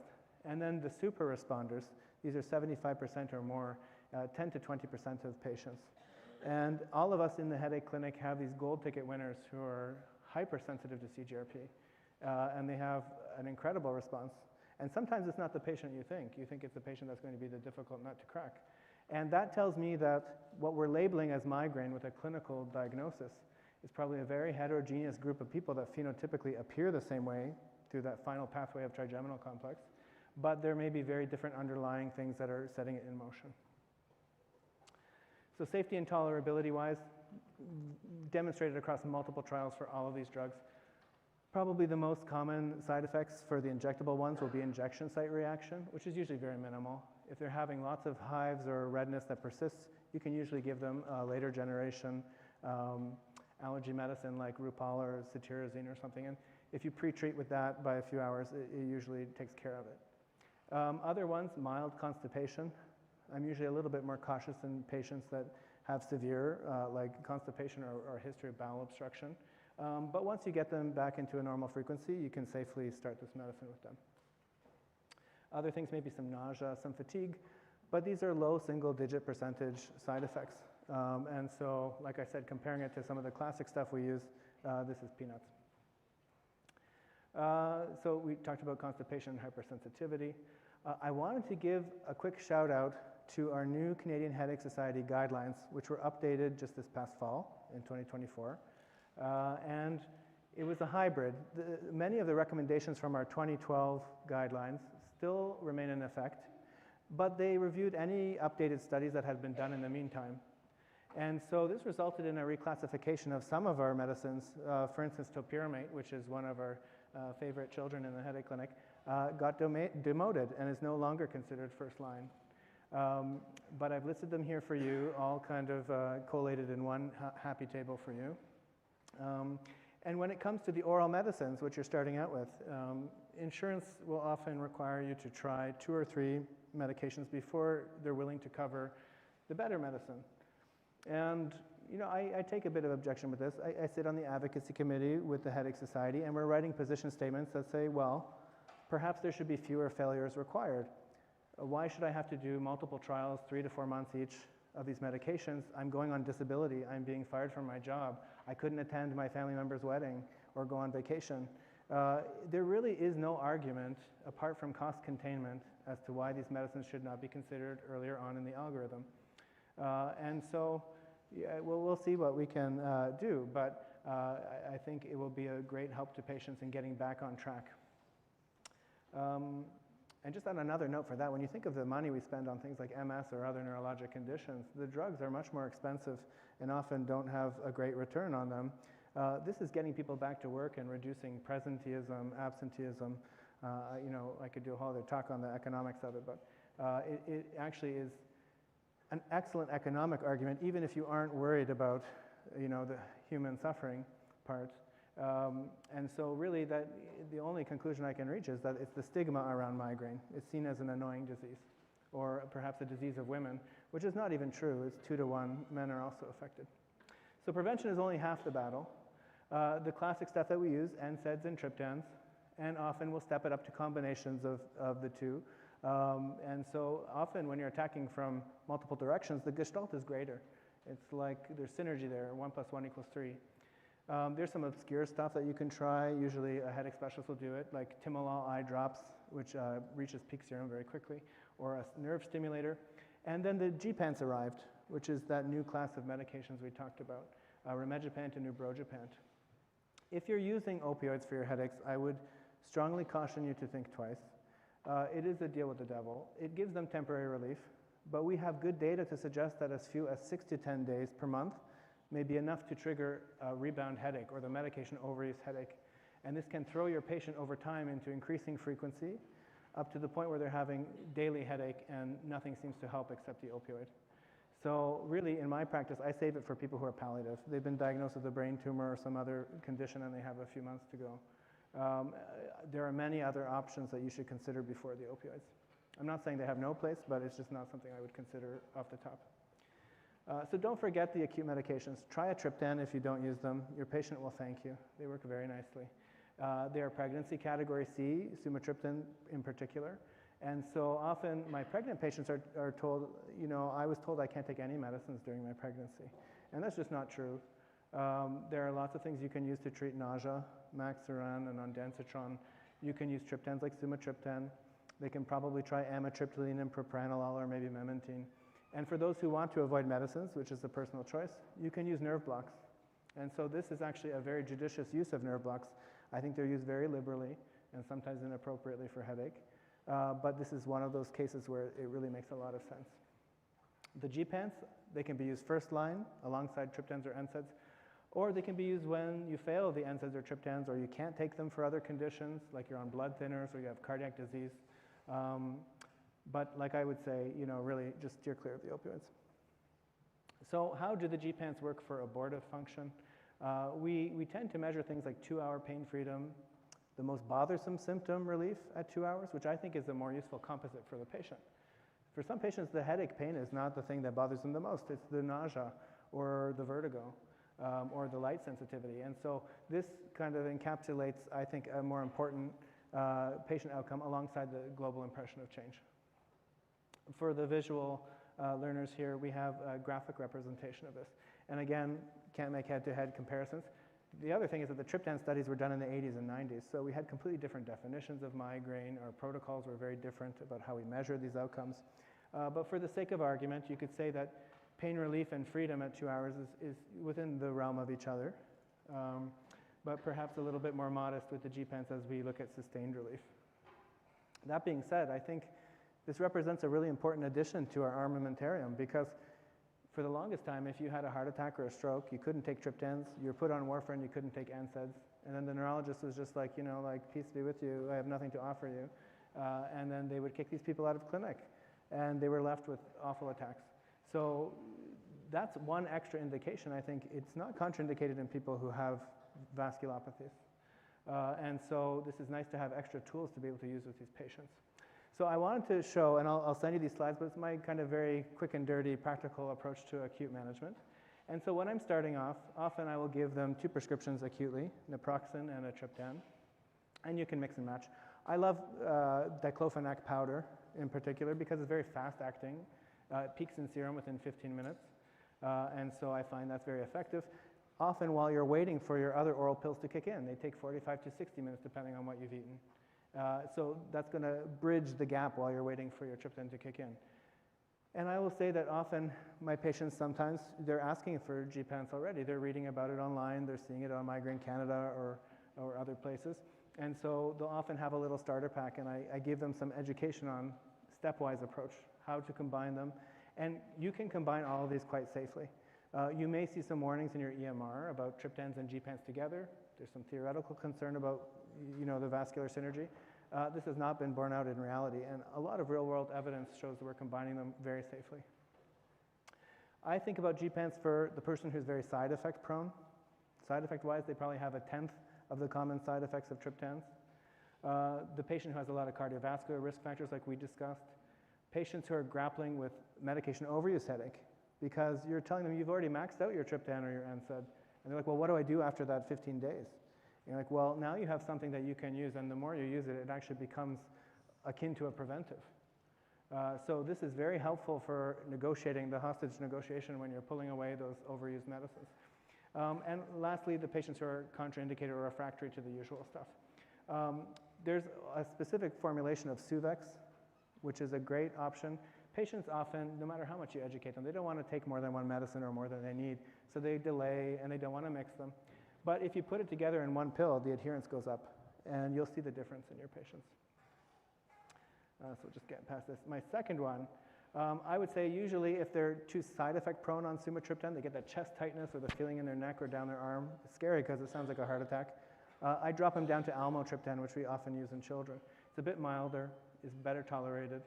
Frovatriptan I will often use. When they come back, if you drop your frequency, you'll often unmask a perimenstrual migraine.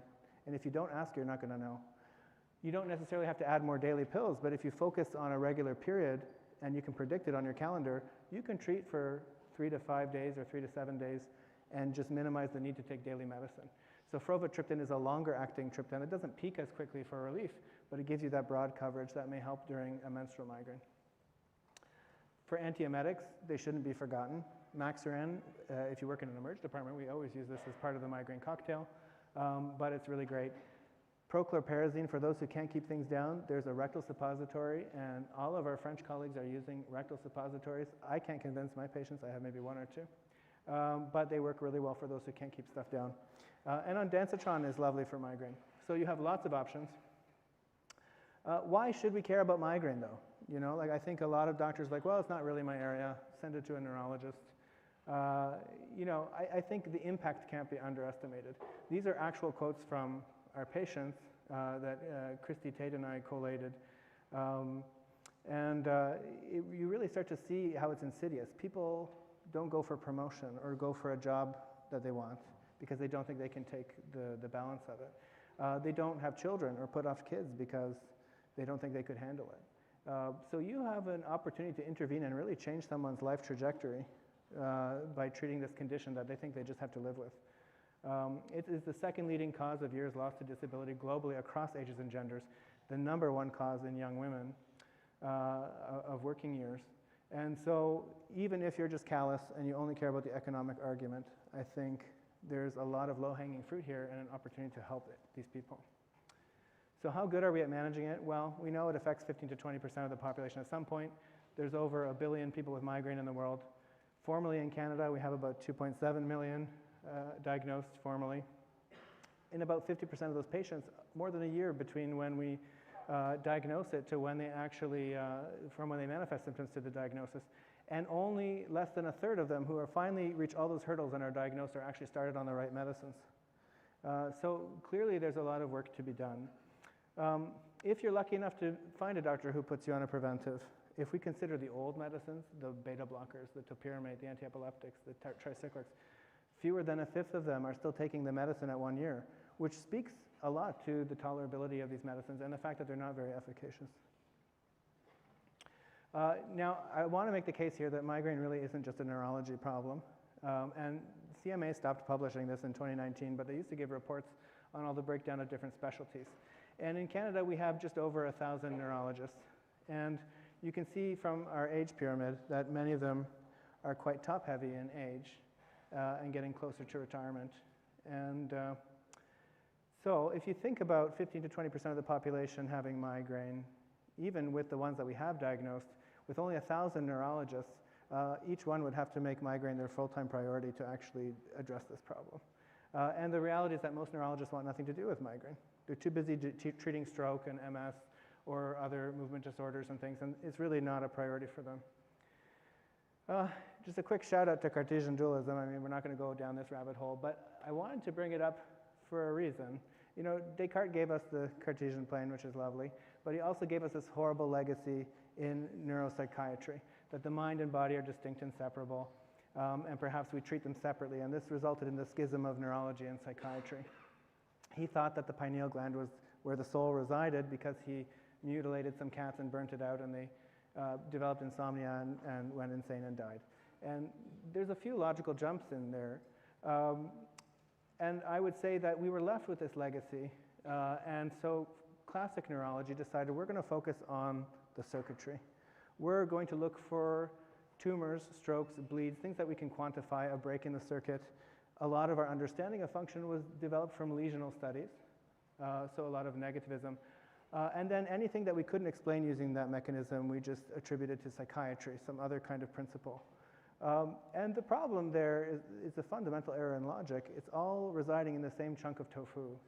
And this brain is managing all of your other symptoms. And like I mentioned already, anything it can do properly, it can do in a disordered way. And we've come to understand functional conditions in terms of connectivity, more like an orchestra where everyone is seated, but there's a few people playing out of tune. And so that has really changed. And the reason I bring up this dualism is because I think there's a different dualism between neurologists and pain specialists. I have been to pain conferences where there was no headache at all. And I've been to many neurology conferences where we don't talk about any of the pain conditions that pain specialists are focusing on. And so there's this idea, I actually heard this from a mentor. He's like, well, anything from the neck up is neurology, and anything from the neck down is to the pain clinic.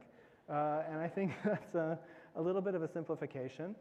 And I think hopefully over time, we're going to kind of create more of a global understanding. And of course, we all study this in books, but it's another thing to put it into practice that you're thinking about it holistically.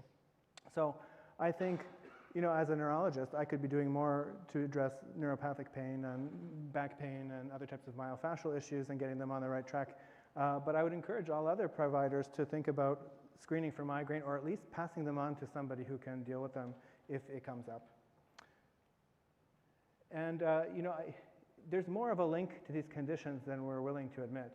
Adverse childhood events have come up as a really significant risk factor for these problems.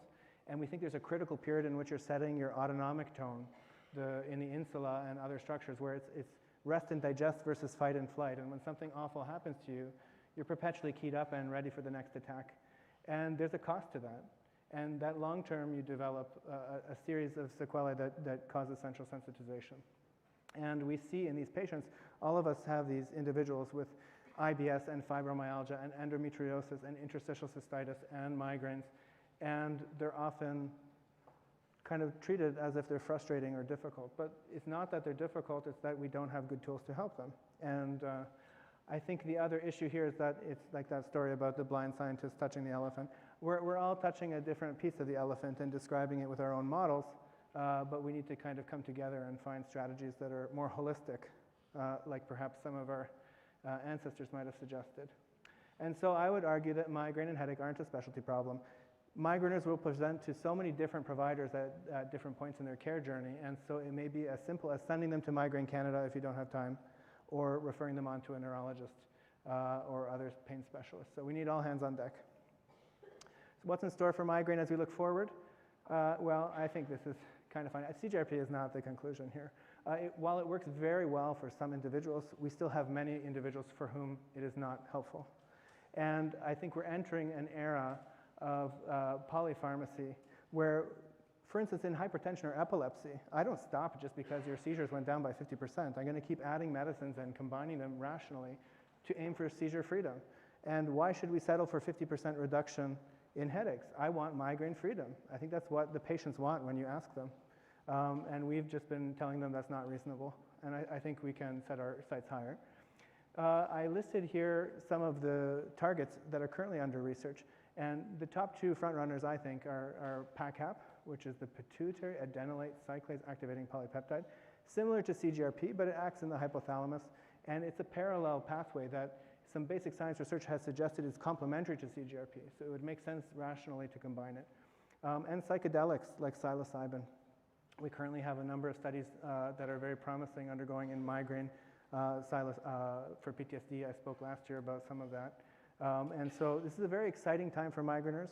And I would leave you with the idea that you never tell your patients there's nothing left to do. Get them plugged into the patient advocacy committees, the Migraine Canada and everything. They will be up to date on all the developments and they'll be able to find something to treat them.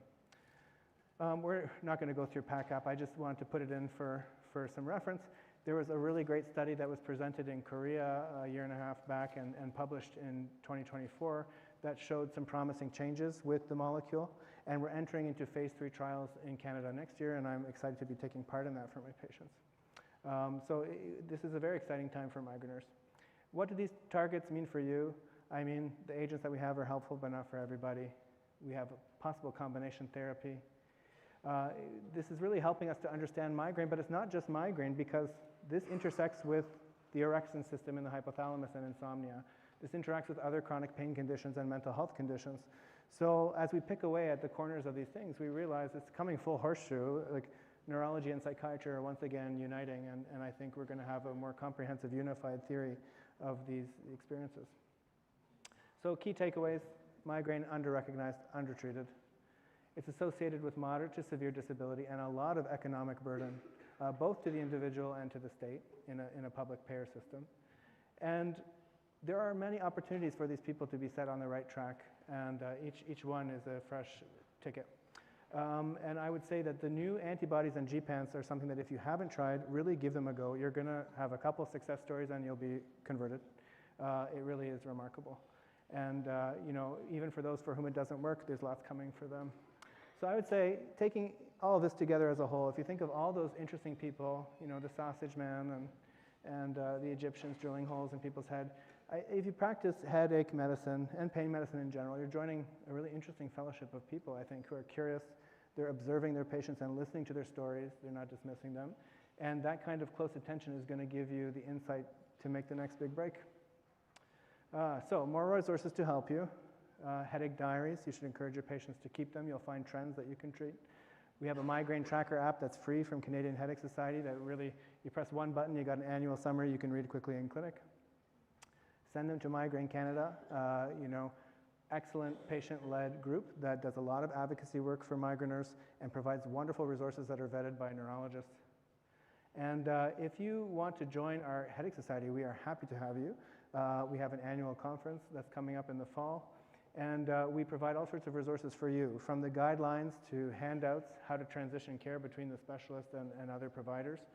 And then we have a wonderful headache forum that for $100 a year, if you become a member, you can add all your bizarre headache questions about weird phenotypes and strange refractory cases. And there's always one strange neurologist who's up at 4 in the morning who's going to write back to you on the forum. So it's actually kind of a fun community, and you get to hear really interesting cases. This is the diary, just to show you quickly, so you have an idea of what it looks like. Send them to Migraine Canada, like I mentioned. And this will be our conference here in September. I know we're at a conference right now, but I want to do a quick plug for the Canadian Headache Society, and we would love to see you there. There's material for providers of all stripes and different levels of training. So I would encourage you that if you're interested to learn more about headache, we would be delighted. And with that, I will turn the time to questions.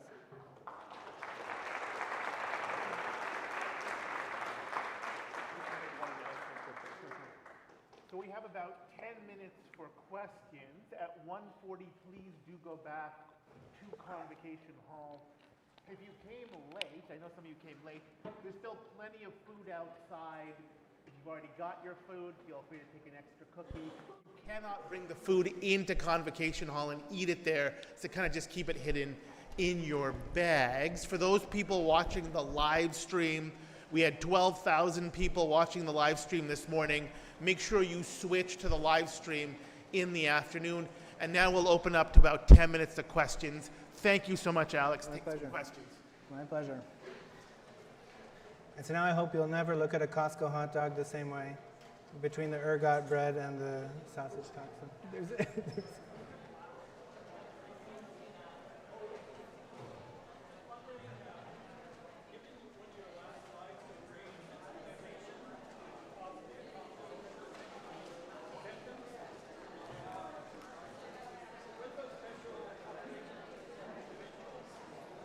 Yeah. Where migraines might not be the primary thing, but they might benefit from all these various drugs in terms of characterizing the level of brain Absolutely. sensitization. Well, what's really interesting, so the question was, when you have these patients who have multiple comorbidities, and I think sometimes even managing their migraines can, for instance, improve their insomnia and allow them to, depression, exactly. And what was really interesting, we had a study published on one of the CGRP antibodies recently that showed even if they didn't have a reduction in headache days, their depression and anxiety scores dropped significantly. And so there may be other indications we're just not measuring. I have a colleague who's comes from a Polish family, probably farmer stock. I'm from a Polish family, I very know. localized. Yeah. Now she's in Canada, Yeah. and she has these neuroinflammatory problems, but it's just paralyzing her, Absolutely. And it's not migraine, and it's not this and not that. No. It's that. Exactly. And then can some of these drugs, these newer drugs, that may be acting through brain sensitization as a effect, which then will allow the migraine to resolve itself, could they be used to diagnose their sensitivity to... Yeah, I think so. Like, all of us have a few of these anecdotes where chronic fibromyalgia and migraine for decades, in and out of pain services, and weirdly, it didn't help her migraines at all, but she went in complete remission with fibro, and she's back to gardening and driving, and you're like, that is not what I expected.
better bring the chick around.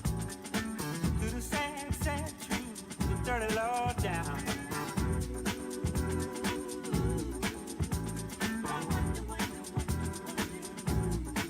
Taught her how to talk like that.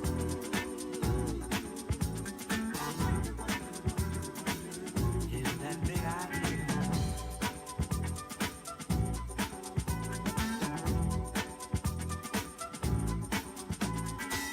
Nothing you can't handle, nothing you ain't got. Put your money on the table and top it off the lot. Turn on that old love light, turn a maybe to a yes. Same old schoolboy game got you into this mess. Hey, son, you better get on back to town. Face the sad old truth, the dirty laws down.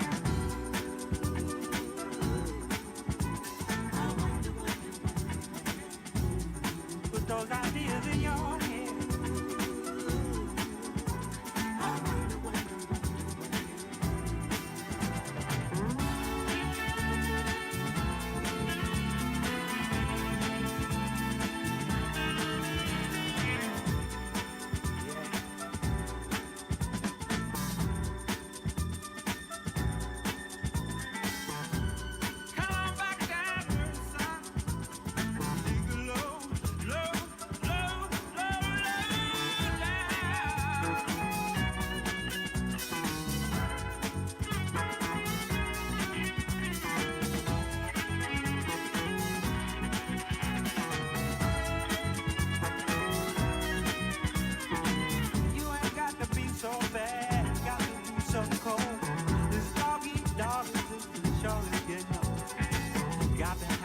For this, Jones for that.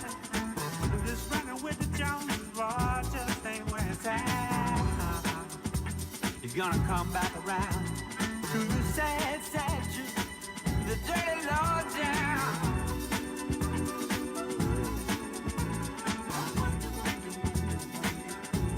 Got you thinking like that, boy.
Don't show up, don't come out, don't start caring about me now.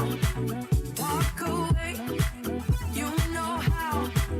Don't start caring about me now. Aren't you the guy who tried to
the stars, well, there go Venus, and there go Mars, something you've been through.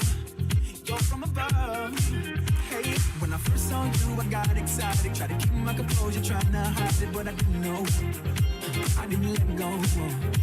Then it occurred to me while trying to fight it. Just like a kite, you learned to ride it, but I didn't know. You both let it go. Like a gust of wind, you hit me up sometime. Like a gust of wind, you push me back every once in a while. Like a gust of wind, you remind me there's someone I'm there. I wish you let the air when you need to power myself. Like a gust of wind, you hit me up sometime. Like a gust of wind, you push me back every once in a while. Like a gust of wind, you remind me there's someone I'm there. I wish you let the air when you need to power myself. When I open the window, I wanna hug you, 'cause you remind me of the air. I said yeah, 'cause when I'm feeling real low, I remember I love you. I put my hands in the air, and you were there. With your love, I can pour the skies, running away, that electrified mothership other cannot go away.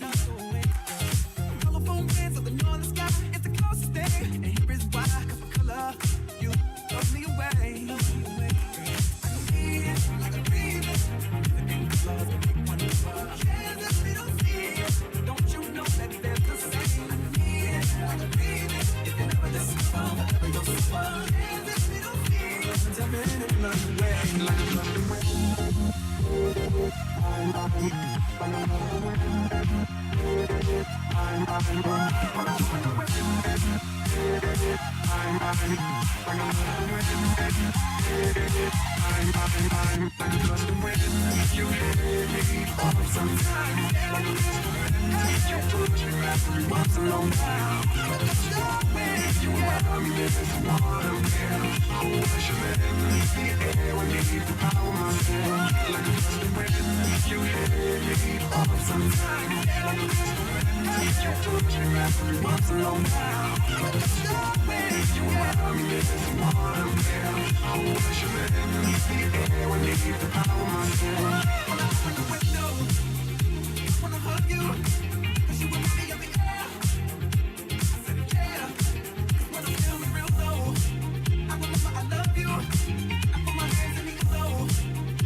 pleasure every single day, oh baby.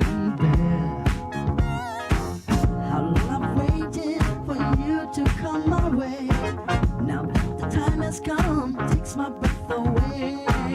I'll always be here and never go away, no babe. Oh yeah, every way's a new way, baby. Since you came to stay, every day's a new day, baby. I am here to say,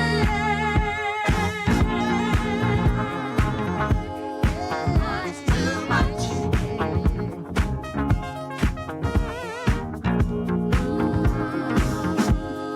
Much too much.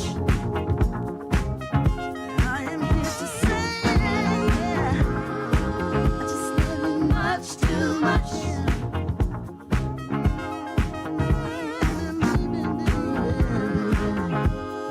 Much too much.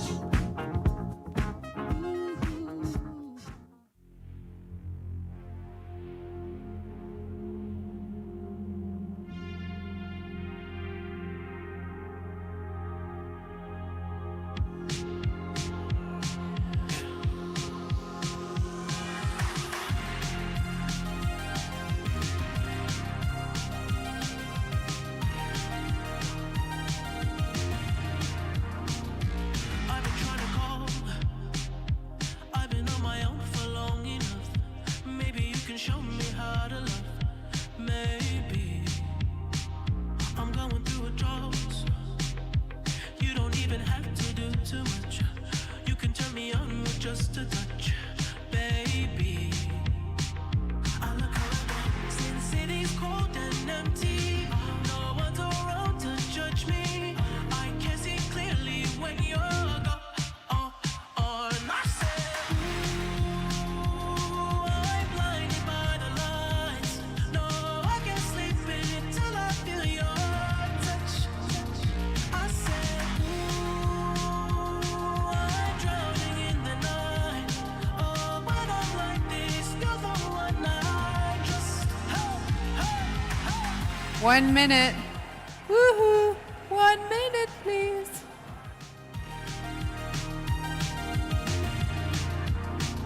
I'm running out of time, 'cause I can see the sun light up the sky.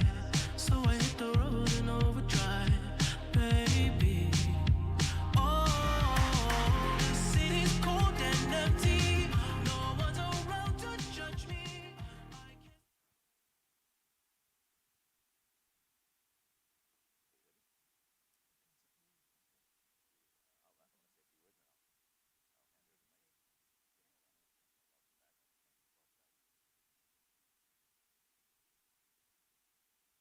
Okay, everyone. I know everyone's still taking their seats from the long walk from my hall and all of the amazing restaurants you guys were dining in. Take your time filling it in. The staff will show you to your seats as you make your way back.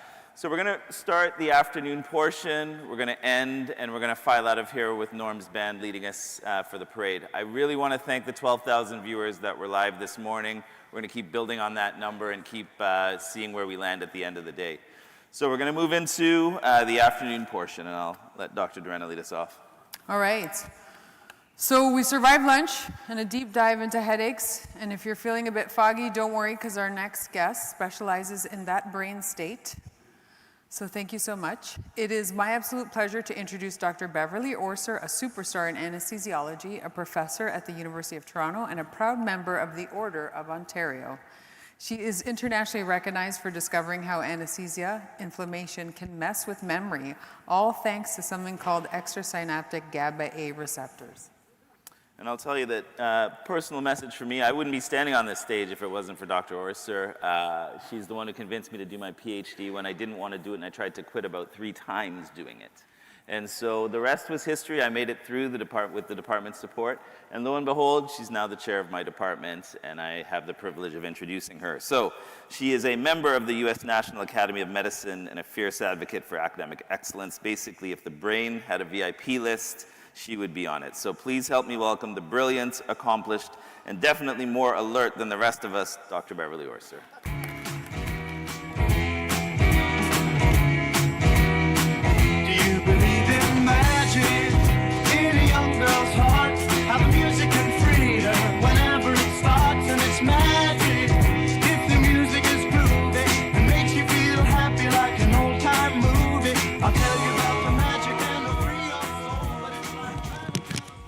recognize that song?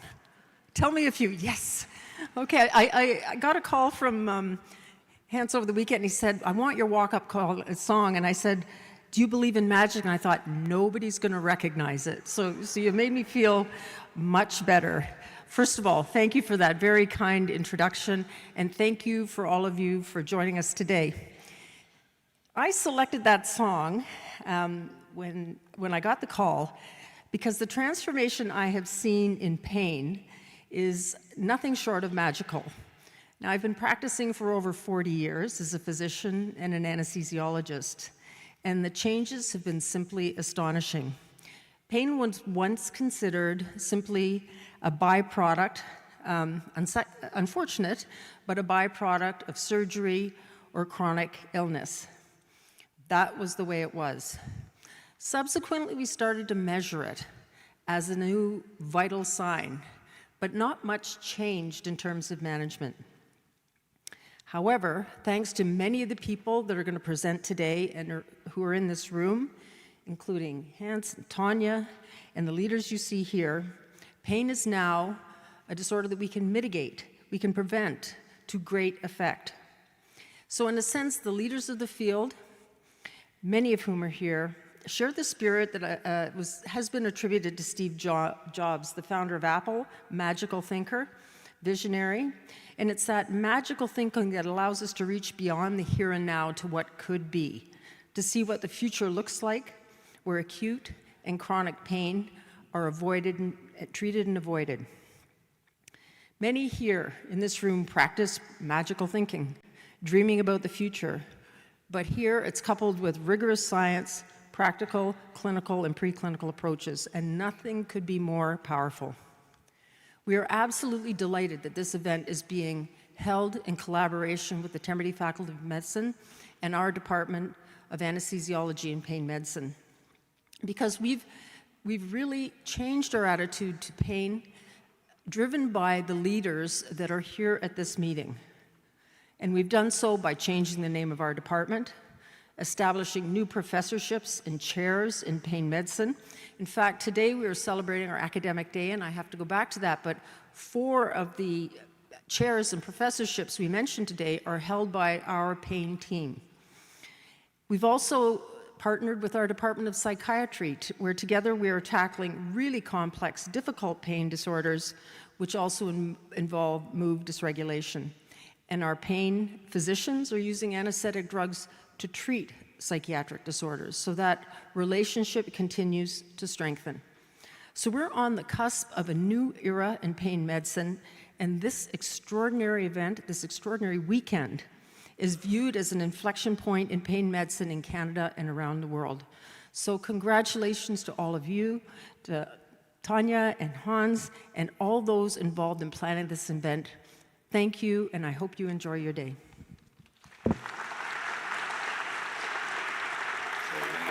Thank you so much. Thanks for coming. Thanks. All right. Thank you so much. Thanks, Bev. Thanks for all you've done for our department and the name change. It was very important to us to have a home for those of us who practice pain medicine. Thank you. So the next person coming up is Dr. Lisa Richardson. She's my girl crush. Don't say anything. She's a physician, an education scholar, a fierce equity advocate, and a proud Anishinaabe leader from Wikwemkung unceded territory. Dr. Lisa Richardson founded the Center for Wise Practices in Indigenous Health and is rewriting what culturally safe care looks like, not just in theory, but in practice. As interim Vice Dean of Strategy at U of T's Faculty of Medicine, she's shaping the future of Canadian medical education. Her talk will open your heart and sharpen your focus. Please welcome the extraordinary Dr. Lisa Richardson.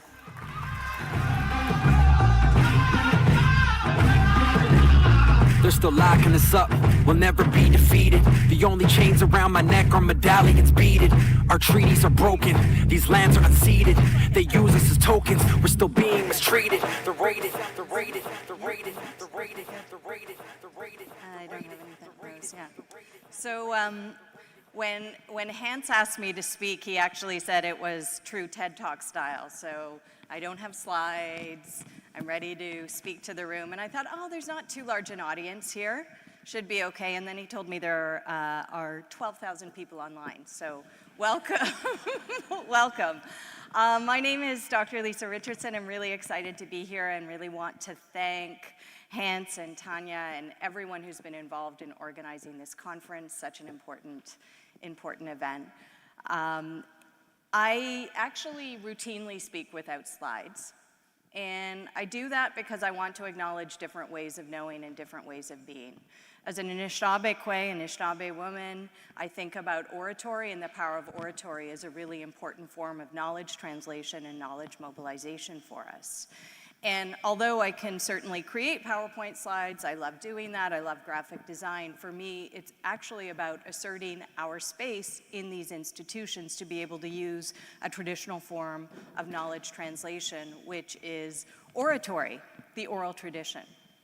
I'm going to start also by introducing myself. Traditionally, you heard my bio, but we as Indigenous peoples also like to acknowledge where we're from and our ancestors as a way to acknowledge our connection to the place of our origin. So my background is mixed. I'm proud Scottish, primarily on my father's side, and on my mother's side, I am Anishinaabe from a community called Shebanoning, and registered with Wakwamkong unceded territory. So our territory is unceded. It's about 4 hours north of here on the island that you will know as Manitoulin Island, in a very beautiful place. I also want to acknowledge that we are currently on traditional territory of the Anishinaabe, Haudenosaunee, Mississauga of the Credit. So this is an important traditional place also that has been a gathering place for thousands of years. And Takaranto, as it's now known, was a meeting place for nations from across the area. And I always think, as I look around at what Toronto is today, this meeting place, gathering place, a place that welcomes people from many, many different parts of the world, not just Turtle Island, as representative of that history. Isn't that a beautiful idea? And it will tie back in to a concept that I'm going to share with you called All My Relations. What I'm going to do in the next 15 minutes is I'm actually going to encourage you to think a little bit differently, not just about pain, but about well-being in general, and that's going to be based on our teachings. The teachings that I've received from many incredible elders. I'm not sharing them with you in a traditional way. I don't have the privilege of doing that. I am trained as an internal medicine specialist. I practice inpatient medicine, so my training is solidly in that Western medical frame. However, I did start an Indigenous center called Gunawishkadawe, and I work very closely with elders, and am very connected and committed to learning the teachings of my peoples. So the teaching that I want to start with, or the idea that I want to start with, is all about strengths. It's called Thinking About a Strengths-Based Approach. And in order to get there, I'm going to describe the story of my sister, who was a cancer patient. She passed away 1.5 years ago, but lived for a long time in a very rich way, meaningful way, deep way with cancer. In fact, her diagnosis, and she lived with metastatic cancer for 8 years. At the time of diagnosis, the cancer was advanced. It was already involving her bones, so stage 4 disease. It was what would be considered a very devastating diagnosis by anyone and for anyone. And the experience in many of these Western institutions would be to see the pathology of that diagnosis, to see it as a deficit, to see it as a great harm that had occurred to her. She was under the care of a healer at Anishinaabe Health Toronto, who very quickly flipped that around for her and said, "This is not going to change you in a negative way. This cancer is transforming you."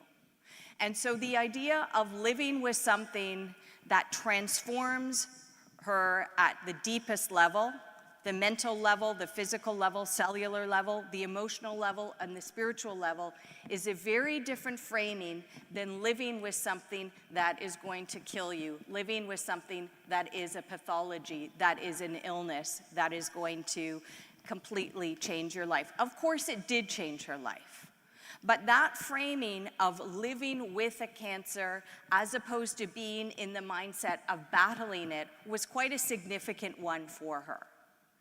And this idea of how she was transformed by the illness, which eventually did lead to her death, and she's now in the spirit world, but that idea of being transformed by something was a really critical shift. What it represents from my perspective is thinking about being strengths-based.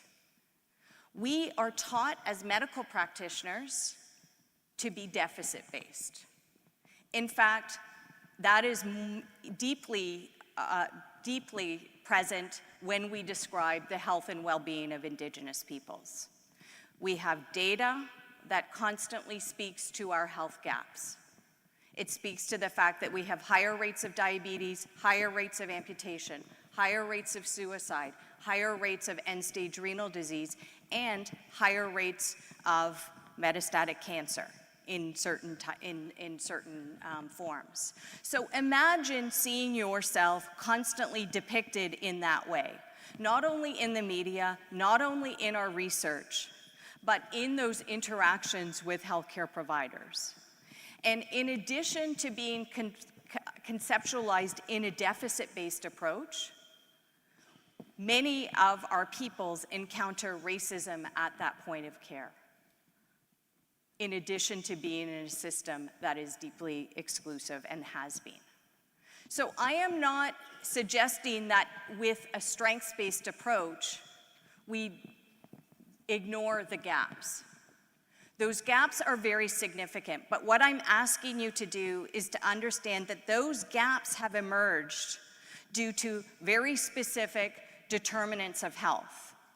And when we talk about Indigenous social determinants of health, we know that the most significant negative determinant of our health is colonialism and its resultant systems. The reserve system, the residential school system, the 60 scoop, the Indian hospital system, and many others. So we need to understand that those gaps exist in that broader context, but without focusing exclusively on the deficits for our peoples.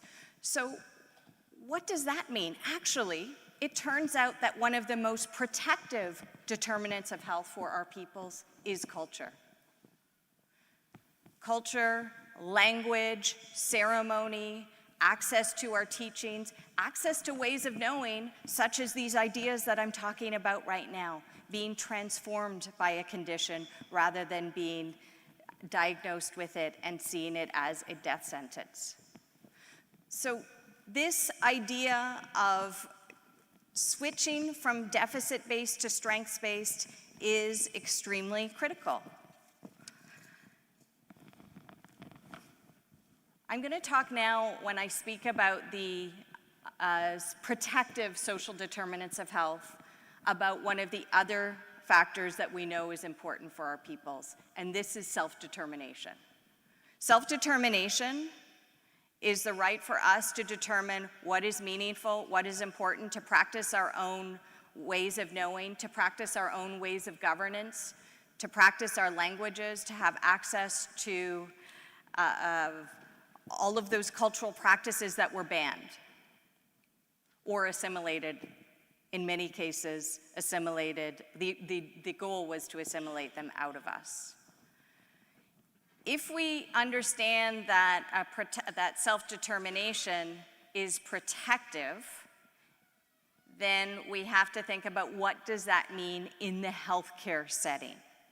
It means not only having access to those teachings and practices that may be important and meaningful for our well-being, but it also means honoring those rights that we have. And the UN Declaration on the Rights of Indigenous Peoples in Article 24 speaks specifically about our protected rights. And I just wanted to talk to briefly say what that is. Article 24, number 1, Indigenous peoples have the right to their traditional medicines and to maintain their health practices, including the conservation of their vital medicinal plants, animals, and minerals.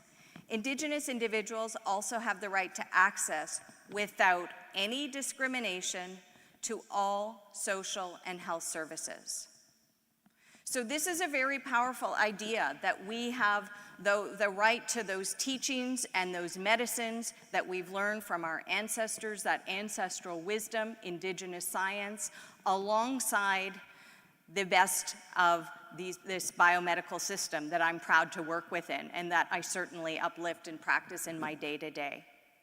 And this is a concept that's represented in this territory by the Haudenosaunee teaching of the True Wampum, where we have the ship that's running alongside the canoe, very beautifully running alongside one another, as was the original intent in that treaty negotiation between the Dutch and the Haudenosaunee, where they ran alongside one another, respected one another, and did not interfere with one another. So if we're conceptualizing of health and well-being for Indigenous peoples, we have to think about that protective social determinant of health, which is having access to all of those teachings that many of us do want to seek alongside the best of these institutions that we work within. And for my sister, what that represented was not only having immunotherapy, radiation therapy, 5 different surgeries, but also traditional healing, being under the care of a traditional healer, using our plant medicines, being in ceremony. But there were many moments when there was a disconnect in that the practitioners in the hospital system did not respect or recognize the role of the other for her well-being. So when I speak about that distinction, I don't want you to think that I'm suggesting we don't want to have connection. I've just described to you the journey of my sister where she was able to do both.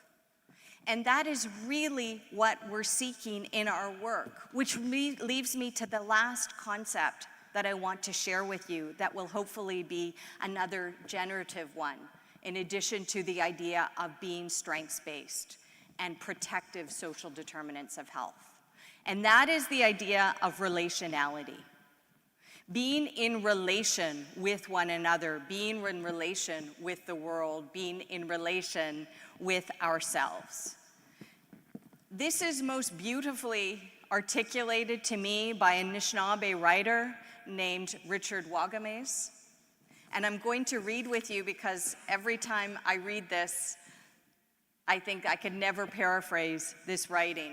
He wrote this actually in a column. Richard Wagamese was a writer, a thinker, a thought leader, and also a columnist. And he wrote this in the Kamloops back in 2013. When all my relations means that you recognize everything is alive and elemental to your being. There is nothing that matters less than anything else. By virtue of its being, all things are vital, necessary, and a part of the grand whole, because only unity cannot exist where exclusion is allowed to happen. This is the great teaching of this statement. When you say the words all my relations, you mean everything that you are kin to, not just those people who look like you, talk like you, act like you, sing, dance, celebrate, worship, or pray like you. Everyone. You also mean everything that relies on air, water, sunlight, and the power of the earth and the universe itself for sustenance and perpetuation. It's recognition of the fact that we are all one body moving through time and space together. You come to realize, too, that if we could all glean the power of this one short statement, we could change the world. We could evoke brotherhood and sisterhood. We could remind ourselves and each other that we need each other, that there is not a single life that is not important to the whole, or a single thing that is not worth protecting and honoring. Imagine bringing that into your practices as researchers, as leaders, as providers, as patients. A very powerful teaching about how we are all connected. So when I speak about the ship and the canoe, I want us to understand that we are all also interconnected. And I leave that beautiful idea from Richard Wagamese, which is not Richard's idea, it's an ancestral teaching. It is a form of knowledge that has been, a story, a way of being that has been with us for hundreds of years. I leave that with you as a way to reimagine how you're caring for yourselves and your patients, particularly as we think about living with pain. And how do we shift from focusing on the deficits to focusing on our strengths? Miigwech, miigwech, miigwech, miigwech. We say that in the 4 directions in honor of all of those spaces. Thank you. Well done. Is that okay? Well done. Here you go. Is that okay? Nice. We have a question. Hold on. We just have a question from online. You spoke about the essential importance of relationships. How is social media affecting this? Do you have any questions, comments about how social media is affecting relationships in our Indigenous communities? So it's a great point, great question. And I think we would often jump to, well, it's hard to be relational when, particularly to have the depth of relationships when you're not seeing one another, when you're not connected to one another. But what we've actually seen for social media and the networks that have been created, particularly for Indigenous youth, is it's extremely powerful. So if you're living in a remote community and you're living with a condition where you may be quite isolated, being able to network into a community of people with similar experiences, Indigenous youth, elders from across Turtle Island, is extremely powerful. So, you know, as with everything, it's not just as simple as one extreme, as one or another. And I think that really encapsulates this idea of relationality, that there are always numerous perspectives, numerous dimensions. Thank you so much. Thank you, Dr. Lisa Richardson. Thank you so much, Lisa. Any which way you want. You can go any which way you want. All right, so we're gonna do something different. We have a bit of a fireside chat. So I'm really thrilled to introduce 3 giants in research and leadership. We all know Dr. Hans Clark is the president of the Canadian Pain Society with a really, really long bio, so we'll let him introduce himself. There's 2 other real leaders here as well. We have Dr. Aristotle Buenescos. He's a psychiatrist and senior vice president at CAMH, director of the Campbell Family Mental Health Research Institute. He serves as the joint vice president for CAMH UHN partnership. So there's a partnership between CAMH, which is our local mental health hospital, and UHN. He's a brain science superstar. And then last but not least, we also have Dr. Alexander Cottarella. He's the CEO of the Canadian Centre of Substance Use and Addiction. He's a family doc, he's bilingual, he's a healthcare ninja, and a man who's worked everywhere from downtown Toronto to Nunavut to make care more humane and accessible. So let's turn up the heat, metaphorically of course, and hear some thoughts on the biggest challenges and maybe opportunities facing us today with regards to pain, substance use, and mental health.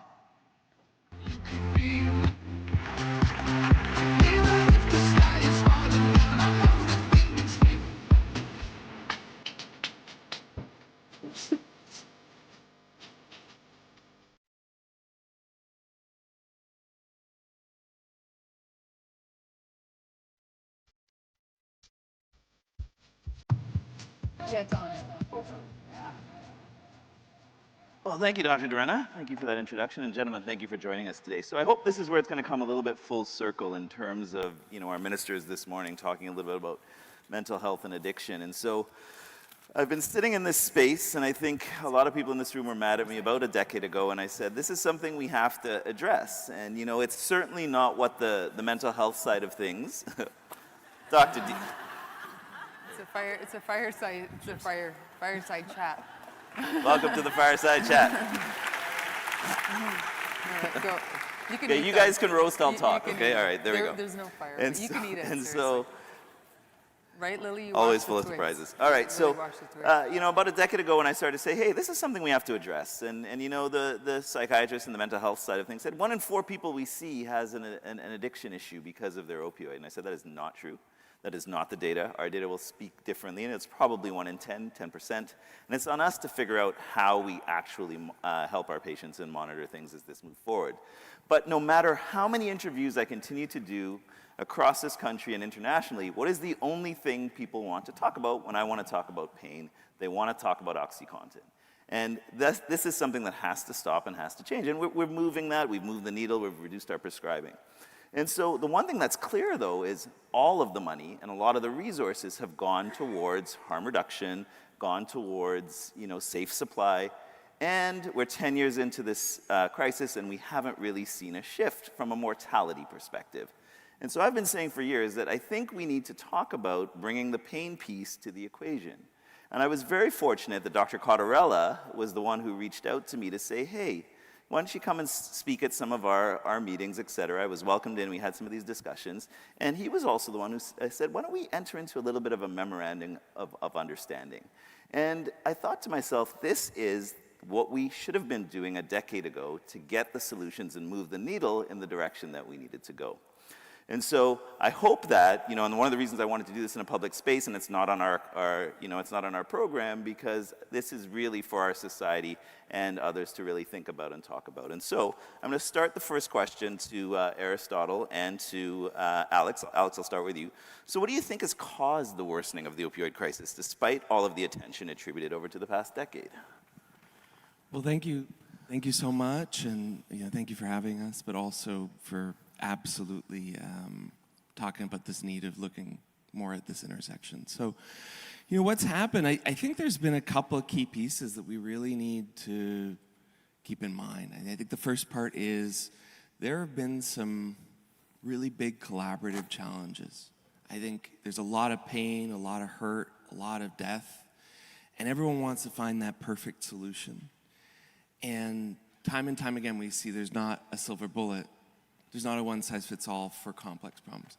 So I think everyone's been trying to advance a perfect solution. We haven't spent nearly as much time saying, instead of talking about how do we make sure every patient, every person has access and is able to access it in a timely way. So I think that's where a lot of our energy is going to go.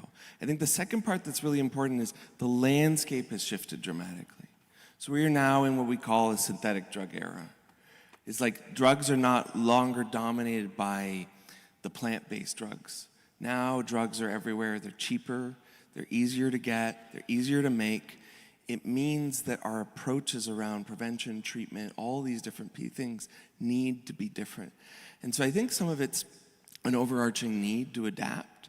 I think we are seeing some positive signs in some jurisdictions with reductions, but I think that there's some fundamental cultural things we need to be looking at. Thoughts, Aristotle? Maybe I can just pick up on the second point about the synthetic drugs and the way maybe some drugs, not just opioids, are different today than they were decades ago. So these are almost like, specifically guided missiles for the brain that are perfectly synthesized to capture the brain and hijack it in a way that, was less precise before. So I think that the availability of some of those substances in that way, can make it very hard to not be captured by the drug specifically, but also how quickly it can happen. And then I think everyone knows this. There's just a lot more availability, both from over-the-counter prescription and then other kinds of illicit sources than there ever has been. So it's a tough situation. And Aristotle, I'll stay with you. So that data that we saw in the fall with the Ontario High School Drug Survey, that was pretty surprising. I forgot to put the slide in, but it's just to give the audience, if you haven't seen the data. So if everyone thinks cannabis is on the rise, and we all know that in the younger generation, alcohol is doing a kind of a downward trend. But the only drug that showed a bit of a spike and an upwards trend was prescription opioid. So after a decade of all of this teaching, we're in this scenario. So I'm curious, it came out of your institution. What are your thoughts on that? Yeah, I mean, so Hans is referring to a survey that was led by Haley Hamilton, who's one of our scientific leaders, who runs Ontario Student Drug and Health Survey. And you're right, the opioid, I think about 1 in 5 young people, so this is 12 to 17-year-olds who are in school, about 1 in 5 young people acknowledged having tried something that was opioid related. It's a survey, so it's very hard to know at this point. It's very early data, anything causal. So I feel a little cautious about diving into the why at this stage. I think there's more work that needs to be done. I have a why. You have it, Mike. No, sorry. Well, and curious about your why, Hans. I mean, for us, I think a couple of things that are really important around this, and I think you're absolutely right in the caveats you put there. But some of the pieces, so first of all, we're now 10 years into this crisis. The kids who are teens now, they were 5, 6, 7 at the beginning of this. I think one of the things is, again, when we haven't been able to look at it holistically, one of the things we haven't seen as much investment in is prevention. And how do we actually work? And I think this is, again, why it's so important for us to be talking about this intersection of pain and substance use and addiction, because of this fact that if we're dealing with higher risk populations, what are we doing to really support their overall health? So that's the first part. It's kind of, I think a lot of the people who saw the immediate, overwhelming tragedy, like these kids weren't around for that part. They've kind of, this is the new normal. I think the second part, and this is what we've seen, is we saw a lot of pills at the beginning, this OxyContin, as you're saying, fake pills, switch to powder. Now we're seeing the reemergence of pills. And so, what we need to be talking a lot about, not only why people use drugs or alcohol. We need to be talking about why people use a particular drug or alcohol. You hinted at, the younger generation is already coming, they want less to do with alcohol than any previous generation. We know things like availability, cost affect these things, but so does culture and acceptance and understanding. And so I think we have a lot more to do around helping younger people understand maybe some of the messages that we put out a lot 10 years ago too. Both great answers. Yours was a little safe, Aristotle. So I'm going to give you my take. We can put it in the think tank now that we're at the same institution.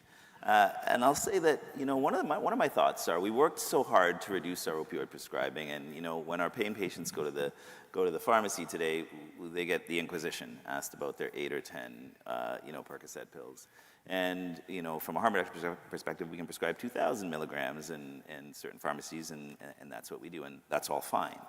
But I think because that pipeline has been squeezed so much, and as Alex said, we've got all this synthetic products, et cetera, and accessible products, that I think people understand. If you can get a prescription opioid in today's society, it's probably the safest thing that you can have, if that is the space you want to dance in.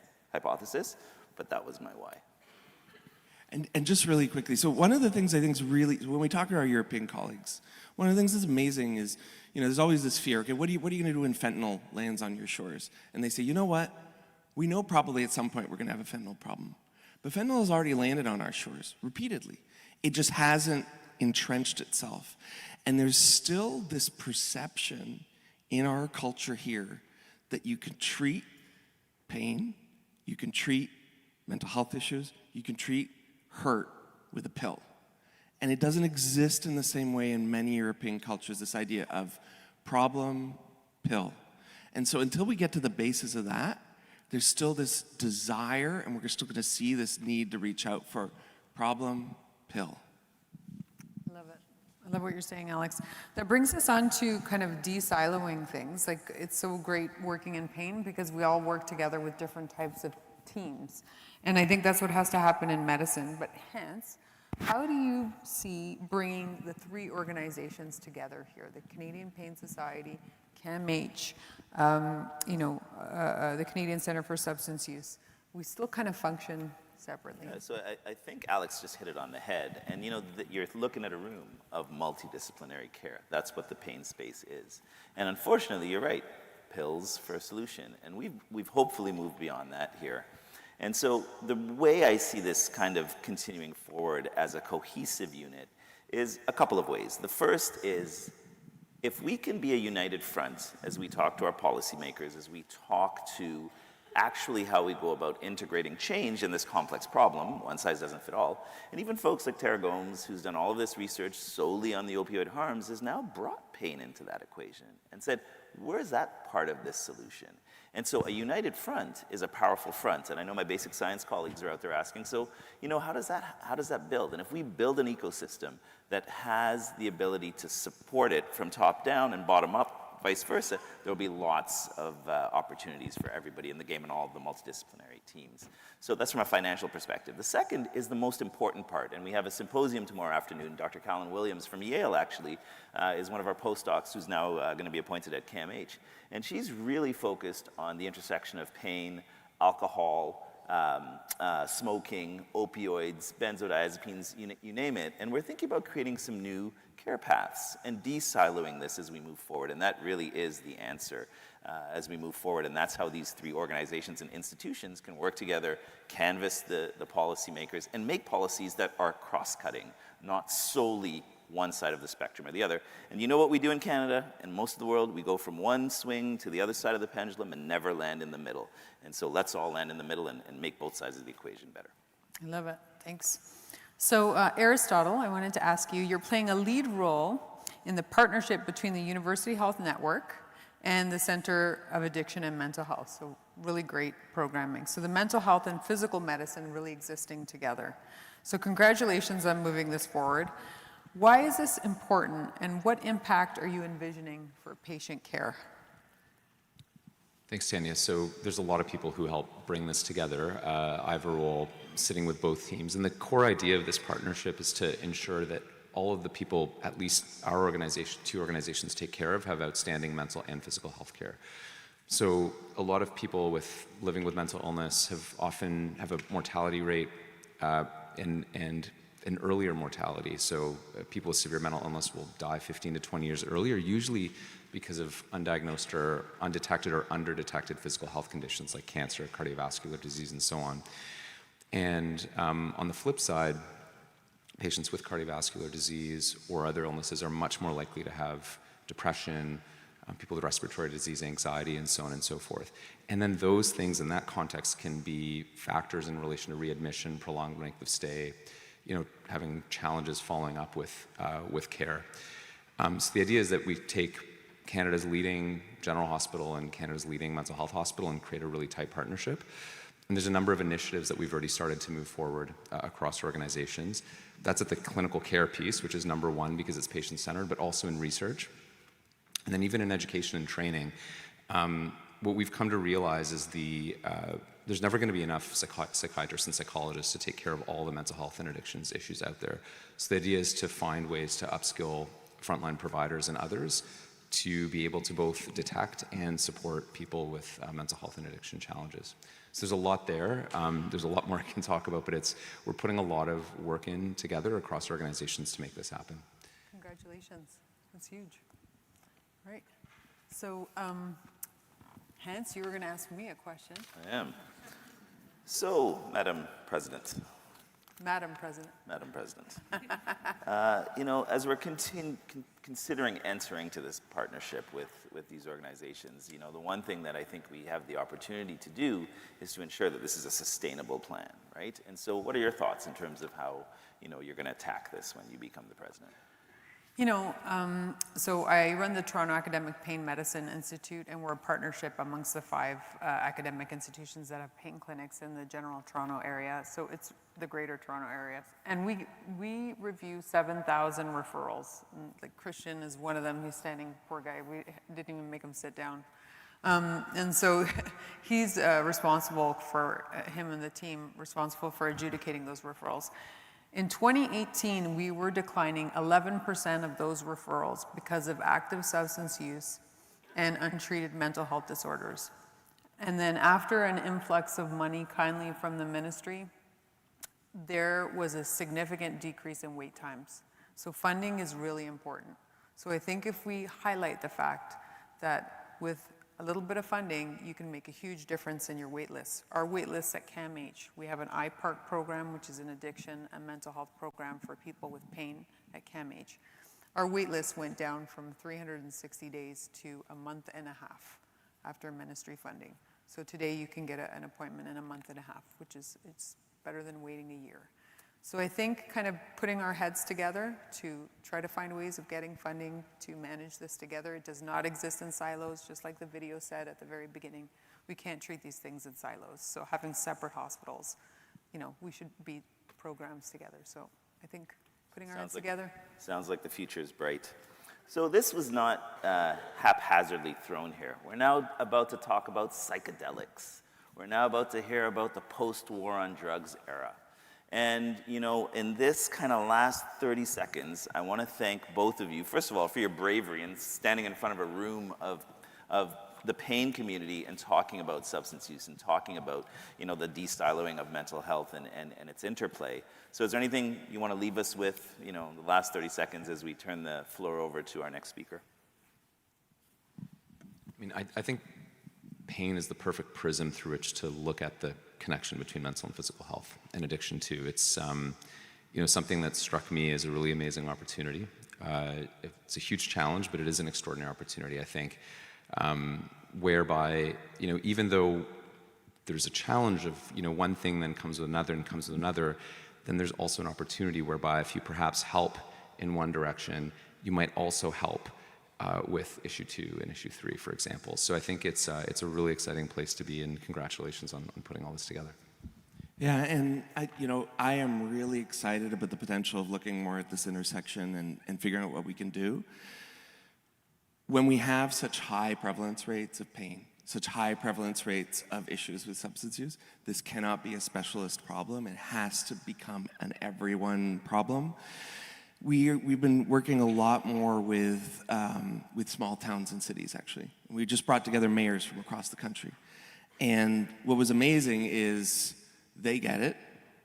It's the health system that doesn't get it. They're saying, you know, I have an automotive assembly plant in my community. I got tons of people on pain. Why is it that I got to pick one door or another for them to go through?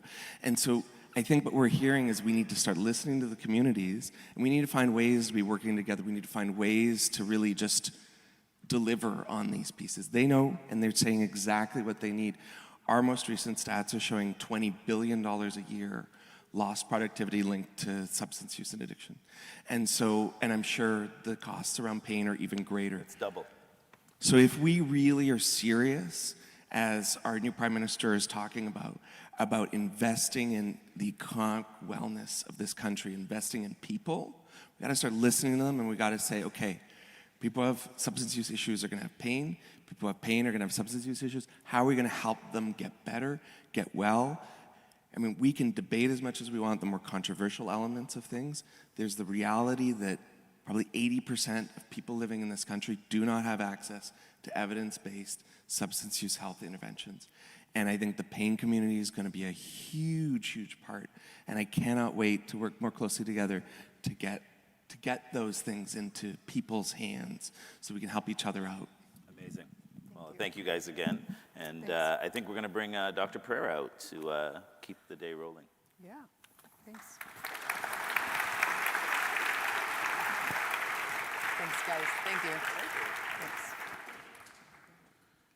Okay, thank you for that fireside chat. It's time to meet probably the only person in the world who's combined Harvard plus Johns Hopkins and economics and ambulatory anesthesia and psychedelics, and still somehow seems quite relatable. Dr. Karim Ladha is a research powerhouse with over $16 million in grant funding, more than 150 publications. He's basically a unicorn who wears scrubs, and he's here to talk to us about whether so-called magic mushrooms might help with chronic pain.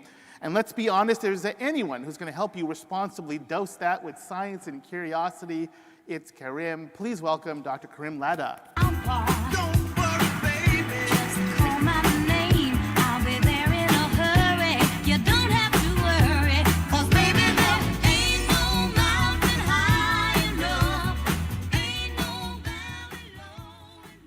To fathom hell or soar angelic, just take a pinch of psychedelic. Now, while you may have heard the word psychedelic before, what you may not know is its Canadian origins. So Dr. Humphrey Osmond was a psychiatrist who moved from the UK to Saskatchewan, and he was interested in studying LSD.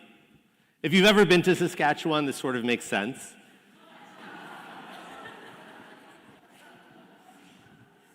But what he wanted to do is give patients with alcohol use disorder LSD to instill fear and get them to stop using alcohol. A weird hypothesis, but he went ahead. He gave the LSD, and instead he witnessed very dramatic reactions from his patients. He wanted to figure out a word to describe what they were experiencing. So he began writing rhymes with his friend Aldous Huxley, an American author, and he came up with this rhyme with the word psychedelic. It stems from the Greek word psyche to mean mind or spirit, and delune to mean to show. Today, psychedelics mean any class of medication or substance that causes a change in mood, perception, or cognition. But if you think about it, that applies to a lot of drugs. And as an anesthesiologist, I have a whole drawer full of medications that can change your consciousness. So what are we going to talk about today? Well, it's important to understand that as we've learned in Dr. Richardson's talk, a lot of the things we do predate Western medicine. These drugs, plants, compounds have been used for thousands of years by humans, both as therapies, but also in spiritual ceremonies. The modern psychedelic era, though, begins in Switzerland when Albert Hofmann synthesized LSD and accidentally took it right before going on a very famous bike ride on his way home. In the 1960s, psychedelics began being used as recreational substances. And pretty soon they were blamed for an anti-government movement, and they quickly became Schedule I drugs. Now, there has been a reemergence of psychedelics, particularly two, MDMA and psilocybin. And you can't turn on Netflix, open a magazine, or go to social media without seeing some headline like this, whether it be a CEO trying to get a leadership edge, someone trying to kill Alzheimer's disease or long COVID, and even maybe chronic pain. But the question for us is, how can these substances be used towards chronic pain? It's something that patients are asking, it's something that providers are asking, it's something that policymakers want to know. Are these substances truly a panacea? Can they solve our problem? Or are they harmful, and should we stay away? Well, as a scientist, our first reaction to do anything when we have a question is to do a review of the literature. And so my colleague Akash Goel and I, what we did is we looked at all the data out there that is published on psychedelics and chronic pain. And we found a lot of articles, but it came down to 20 studies. And they looked at things like migraines, headaches, phantom limb pain, cancer pain. The two most common drugs studied were LSD and psilocybin. But there was only one randomized controlled trial of 10 patients, meaning that the quality of evidence that we typically use to make decisions in medicine was not there. And so we said, okay, you know what? Well, we know how to do a clinical trial. So let's go and do this. So we asked our patients, we went to our pain clinic and we interviewed them, and we said, would you be interested in participating in a trial on psychedelics? And what was interesting is 77% said yes, they were willing to participate. But what was more surprising is that 15 of the 26 had already tried a psychedelic to help with their pain. To us, this meant that we needed to move and move fast because our patients needed the data. One of the things we struggled with, though, when we were designing our trial is what is an adequate control? And so we turned to the previous literature again. And so there's no shortage of psychedelic-related trials in the mental health space. People have been using psilocybin to study depression for some years.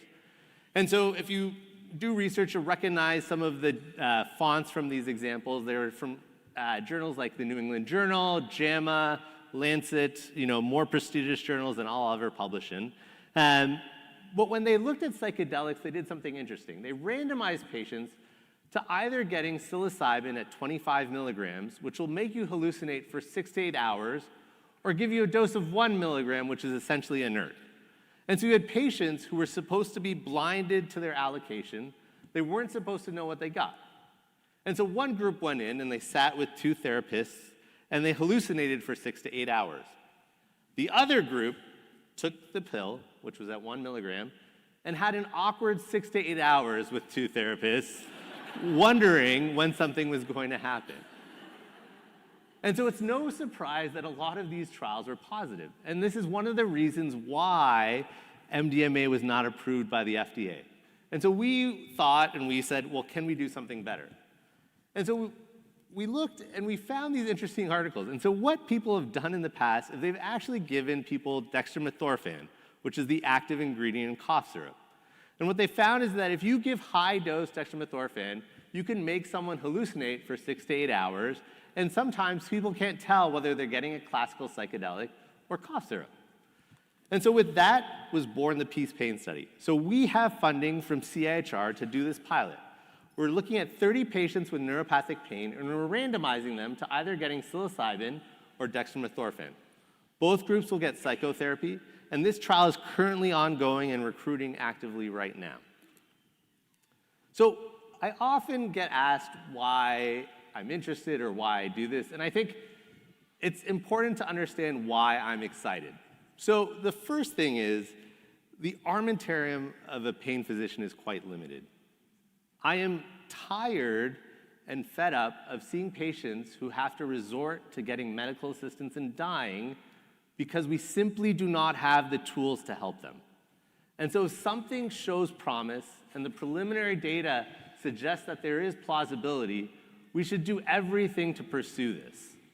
This is not a new drug. I don't need billions of dollars or decades.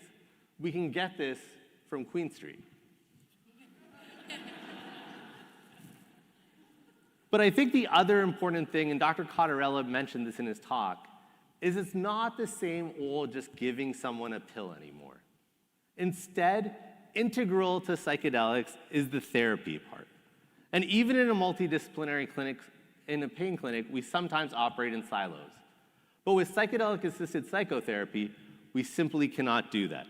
You need both the biologic and the psychologic. But I think it's important that we be cautious with this. We've made mistakes in the past with opioids, with cannabis, saying that things are simply too safe. It's easy to fall back on the fact that these substances have been around for thousands of years to say that nothing can go wrong. We've done trials, and while there have been no adverse events, it's important to note that these studies excluded many patients that we would see in our pain clinic. And so, it's important that we don't deny that adverse events can happen. I can't think of any drug that doesn't have a negative side effect. But instead, we have to acknowledge it and understand it to prevent it from happening in our patients. The other concern is scalability. I love working with my psychologists. I wish I could clone them, but there's simply not enough of this to make this widespread. It is incredibly hard for me to see a chronic pain patient and get them seen by a psychologist, let alone have 2 sitting with them for 6 to 8 hours during a session, not to mention the before and after.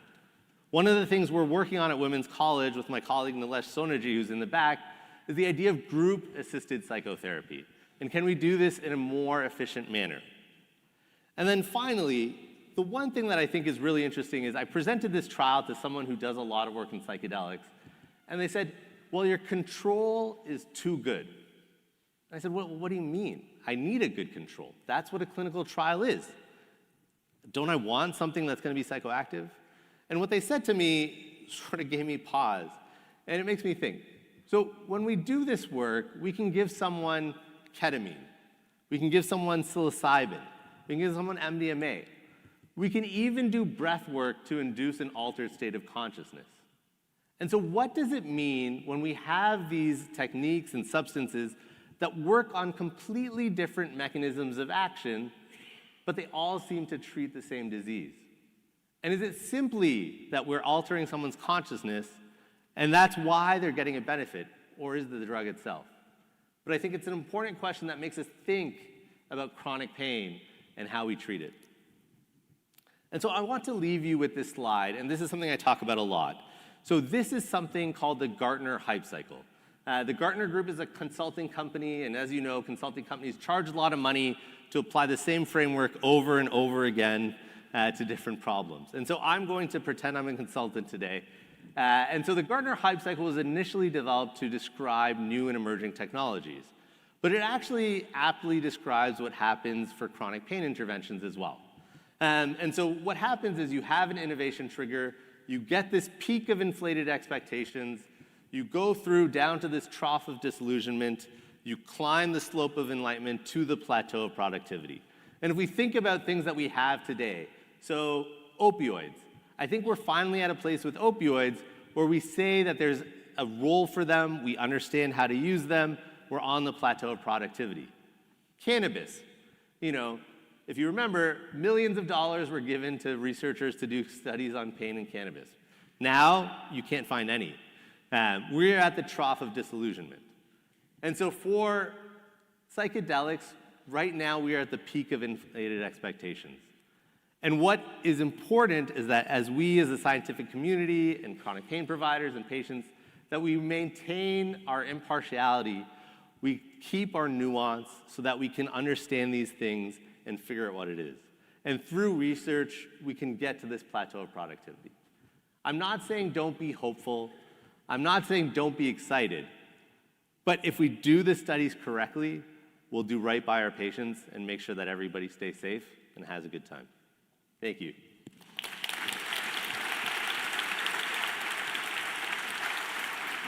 Well, thank you very much, Dr. Latta.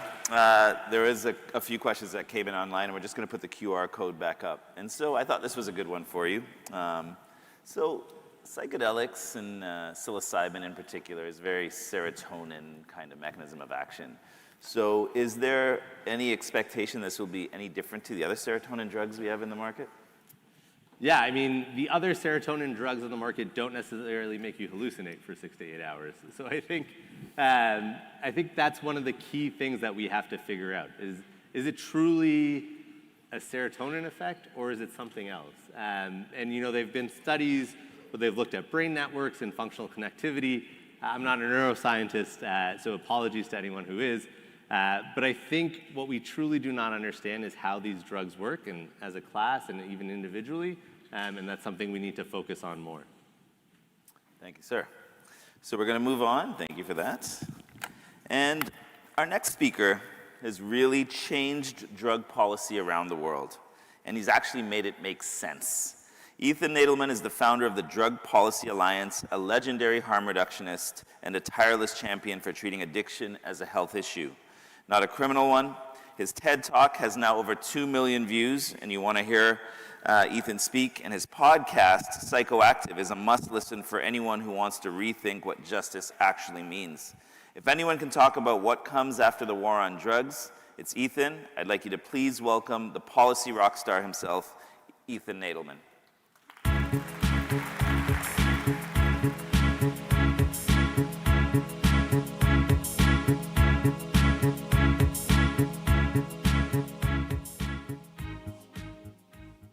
Damn, missed the words of Leonard Cohen's song. Well, it's good to be here. I'm going to talk about the broader issue of drug policy, and it's great to follow both the presentation by Karim about psychedelics and the other marshmallow circle over here about addiction and pain. I should say I'm coming at this from a couple of perspectives. One is just vis-a-vis Canada. One is I started college even though I'm a New Yorker, I started college 50 years ago at McGill. And so I have some Canadian university experience. And the other part is that in my own work, Canada was at times a role model for what we should do in the United States. And I came up here often. I had allies in Canada. I testified before your Canadian Senate. I advised the Vancouver mayors, going back to Philip Owen and Sam Sullivan and Larry Campbell and Gregor Robertson, and working with activists here and professionals and what have you. And lastly, as somebody coming from the southern Colossus beneath your border, I do want to apologize. Although for us, many of us see your recent election results as perhaps the only great silver lining so far in the election of Donald Trump in my country. And I wish your Prime Minister all the best luck when he meets with our president next Tuesday and who accuses him of having to have tariffs because you haven't done enough on the fentanyl issue. But good luck with that. Now, I also come from this from a perspective of pain from two perspectives. One is a personal experience with pain, who had 3 severe attacks of lower back pain and sciatica, got diagnosed with L4, L5, L5S1, herniated disc. At the age of 34, was 2 days away from having surgery. A friend of mine was Andrew Weil. How many of you have heard of Andrew Weil, kind of leader in integrative medicine? I encourage you to look him up, sort of a pioneer of integrative medicine. And he told me to read a book by a fellow named John Sarno called Healing Back Pain. How many of you heard of the book by John Sarno called Healing Back Pain?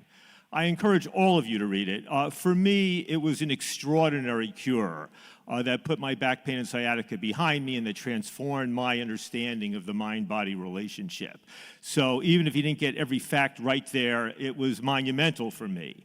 On the other hand, it's also the case that in becoming motivated to oppose the war on drugs, the issue of opioids and opiophobia was a major issue that we had to deal with. In trying to build an organization and a political movement to end the war on drugs and the punitive prohibitionist policies associated with it, one of the issues among the dozens in which the war on drugs was screwing up good public policy was in the area of pain management and the opiophobia that was pervasive, the massive undertreatment, right, especially of acute pain, but even the ways of failing to think creatively about chronic pain. And so that issue became part of my own consciousness in mobilizing people and building coalitions of people working on diverse areas to try to come up with rational policies. Now, when I speak about drug policy reform, I should say that, maybe 30% of the work of my organization, Drug Policy Alliance, was focused on cannabis reform, medical marijuana, reducing marijuana arrests, getting rid of the racially biased arrests, and ultimately responsible policy of controlled legalization of cannabis. The second 30% was focused on taking on mass incarceration and the ways in which the war on drugs was driving mass incarceration and reducing the role of mass incarceration in my country. And the third was treating drug use and addiction as a health issue, not a criminal issue, right? The harm reduction approach, which began with the work around needle exchange and access to sterile syringes to reduce the spread of HIV/AIDS and Hep C and other things like that, and then moved into the area of overdose prevention, increasing the availability of naloxone and Good Samaritan laws and all of that, and educating Americans about proper approaches in European countries. And am I talking too quickly for you as a New Yorker?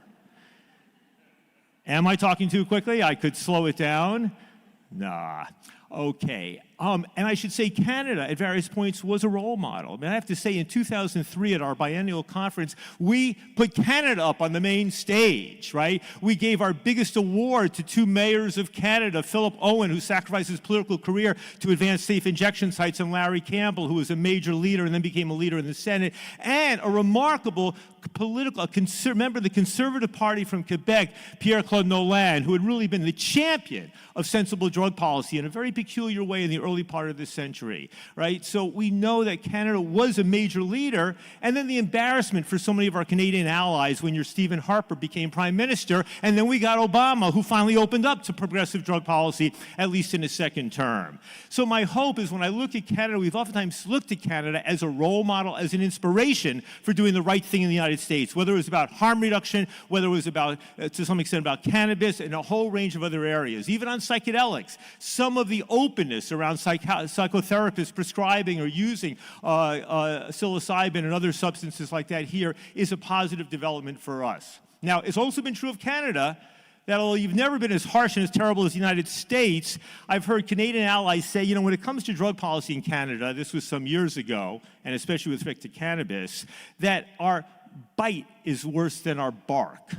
In other words, we talk like we're being gentle, but in fact, our policies are far more punitive than they were in Western Europe, although nothing like the way they were in the United States, right? Now, I want to dig down into a few specific drug policies. First of all, with respect to cannabis, I've been involved in this for just about 40 years, right? The fact that Canada became about 7 years ago, right, the second country in the world after Uruguay to legalize cannabis nationally. I mean, we in the United States took the lead on the legalization, right? Medical marijuana, the medical marijuana strategy we pioneered in 1996 and in the late 90s helps explain the paradox of the fact that the United States, the global champion of the war on drugs for the last century, nonetheless became the global leader when it came to legally regulating cannabis. But the fact that Canada leaped forward and became the second country after Uruguay to do it, I think is something to really be applauded.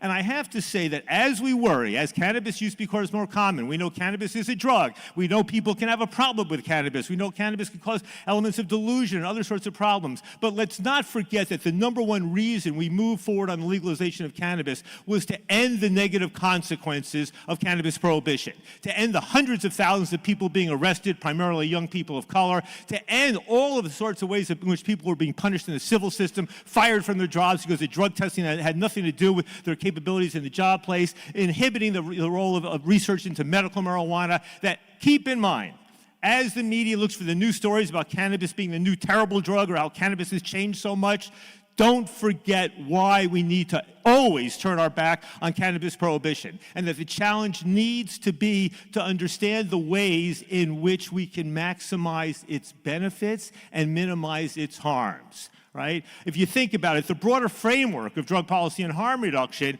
is accepting the historical fact that there's never been a drug-free society, more or less, in human history, that there's never going to be one, that we have no choice but to learn how to live with these substances so they cause the least possible harm and, in some cases, the greatest possible benefit. That ultimately drug policies need to be driven by values grounded in science, health, compassion, and human rights. That needs to be the basic framework. It's also understanding that when you as medical practitioners or health practitioners are looking at the people in front of you, you're also looking at, you're part of a bigger puzzle, a bigger piece, where what also matters is what's happening with respect to the social welfare system and the criminal justice system, what's happening with respect to illicit markets, what's happening with respect to human rights. Part of my role and sort of, playing a role in building a drug policy reform movement in the U.S. and around the world was understanding that we needed to integrate all of these sorts of things. It needed to understand that when we push for harm reduction policies, for safe injection or needle exchange or safe supply approaches to dealing, with drug addiction and the reality of fentanyl, that at the same time we did that and pushed at it from a public health and a human rights perspective, we had to understand that our best allies needed to be the police and law enforcement, because if they were not bought into this as well, ultimately this thing was not going to succeed. Safe injection sites, safe supply policies. I don't know in Canada, I think the problem here is you haven't been bold enough about them. I see some of the provincial and urban governments pulling back on safe supply at this point, or in Ontario talking about shutting down safe injection sites, not based upon any evidence that they're doing harm, because the evidence overwhelmingly shows that the safe injection sites, or what we sometimes call overdose prevention centers, are in fact reducing overdose fatalities. But the police need to be bought into this. Communities need to be bought into this, right? It's reasonable to say to somebody who is a struggling street, drug injecting, addict that, listen, we're now providing a safe place for you to use these drugs, and therefore you will be arrested if you are doing this stuff out on the streets and disturbing people who are walking around and scaring their kids and all this sort of stuff. It's about finding the effective compromises in our society. Now, I want to throw out a provocative point to you as well. When it comes to something like fentanyl, fentanyl was such a game changer, right? Until fentanyl came around, the vast majority of opioid overdoses were not a result of people simply taking too much heroin. They were typically a result of people using heroin in combination with alcohol or benzos or other drugs. They were more accurately defined as toxic or fatal drug combinations. Fentanyl changed that. Fentanyl all by itself could kill you, right? Fentanyl was a game. Now, if we ask about the emergence of illicit fentanyl in my country and yours, and how and why that happened, we see, some of it's just the ingenuity and venality of the illicit market and the narcos and all of that. But I want to throw an interesting question to you just to think about. We blame typically the Purdue farmers and the pharmaceutical companies for their overpromotion, right, and of OxyContin and other things. And that was definitely played a significant role, beginning at the start of this century. But we also know that what happened as we became increasingly effective in cracking down on the pharmaceutical companies and cracking down on physicians who were prescribing opioids, both legitimately and illegitimately, we saw the emergence of Mexican heroin coming into the country. And then we saw the emergence of fentanyl. So a little policy question to throw your way. Imagine if the crackdown on pharmaceutical opioids had been much less intense. Would that have resulted in fentanyl not emerging in its stead? Would, from a policy and health perspective, would we have been better off with a leaky pharmaceutical drug control system than a tight drug control system that severely restricted pharmaceutical opioids and opened the door to fentanyl? Now, I'm not saying we can construct a policy based upon a leaky pharmaceutical prescription control system. But it does raise the question of thinking always about the unintended consequences of the policies for which we advocate. In the same ways that we launched a drug war based upon the notion that we can keep drugs out of this country or we can punish enough people that will reduce drug use without thinking about the death, disease, crime, and suffering, the corruption, the violence, the organized crime, the overfilling jails and prison cells, and all of that resulted from that. Right? Always thinking about the unintended consequences of the policies, right, which we think may do some good. When it comes to cannabis, it means staying open to this. Is it possible that when you combine cannabis and opioids, you can reduce the level of opioids you're prescribing because of cannabis's enhancement effect? To what extent will, in fact, cannabis emerge as being beneficial for certain types of pain? I loved hearing Kareem talk about the psychedelics, and I agree with everything he's doing and support it wholeheartedly. Randomized controlled trials are pivotally important as we move forward. But what about the lived experiences of tens or hundreds of thousands, if not millions of people saying, you know, I had that psychedelic experience. I didn't even have a guide. I did it, and something changed in my life. Something changed with my depression or my pain or my addiction or what have you. When we look at the human cases and reports with ibogaine and psilocybin and 5-MeO-DMT and MDMA, it's remarkable what's out there. And of course, the studies and trials are showing that. But to be in the position of telling people, you know, these things have virtually no addictive potential and we need to try them and give them a go, of course, why not? Different strokes for different folks. If things have worked from everything from indigenous people going thousands of years to people living in any which way today, let's try it. And now, since I don't think I've been sufficiently provocative, I want to hit you with one other thing. Since I stopped running my organization, Drug Policy Alliance, 8 years ago, the issue that I've become most impassioned about is the issue of tobacco harm reduction.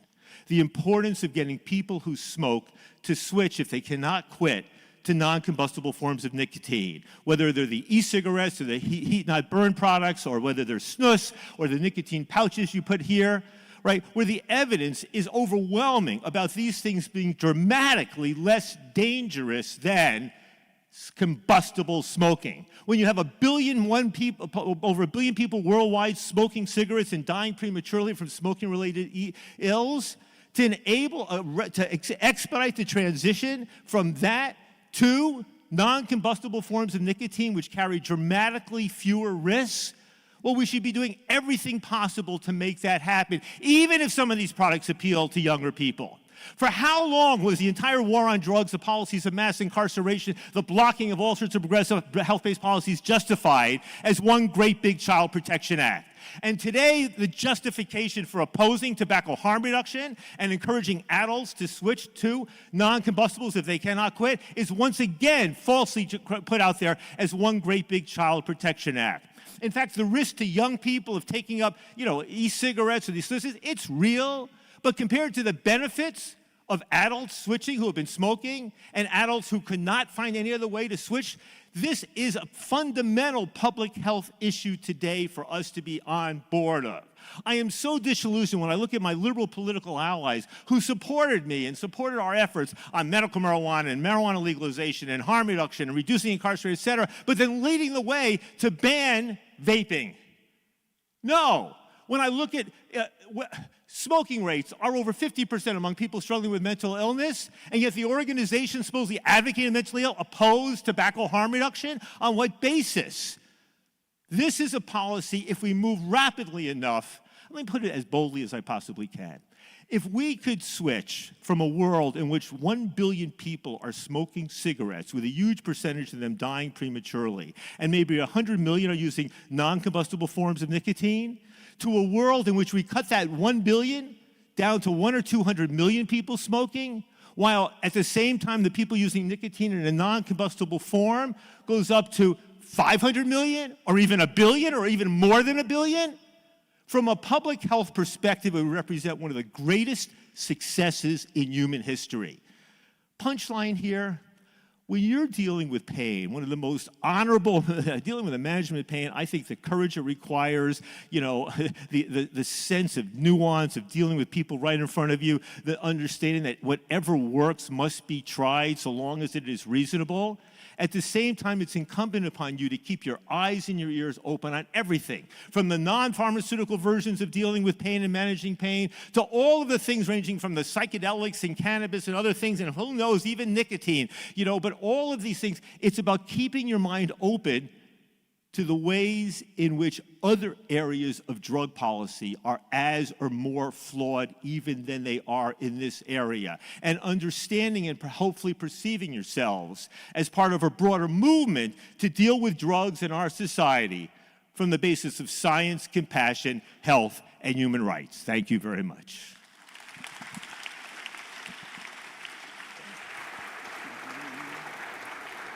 No, don't go. We have questions for you. Don't go. We have questions. So Okay. Thank you for that wonderful talk. A flood of questions has come in, as well as many compliments. Major props for this talk. It was spectacular, said someone. Here's one of the questions. In the interest of time, we'll just do one question. Why does alcohol not get the same level of scrutiny if it can be just as bad? I mean, alcohol is the devil we know.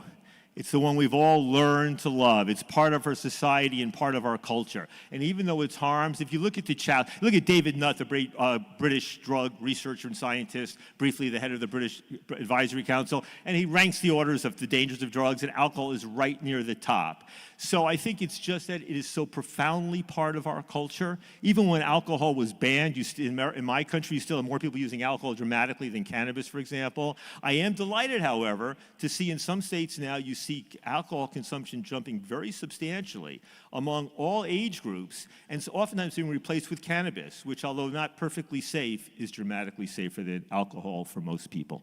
Thank you so much. Thank you. Thank you very much. Thank you. Thank you very much. Thank you. I'm particularly pleased to present our next presenter. What if you, yes you, could learn pain relief in just a single session? Our next speaker made that happen. Dr. Beth Darnell is a Stanford professor, psychologist, scientist, and global force in pain innovation. Her Empowered Relief program is now taught in 30 countries and 8 languages, and I give it to all my patients. She's briefed the US Congress 3 times, spoken at Davos, and has more acronyms in her bio than most people have contacts in their phone. It's true. If you want to know how your brain can unlearn pain, she's your person. Please welcome Dr. Beth Darnell. Thank you.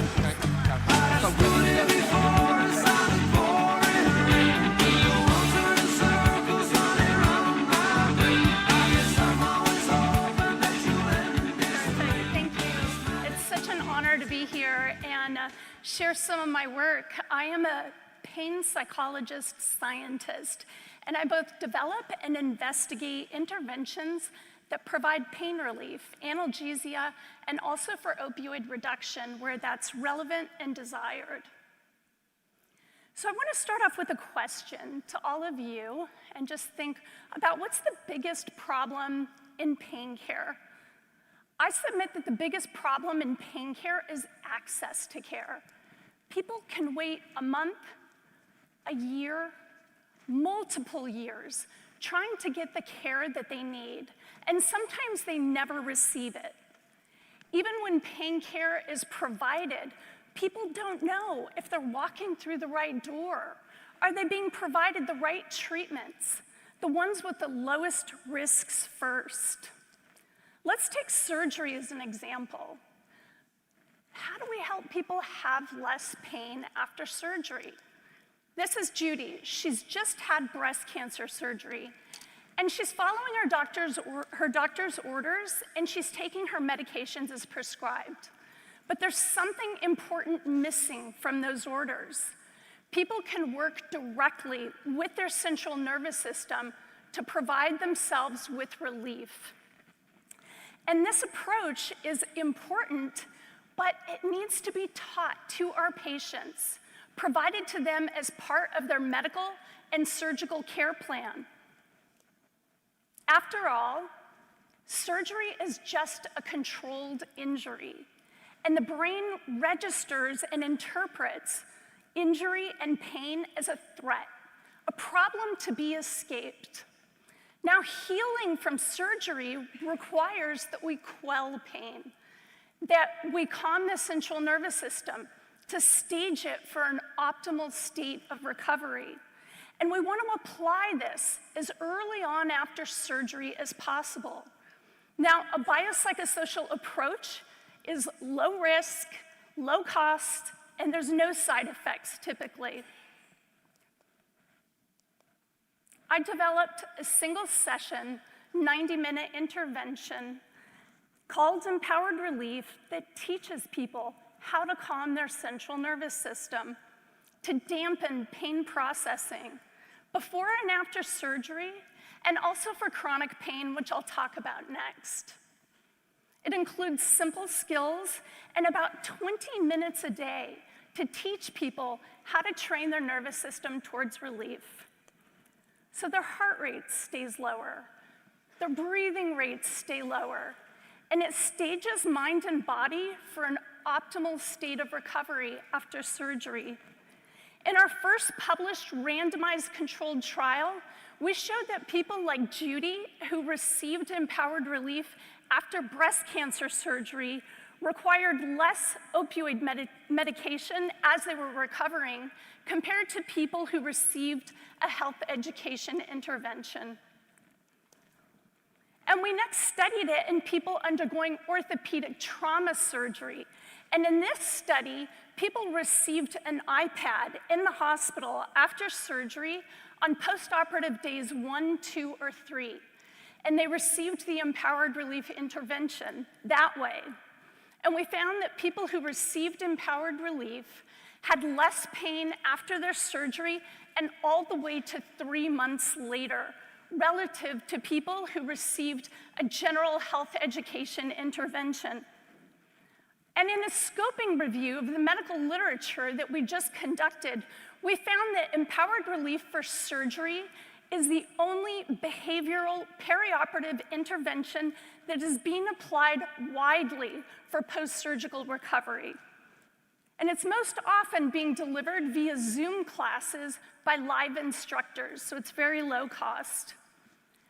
In 2019, the US Department of Health and Human Services cited Empowered Relief for surgery as a promising way to address post-surgical pain at scale.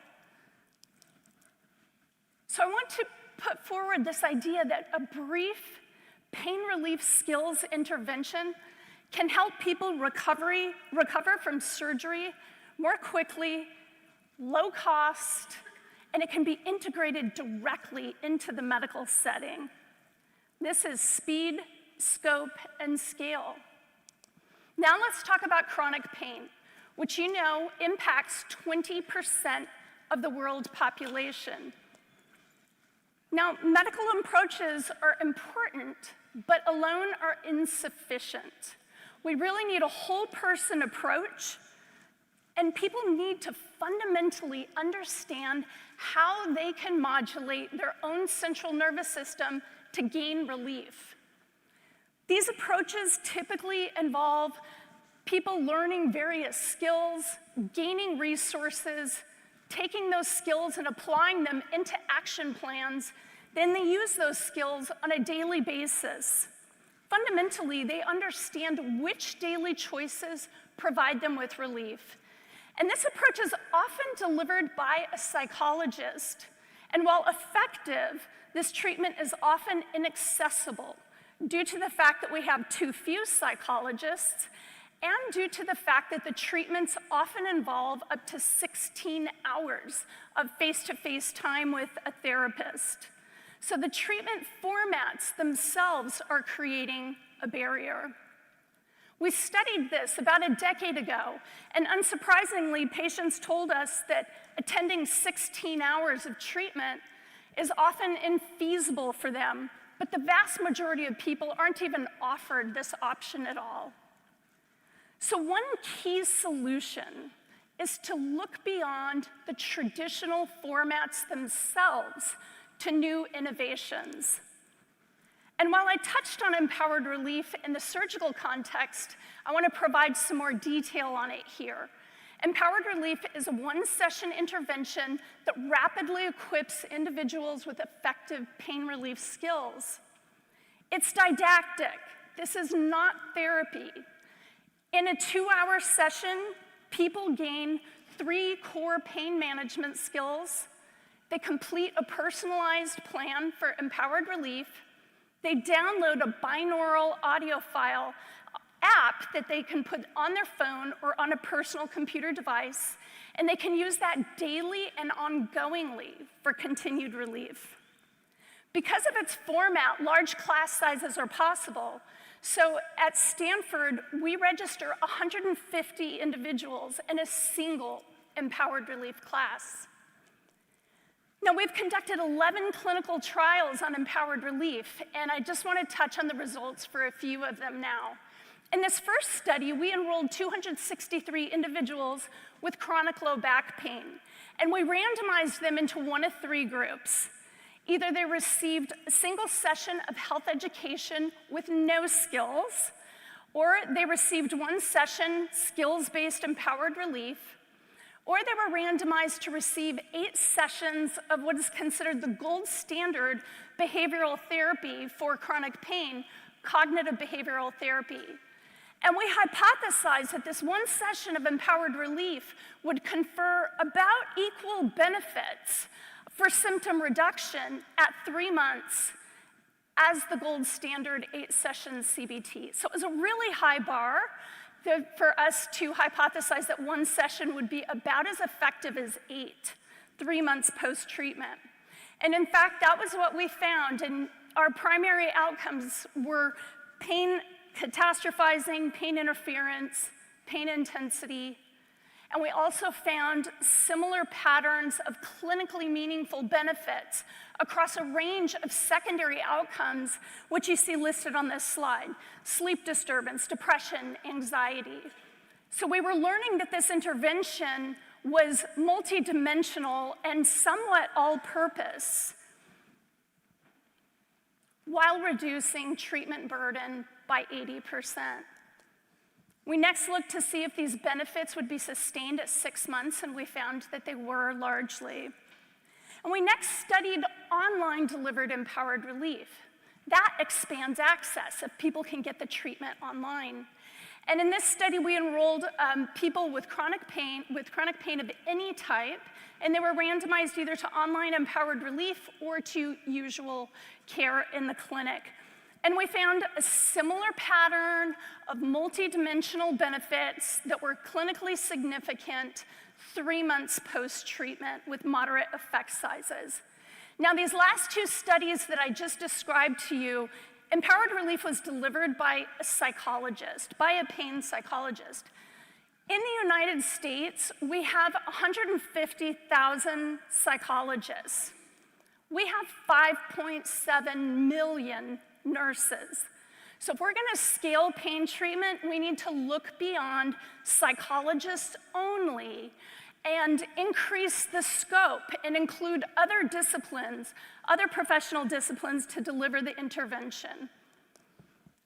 So I was really excited when Holly Watson wanted to conduct this randomized controlled trial of nurse-delivered Empowered Relief. We partnered with the American Society of Pain Management Nurses, trained nurses in Empowered Relief, and then conducted this national online trial.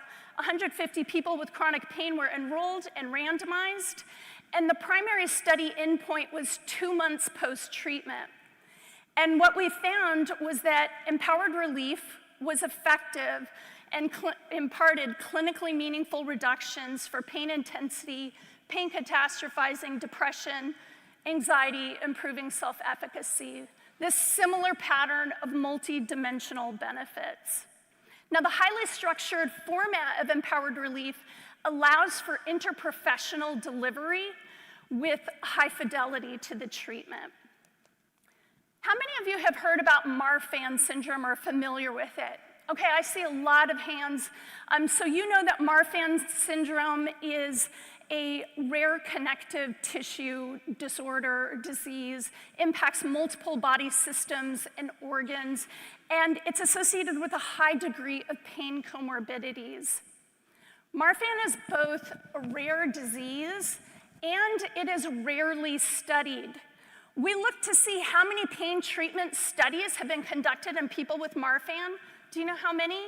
0, not a single one. So we conducted the first. And we partnered with the Marfan Foundation. We enrolled 108 individuals with Marfan syndrome. And we wanted to see, could we treat everyone at the same time? And in so doing, would people gain benefit? 92 people showed up for a single Empowered Relief class en masse. The treatment was delivered online. We had high satisfaction ratings, and at 3 months post-treatment, we found clinically meaningful, significant benefits across a range of outcomes.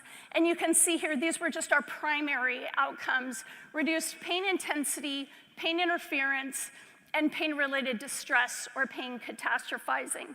And a whole host of secondary outcomes improved. Today, Empowered Relief is being delivered in 30 countries, in 8 languages, by 1,600 certified instructors. And we receive about 15,000 visitors to our Empowered Relief app page every month. These are just some of the healthcare organizations that have adopted Empowered Relief and have embedded it throughout the healthcare systems and networks.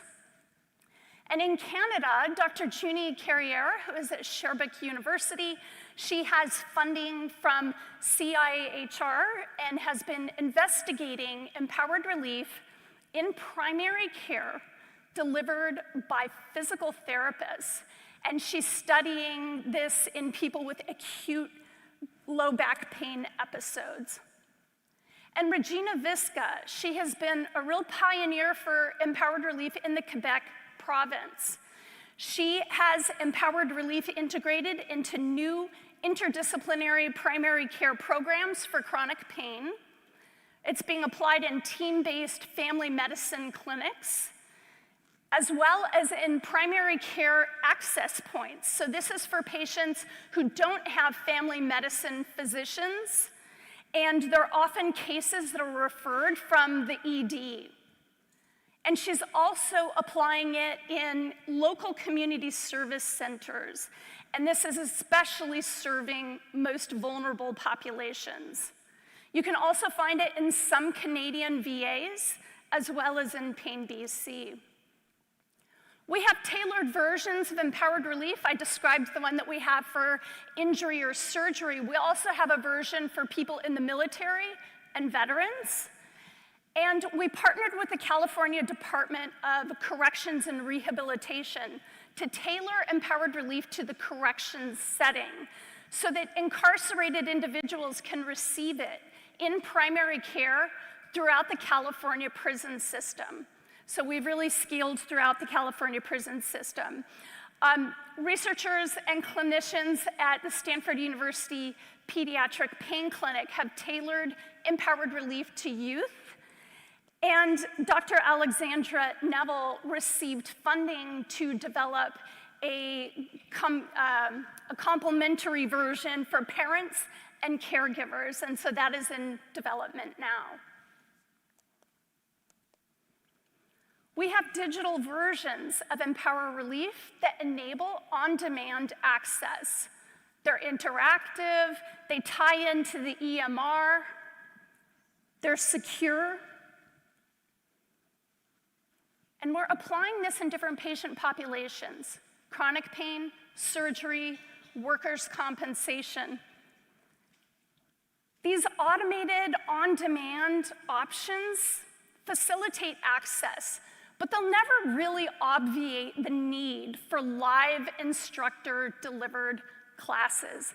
They simply offer patients a choice. And with patient choices come better patient engagement. And with better patient engagement, they get better treatment and better outcomes. Our vision is Empowered Relief for every patient, everywhere. Thank you.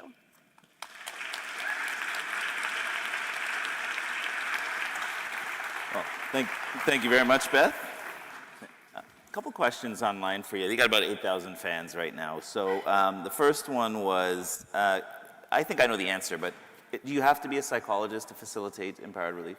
You do not. We conduct certifications through Stanford CME, and virtually any licensed clinician can become a certified empowered relief instructor. So nurses, physicians, physician assistants, occupational therapists, physical therapists, you name it. And I'll give you a last one. So how short can you get this down to? Can you do 30 minutes? Can you do 10 minutes? You know, it is a great question. We have a version for surgery that's 80 minutes, and we have one that's even a little bit briefer than that. It needs to be comprehensive enough that people understand the rationale, the importance for the skills, and to learn those skills and be motivated to use them. But I think, you know, we're playing around with, can we get that? Can we make it even briefer than it is now? Thank you so much. Thank you. Okay, guys, so we're getting to the home stretch. I think you know we're going to be done earlier than we have scheduled, but I do want everybody to just get up and stretch a bit because we've got the best for last, obviously. And so just maybe give yourself a little stretch if you like, and we'll move into Dr. Mackey right now. The police force should be here right around 4:30 to help lead us out, but just get up, give yourself a little stretch. Atta boy. Okay, so I am going to launch into introducing Dr. Mackey now. So get the stretch in, and we're gonna finish up with the last three talks. So, Dr. Mackey, everyone stretching. Should I wait, Dr. Durena? Sorry. Yeah, we were going to ask one of the physios to come and give us. I'm afraid people are leaving. Yeah. Oh, no. All right. Okay. All right. So, neuroscientist, clinician, tech visionary. Dr. Sean Mackey doesn't just treat pain, he decides it. As the chief of the Division of Pain Medicine at Stanford, his work bridges biology, AI, and real-world outcomes. He's authored over 300 publications, helped lead the NIH's National Pain Strategy, and build systems that actually learn from patient data. If you've ever wished someone would make pain care smarter, faster, and more human, Sean's been doing exactly that. Please welcome the brilliant and boundary-breaking Dr. Sean Mackey. Don't let yourself go.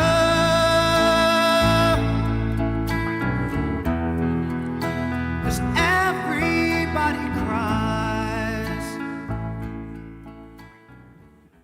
Imagine waking up every day in pain and having to navigate a system that treats you like a mystery again and again.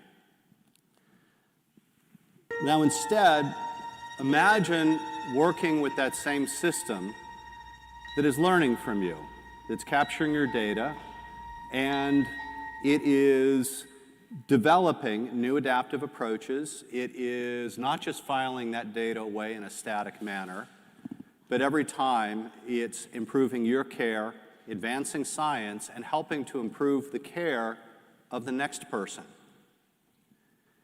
That's the reality that we're all working to achieve. The fact is, the pain is real, the data is real. The question is, do we have the will to make this all happen? One of the challenges that we faced is that science, our evidence, typically advances in incremental manner, isolated research studies that adds incrementally to, if you will, the rising tide, but frequently not in a cohesive manner. And the sad fact is, there's an often quoted study that it takes 17 years for only 14% of our research findings to make it into clinical practice. So I'm often faced asking this question, are we ultimately making an impact? Can we do better? And I believe we can. We can learn from other big studies, like the Framingham Health Study out of Massachusetts. Started in 1948, And it got the whole community involved with capturing data over 4 generations, where we learned from that observational data some of the major risk factors that are modifiable for cardiovascular disease. Things like obesity, hypertension, high lipids, a sedentary lifestyle, all of which have transformed our understanding of cardiovascular disease. Can we do the same for pain? Now, one of the challenges is that pain is really complicated. This is meant as a shock and awe slide. Don't bother looking at it. This is meant to be wow. And this is a simple diagram, too. This is just a small piece. And I will promise you that no clinician can keep all this stuff in their head. And it's only growing by leaps and bounds. We now have over 200 medications that have analgesic benefit, only 20 of which are opioids. We have over 200 interventional procedures, scores of mind-body therapies, many, many physical rehabilitative approaches, all interacting with this network diagram.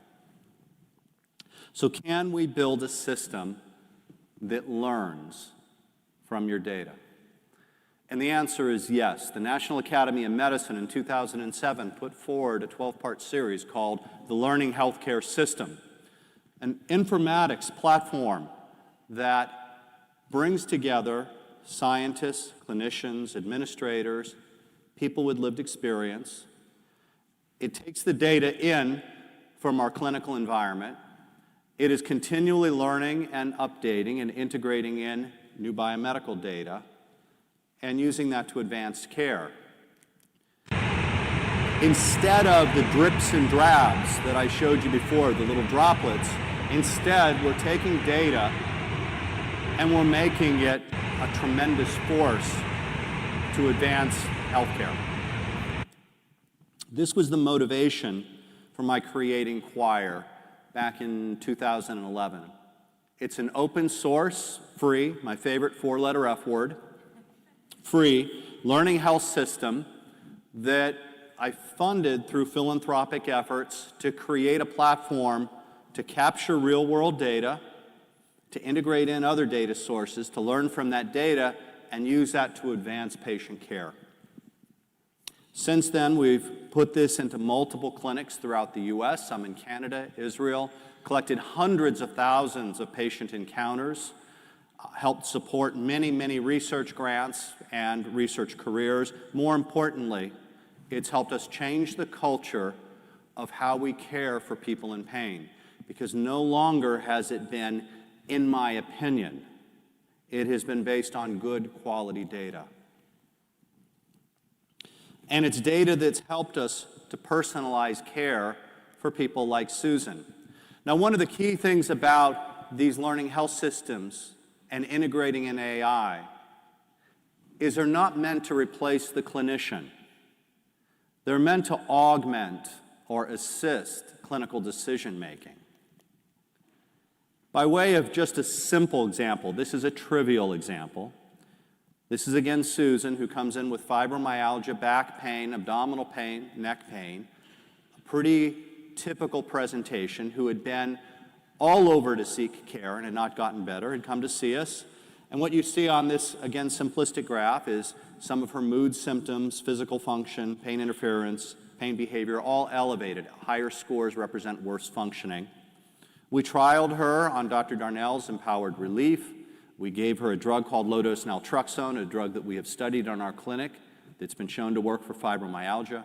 And we gave her transcranial magnetic stimulation, which is, think of it as non-invasive brain zapping that's safe and effective. And we see some significant reductions in her depressive anxiety fatigue symptoms, overall improvement in pain interference, but no change in her physical function.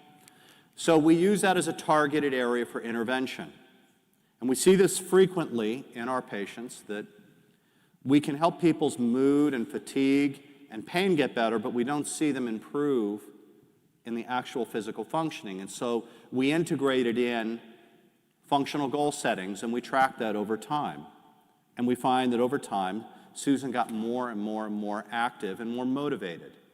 Now again, this is an incredibly simplistic example, but one in which we demonstrate how we can use a learning health system, how a system and integrating it in with patient care to help improve people like Susan. The next step in this journey is the integration of objective biomarkers for pain. Now, we've heard this term bantered around a lot. What is a biomarker? It's defined as an objective physiologic measure of health or disease.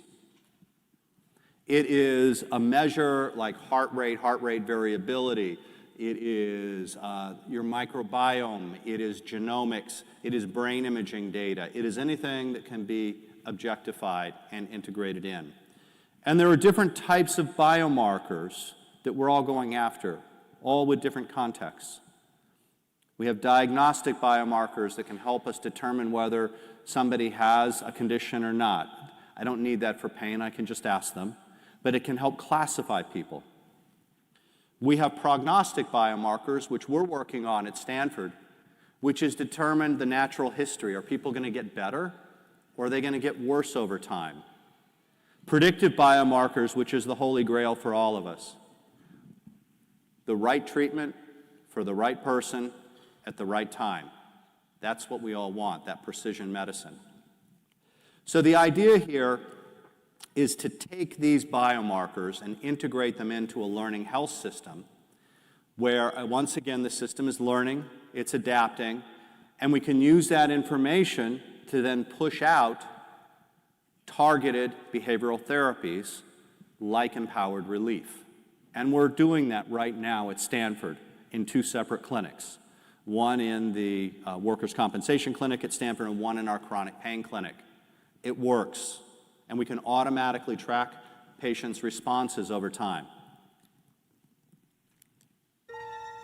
So, I think this is an exciting time for all of us. We're at a stage where, ideally, the next time we ask the question, are we making an impact? Hold your breath. We can answer Make a the wish. question with an emphatic yes. We can, what we need is not more noise. What we need is more evidence integrated into these systems that will personalize care and help people like Susan and everyone else out there. And with that, I thank you. I'm delighted to answer any questions.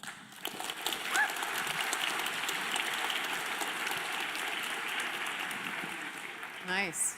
Well done. In time. Precision. Well done. All right. So the question is there any biomarker signal that's coming out that you think is going to be important in the future? So, right now, the best evidence for biomarkers is around brain imaging. We've got the largest head start on it. I published the first paper on this in 2011 for acute pain. Tor Wager did a beautiful study in 2013, and the field has exploded. We've then gone on to develop biomarkers around different chronic pain conditions. We've developed them for prognostic, like predicting people's future. The issue is, these have all been done in carefully controlled laboratory experiments, not in the real world. And that's what we have to do next, is extend this data into larger populations in real-world settings. Now, I don't think that fMRI, like what we do, is going to be the answer. And the reason is, it's just too darn expensive. It's $500 an hour just to stick you in a scanner. It takes 2 hours for us to get the scan, and then I got to pay a postdoc a very large amount of money to collect all that, analyze it, and process it. Not going to happen. I think the answer, from a brain imaging standpoint, is translating this into something that is clinically practical, something like ambulatory EEG, where we can identify the brain systems with fMRI, translate that into something that can be sent home with the patient. That's what I'm probably most excited about. I haven't yet seen any of the omics, metabolomics, proteomics, lipidomics, microbiome, have real discriminative value at this point in time. And the final answer to your question is it's not going to be one biomarker.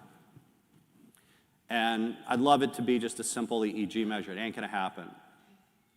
What we need are composite biomarkers where we're bringing imaging, maybe blood changes, saliva, cortisol, maybe it's heart rate and heart rate variability from your watches, and it's integrating all of this into a composite signature that represents you as an individual.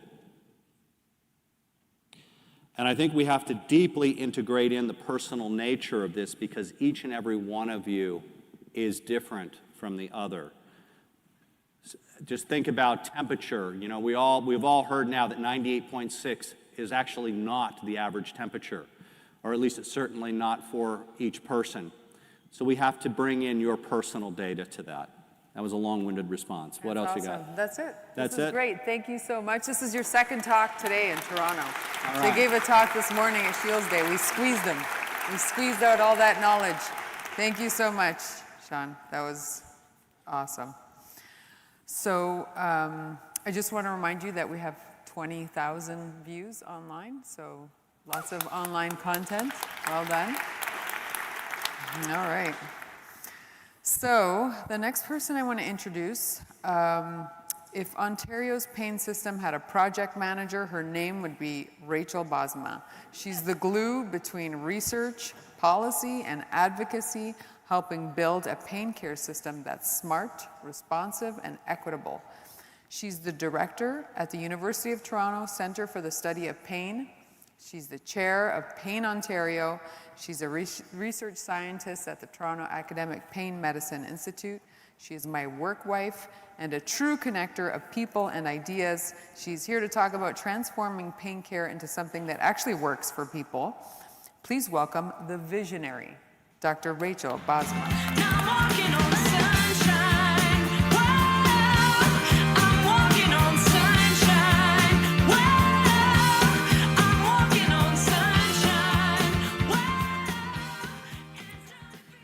Thank you for that introduction, sweetie pie. All right. We need the right care at the right time in the right place. For chronic pain, the right care means options for care, and it's personalized. The right time spans the course of one's disease and the lifetime. The right place ensures access to care where you are, where you need it. But do we have it? Do we have the right care? We've heard today that we've come so far. We have new interventions and we are repurposing old. We have centers to study pain. We have guidelines. We even have a new national pain standard. But as far as we've come, we've heard that barriers still remain. The system wasn't made for everyone. Not everyone has access to care. The wait times are long, the services are not evenly distributed, and the barriers are not equal for everyone, especially women and Indigenous peoples. So if we're going to talk about the right care at the right time in the right place, we still have work to do. And we need to do this work because chronic pain, it's more than just big numbers. It's more than expenses, big expenses. It's more than statistics because those can be ignored, those can be overlooked, but we are talking about suffering. We are talking about people's lives, Vina's life, Kate's life, Graham's life, maybe your life, maybe the life of someone you love. And pain is everywhere. Emergency department visits. Unmanaged pain accounts for 15% of emergency department visits. So if we're going to talk about ending unnecessary emergency department visits, if we're going to talk about ending hallway medicine, we need to be talking about pain. Mental health and substance use health. These issues are they can be deeply intertwined with chronic pain. And I was so encouraged by the fireside chat that we heard earlier. Because if we're going to talk about mental health and improving mental health in this country, and we need to be, if we're going to talk about improving substance use health, then we need to be talking about chronic pain health. Disability. Pain is the leading cause of disability in this country, and it's a common outcome of work-related injuries. And I can keep going because the pain whack-a-moles, well, they just keep popping up, don't they?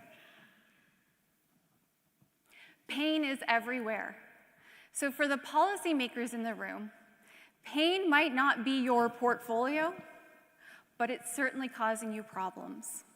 Because pain is a cross-cutting issue, and it is a driver of many of the health issues that we are facing today. And it has a substantial impact on our workforce and on our economy to the tune of $40 billion a year. It's affecting the lives of people living in this country, and it's affecting the health of our communities. But the good news is that if pain is a driver of these issues, then appropriate pain care has the opportunity to be an enabler, a huge enabler for big health and big system change. And I'm here to tell you today about what we're already doing and what I think we need to continue to do and do better to improve the lives of those living with pain. So I'm going to use Ontario as an example, and I'm going to ask you to think back to 2014, 2015. So for the trainees in the room, you know, this was a lifetime ago. For everyone else, it was about 5 minutes ago. Think back to 2014, 2015. A young woman named Sophia was in a car accident. Her injuries healed, but her pain did not. In fact, it became her full-time job. Researching, scheduling appointments, going to appointments, looking for answers, nobody having answers. She felt so alone. Isolated, unable to work, depression set in. She had nowhere to go. 2015, 2016, the Ontario Ministry of Health invested in interprofessional care across the province, across 5 pediatric hospitals, 13 adult hospitals, and 1 community clinic. This meant that patients like Sophia had somewhere to go for the first time. She had somewhere to go to receive psychotherapy to address her chronic pain and her depression. She had exercise-based programs where she could get moving again. She had reviews of her medication, and she was given options. She had a pathway forward. At around the same time, we built out eConsult for chronic pain so that specialists could connect with community providers and consult on chronic pain cases. We drove forward Project Echo Pain. So now we're bringing healthcare providers from across the province, all disciplines, around a table to discuss pain cases, to learn from each other and from experts, and to build capacity in the system. These programs are game changers. This is changing pain care in Ontario. But this is not the end of the story, because chronic pain is a chronic disease. And people will need different care, different solutions at different times over the course of their disease. And these pain clinics in the network, they cannot, they will not, they should not see the 1 in 5 facing chronic pain. Not over the course of their disease and not indefinitely. So where are these people going to go? Because they're going to go somewhere. Of course they are. They're experiencing pain. The next therapy, the next intervention, is it evidence-based? Primary care is the obvious solution. Right? Primary care is at the front lines here, forefront of chronic disease, chronic pain management. But we know that our primary care sector is in crisis. We know this. We, the collective we here, we are working to change this. We are working to improve access to primary care. But I challenge us to think beyond access, not beyond just names on a roster. I challenge us to think about building capacity for pain care in primary care, and to think about delivering services locally. And one key piece, a piece missing in Ontario, are community-based services. So here I'm thinking about care navigation. So if you're experiencing pain, you can pick up the phone or connect with somebody, and they can direct you to pain services in your area.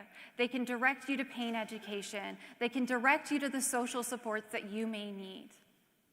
I'm thinking about peer support, because we've heard how isolating, how lonely chronic pain can be.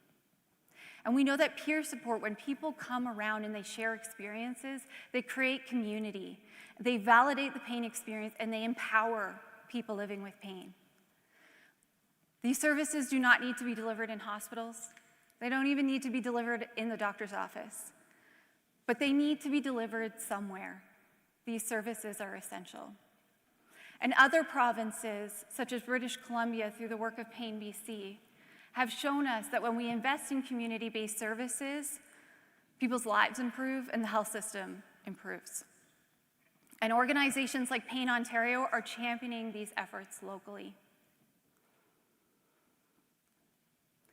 We need coordinated pain services that help people, support people in pain across the course of their disease, so that patients like Sophia are not left stranded, that community-based services wrap around the support that they receive in primary care and in tertiary care, that they always have somewhere to go.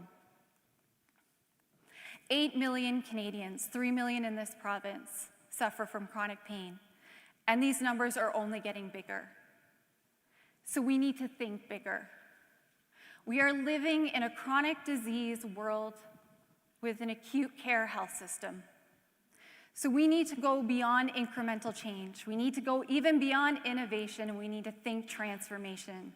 We need pain scientists to continue to push the boundaries of innovation and discovery, because we need to understand pain better, and we need better options to treat it. We need pain services that extend from hospitals into communities. We need the right care at the right time in the right place. And when do we need it? And this is where you respond, now, because I'm prepping us for the parade later. Okay, now, thank you. We need them now, because we're at a precipice. We're headed for a cliff in terms of the pain crisis. But we're also at the edge of big solutions. So the question becomes, are we going to take what we know? Are we going to take what we've learned today, across this weekend and beyond? Are we going to take what we know? Are we going to take what we've learned? And are we going to do something? Thank you.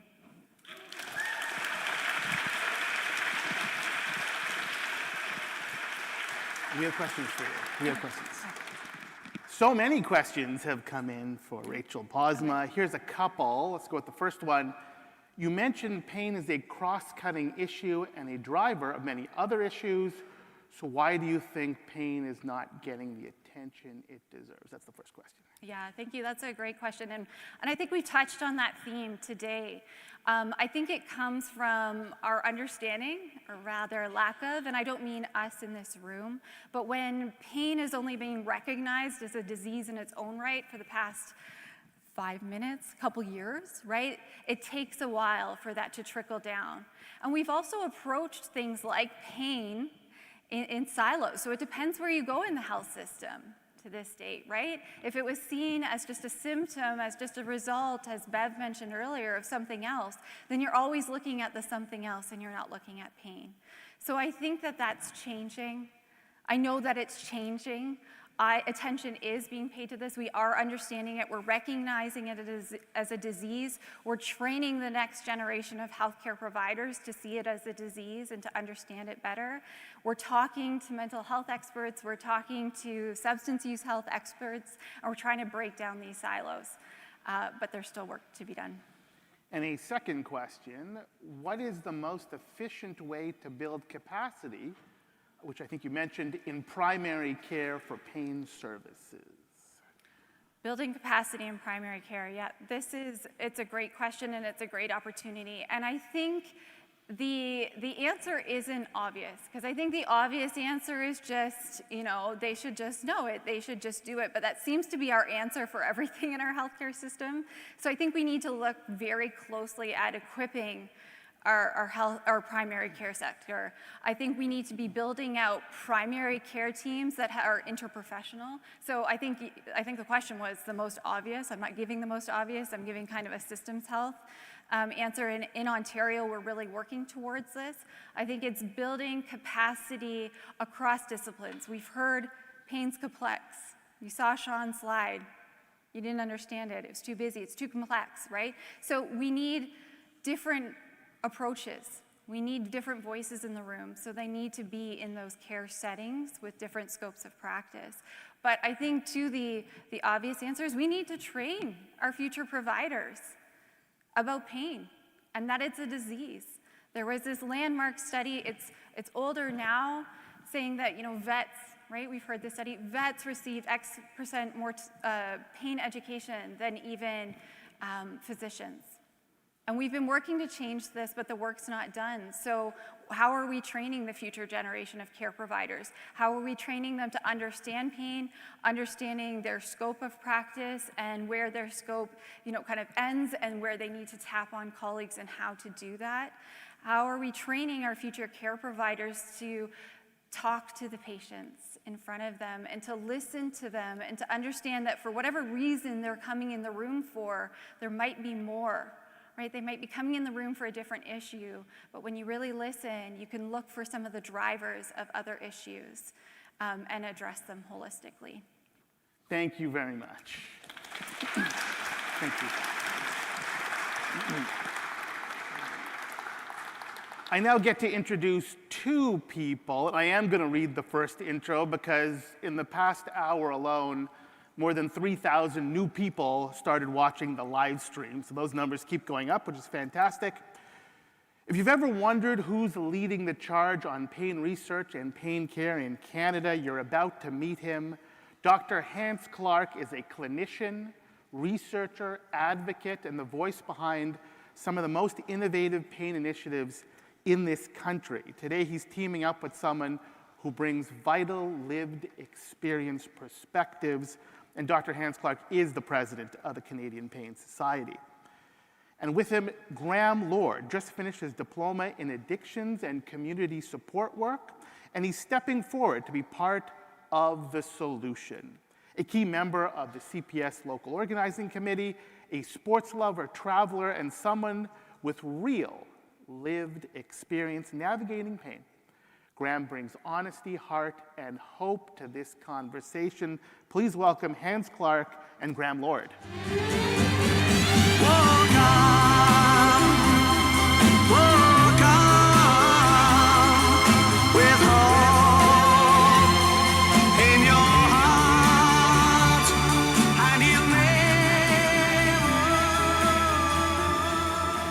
All right, so here we are. We are at the midpoint of the day.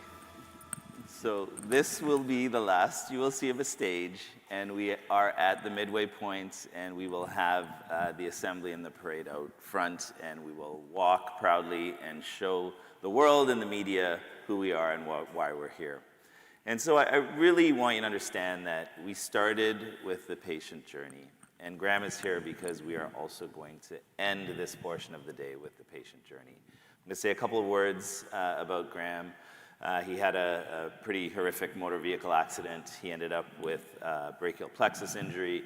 Brachial plexus injury went on to leave him with a flaccid right arm, and he was a right-hand dominant individual. And so he had to retrain and relearn a lot of the things he knew at that point in time. Unfortunately, his path wasn't that straightforward. And he ended up in a scenario where we've talked about for the past decade, high-dose opioids, all of those issues. And he is now the person he is today, and I'm going to let you share your story, Graham, and I'll pick it up. Thank you, Dr. Clark. First, I'd like to thank Dr. Clark for all the hard work it took for bringing this event together and all the hard work he does in improving people's lives. So give it up for Dr. Clark, please. I'd also like to thank everyone here and everyone online watching this. And thirdly, I'd like to say living with chronic pain sucks. But I find it's a mindset. And it was with Dr. Clark's help I was able to change mine. Getting off the opiates for me was massive. Before, I was a disabled person and my pain ruled me. Now, I'm a person with a disability and I rule my pain. I'm not going to let it beat me because it's beaten me for too long. I think there's a lot of keys to having a positive mindset, but for me, there's 3 things you must have: acceptance, hope, and a purpose in life. Acceptance. When you can have complete acceptance of your situation, whether it be chronic pain, mental illness, substance abuse, or even life, it fills you with a sense of determination you never thought you'd have. It's extremely difficult, believe me, I know. It took me 6 years to accept that my arm was gone. But that was the beginning of me not letting this define me. And when you realize that there's no other option to have but to move forward. Life will do you a bad hand sometimes, and you just have to play the hand to the best of your ability, because you never know what the next card's gonna be.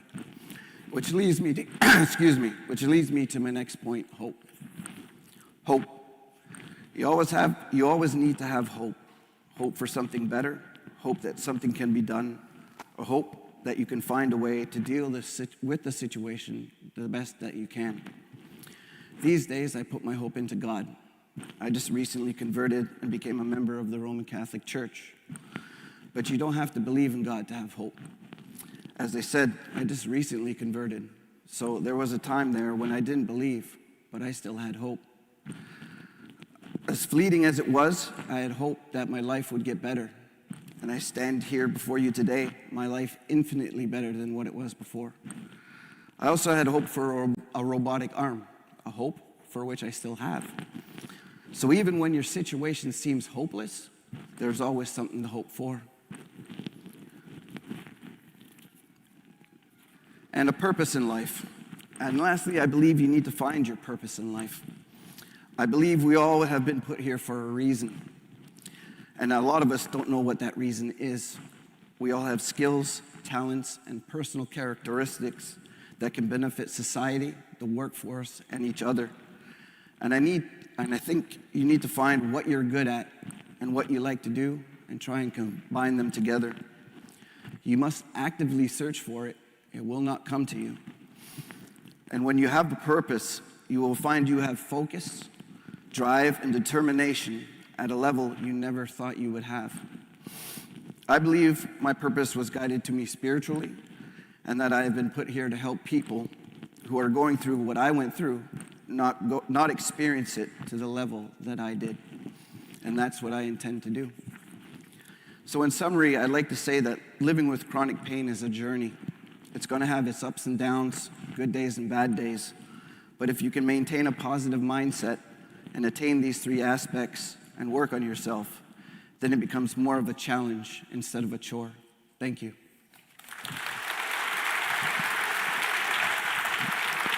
And so I'm going to give you a little bit more context about Graham. And so when Graham came to see me, it would have been quite a long time ago now, he was in a rough spot. And I promised him, I said, well, he promised me, he said, if you can help me get there, will you play a round of golf with me, Doc? Left-handed round of golf. And we've played that round of golf, but more importantly, Graham has just graduated and is now going to be an addictions and pain counselor in the future.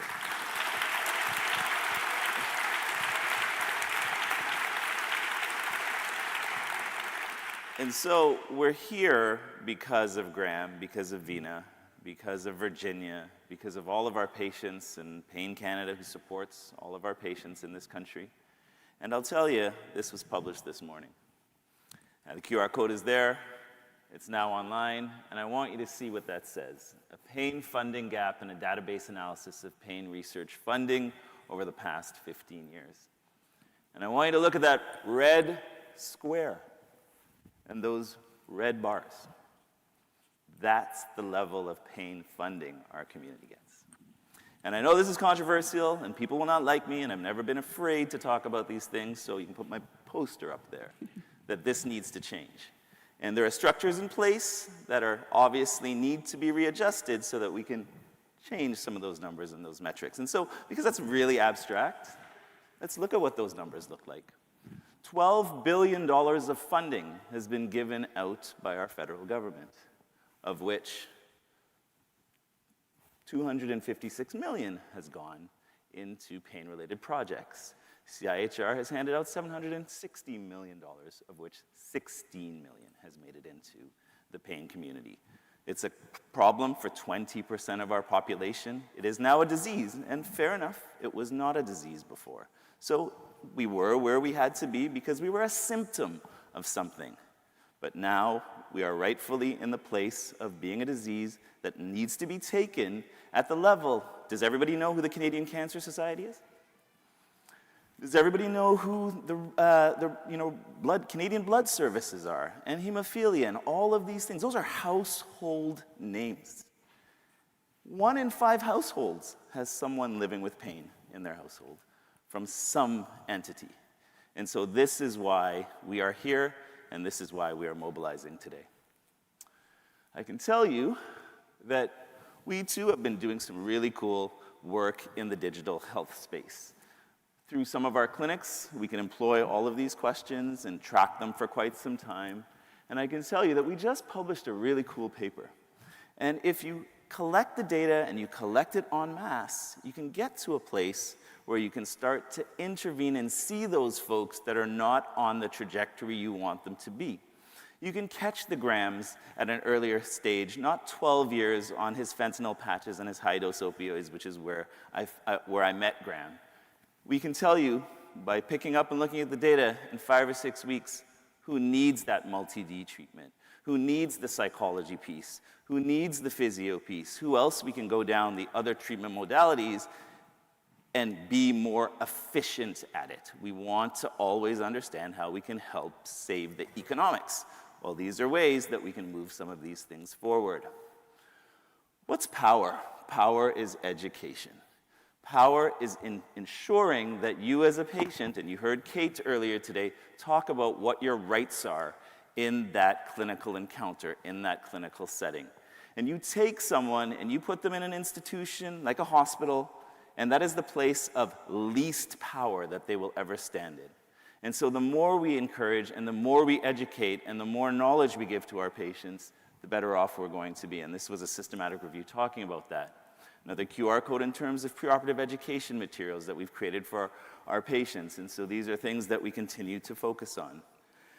And I'm not going to spend too much more time because this was something we did in Canada, and we put this up as kind of the first elective prescription suggestions. And so we polled the entire surgical population at the University of Toronto, and we asked them, first of all, it was great, I'll share a story. So we asked the staff surgeons how familiar or how confident that you're prescribing pain medication after surgery. And we asked the residents and the trainees the exact same question: how confident are you at prescribing pain medications after surgery? The answer was, from the residents, we're good, we got it. The answer from the staff were, we don't know what we're doing. So you had a little bit of a disconnect there. And one of the, I remember I was in France at one point in time, and it was in the Euro Cup. It was in 2016, I think. And I had just met some graduates from the University of Calgary, new general surgeons, and I said, so guys, when you have some of these patients that have a pain issue and they're post-operative and you're struggling, what are you gonna do? And they said, oh, we're just gonna give them a whole bunch of opioids and hope for the best. I said, He said, you know who you're talking to? I said, there may be some other ways you could tackle this, maybe some programs and some interventions you may want to have, and maybe build a service called a transitional pain service, et cetera, no shameless plug, and help some of these folks after surgery. Nonetheless, Rachel Bosma, who was just on stage before me, has been given $1.2 million a month ago to disseminate this nationally. And in order to do that, we're going to have to mobilize not just our physicians, we're going to have to go after the colleges, we're going to have to go after individuals that will help us disseminate. And it was amazing during an opioid crisis, you couldn't even get a CPSO to enforce a 20-minute module for a physician. And so we have to really start to push some of those boundaries in terms of making these things happen. Pain Canada and some of the docs that have been on stage today have created a module that any Canadian can take going into surgery. How many of you seen it? That's a lot of hands. 4, 5. At the end of this dissemination grant and the $1.2 million, I'm going to hope that at least 30 to 40%, and that's a big goal, of every individual that is going to have surgery in Canada will have knowledge that this exists. Because you don't want to be that patient or have your family or your loved one be that patient who stands in that clinic in front of one of us and says, I never knew this was a possibility. And again, that education is power. It is never, you would have not had that intervention from a life-saving perspective. You would have never taken that tumor out. You'd have never had that vascular repair of your aortic aneurysm, but you would have been better prepared for what that journey looks like after, if you are that 15%. And so again, I want to say we are here for our patients, and this parade is for our patients. And so what I'm going to do now is invite both Dr. Pereira, Dr. Derena, and some of the marshals, if we have them already in their sashes, onto the stage, please.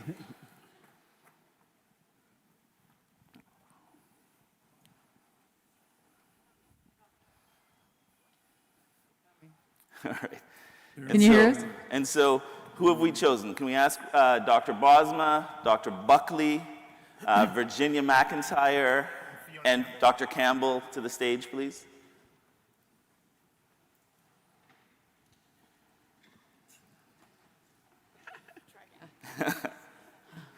Don't wear them upside down. Backwards. All right.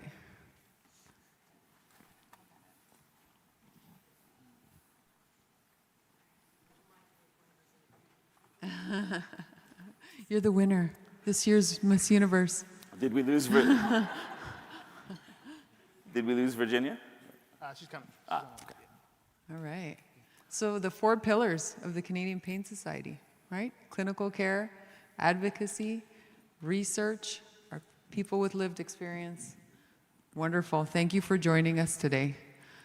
We've made some change here today. We've made everyone aware of what the needs are in chronic pain. We've had some great speakers, pretty revolutionary stuff. And so, you know, we had, as John was saying, the uptick. So we've probably surpassed our 35,000 online from last year. We've had probably one of the biggest numbers throughout the day in the room here. Here's what's going to happen next. So is it 4:30? It is 4:20. 4:20. So we're going to gather outside. Those of you that have made signs, the signs should be placed over at the Right at booth. the exit. They're just placed at the exit. Grab any poster that's been made. Okay, take the nicest one and pretend it's yours. That's what I would recommend. No one's going to chase you down. We're all nice people. We're all Canadian. We're going to apologize.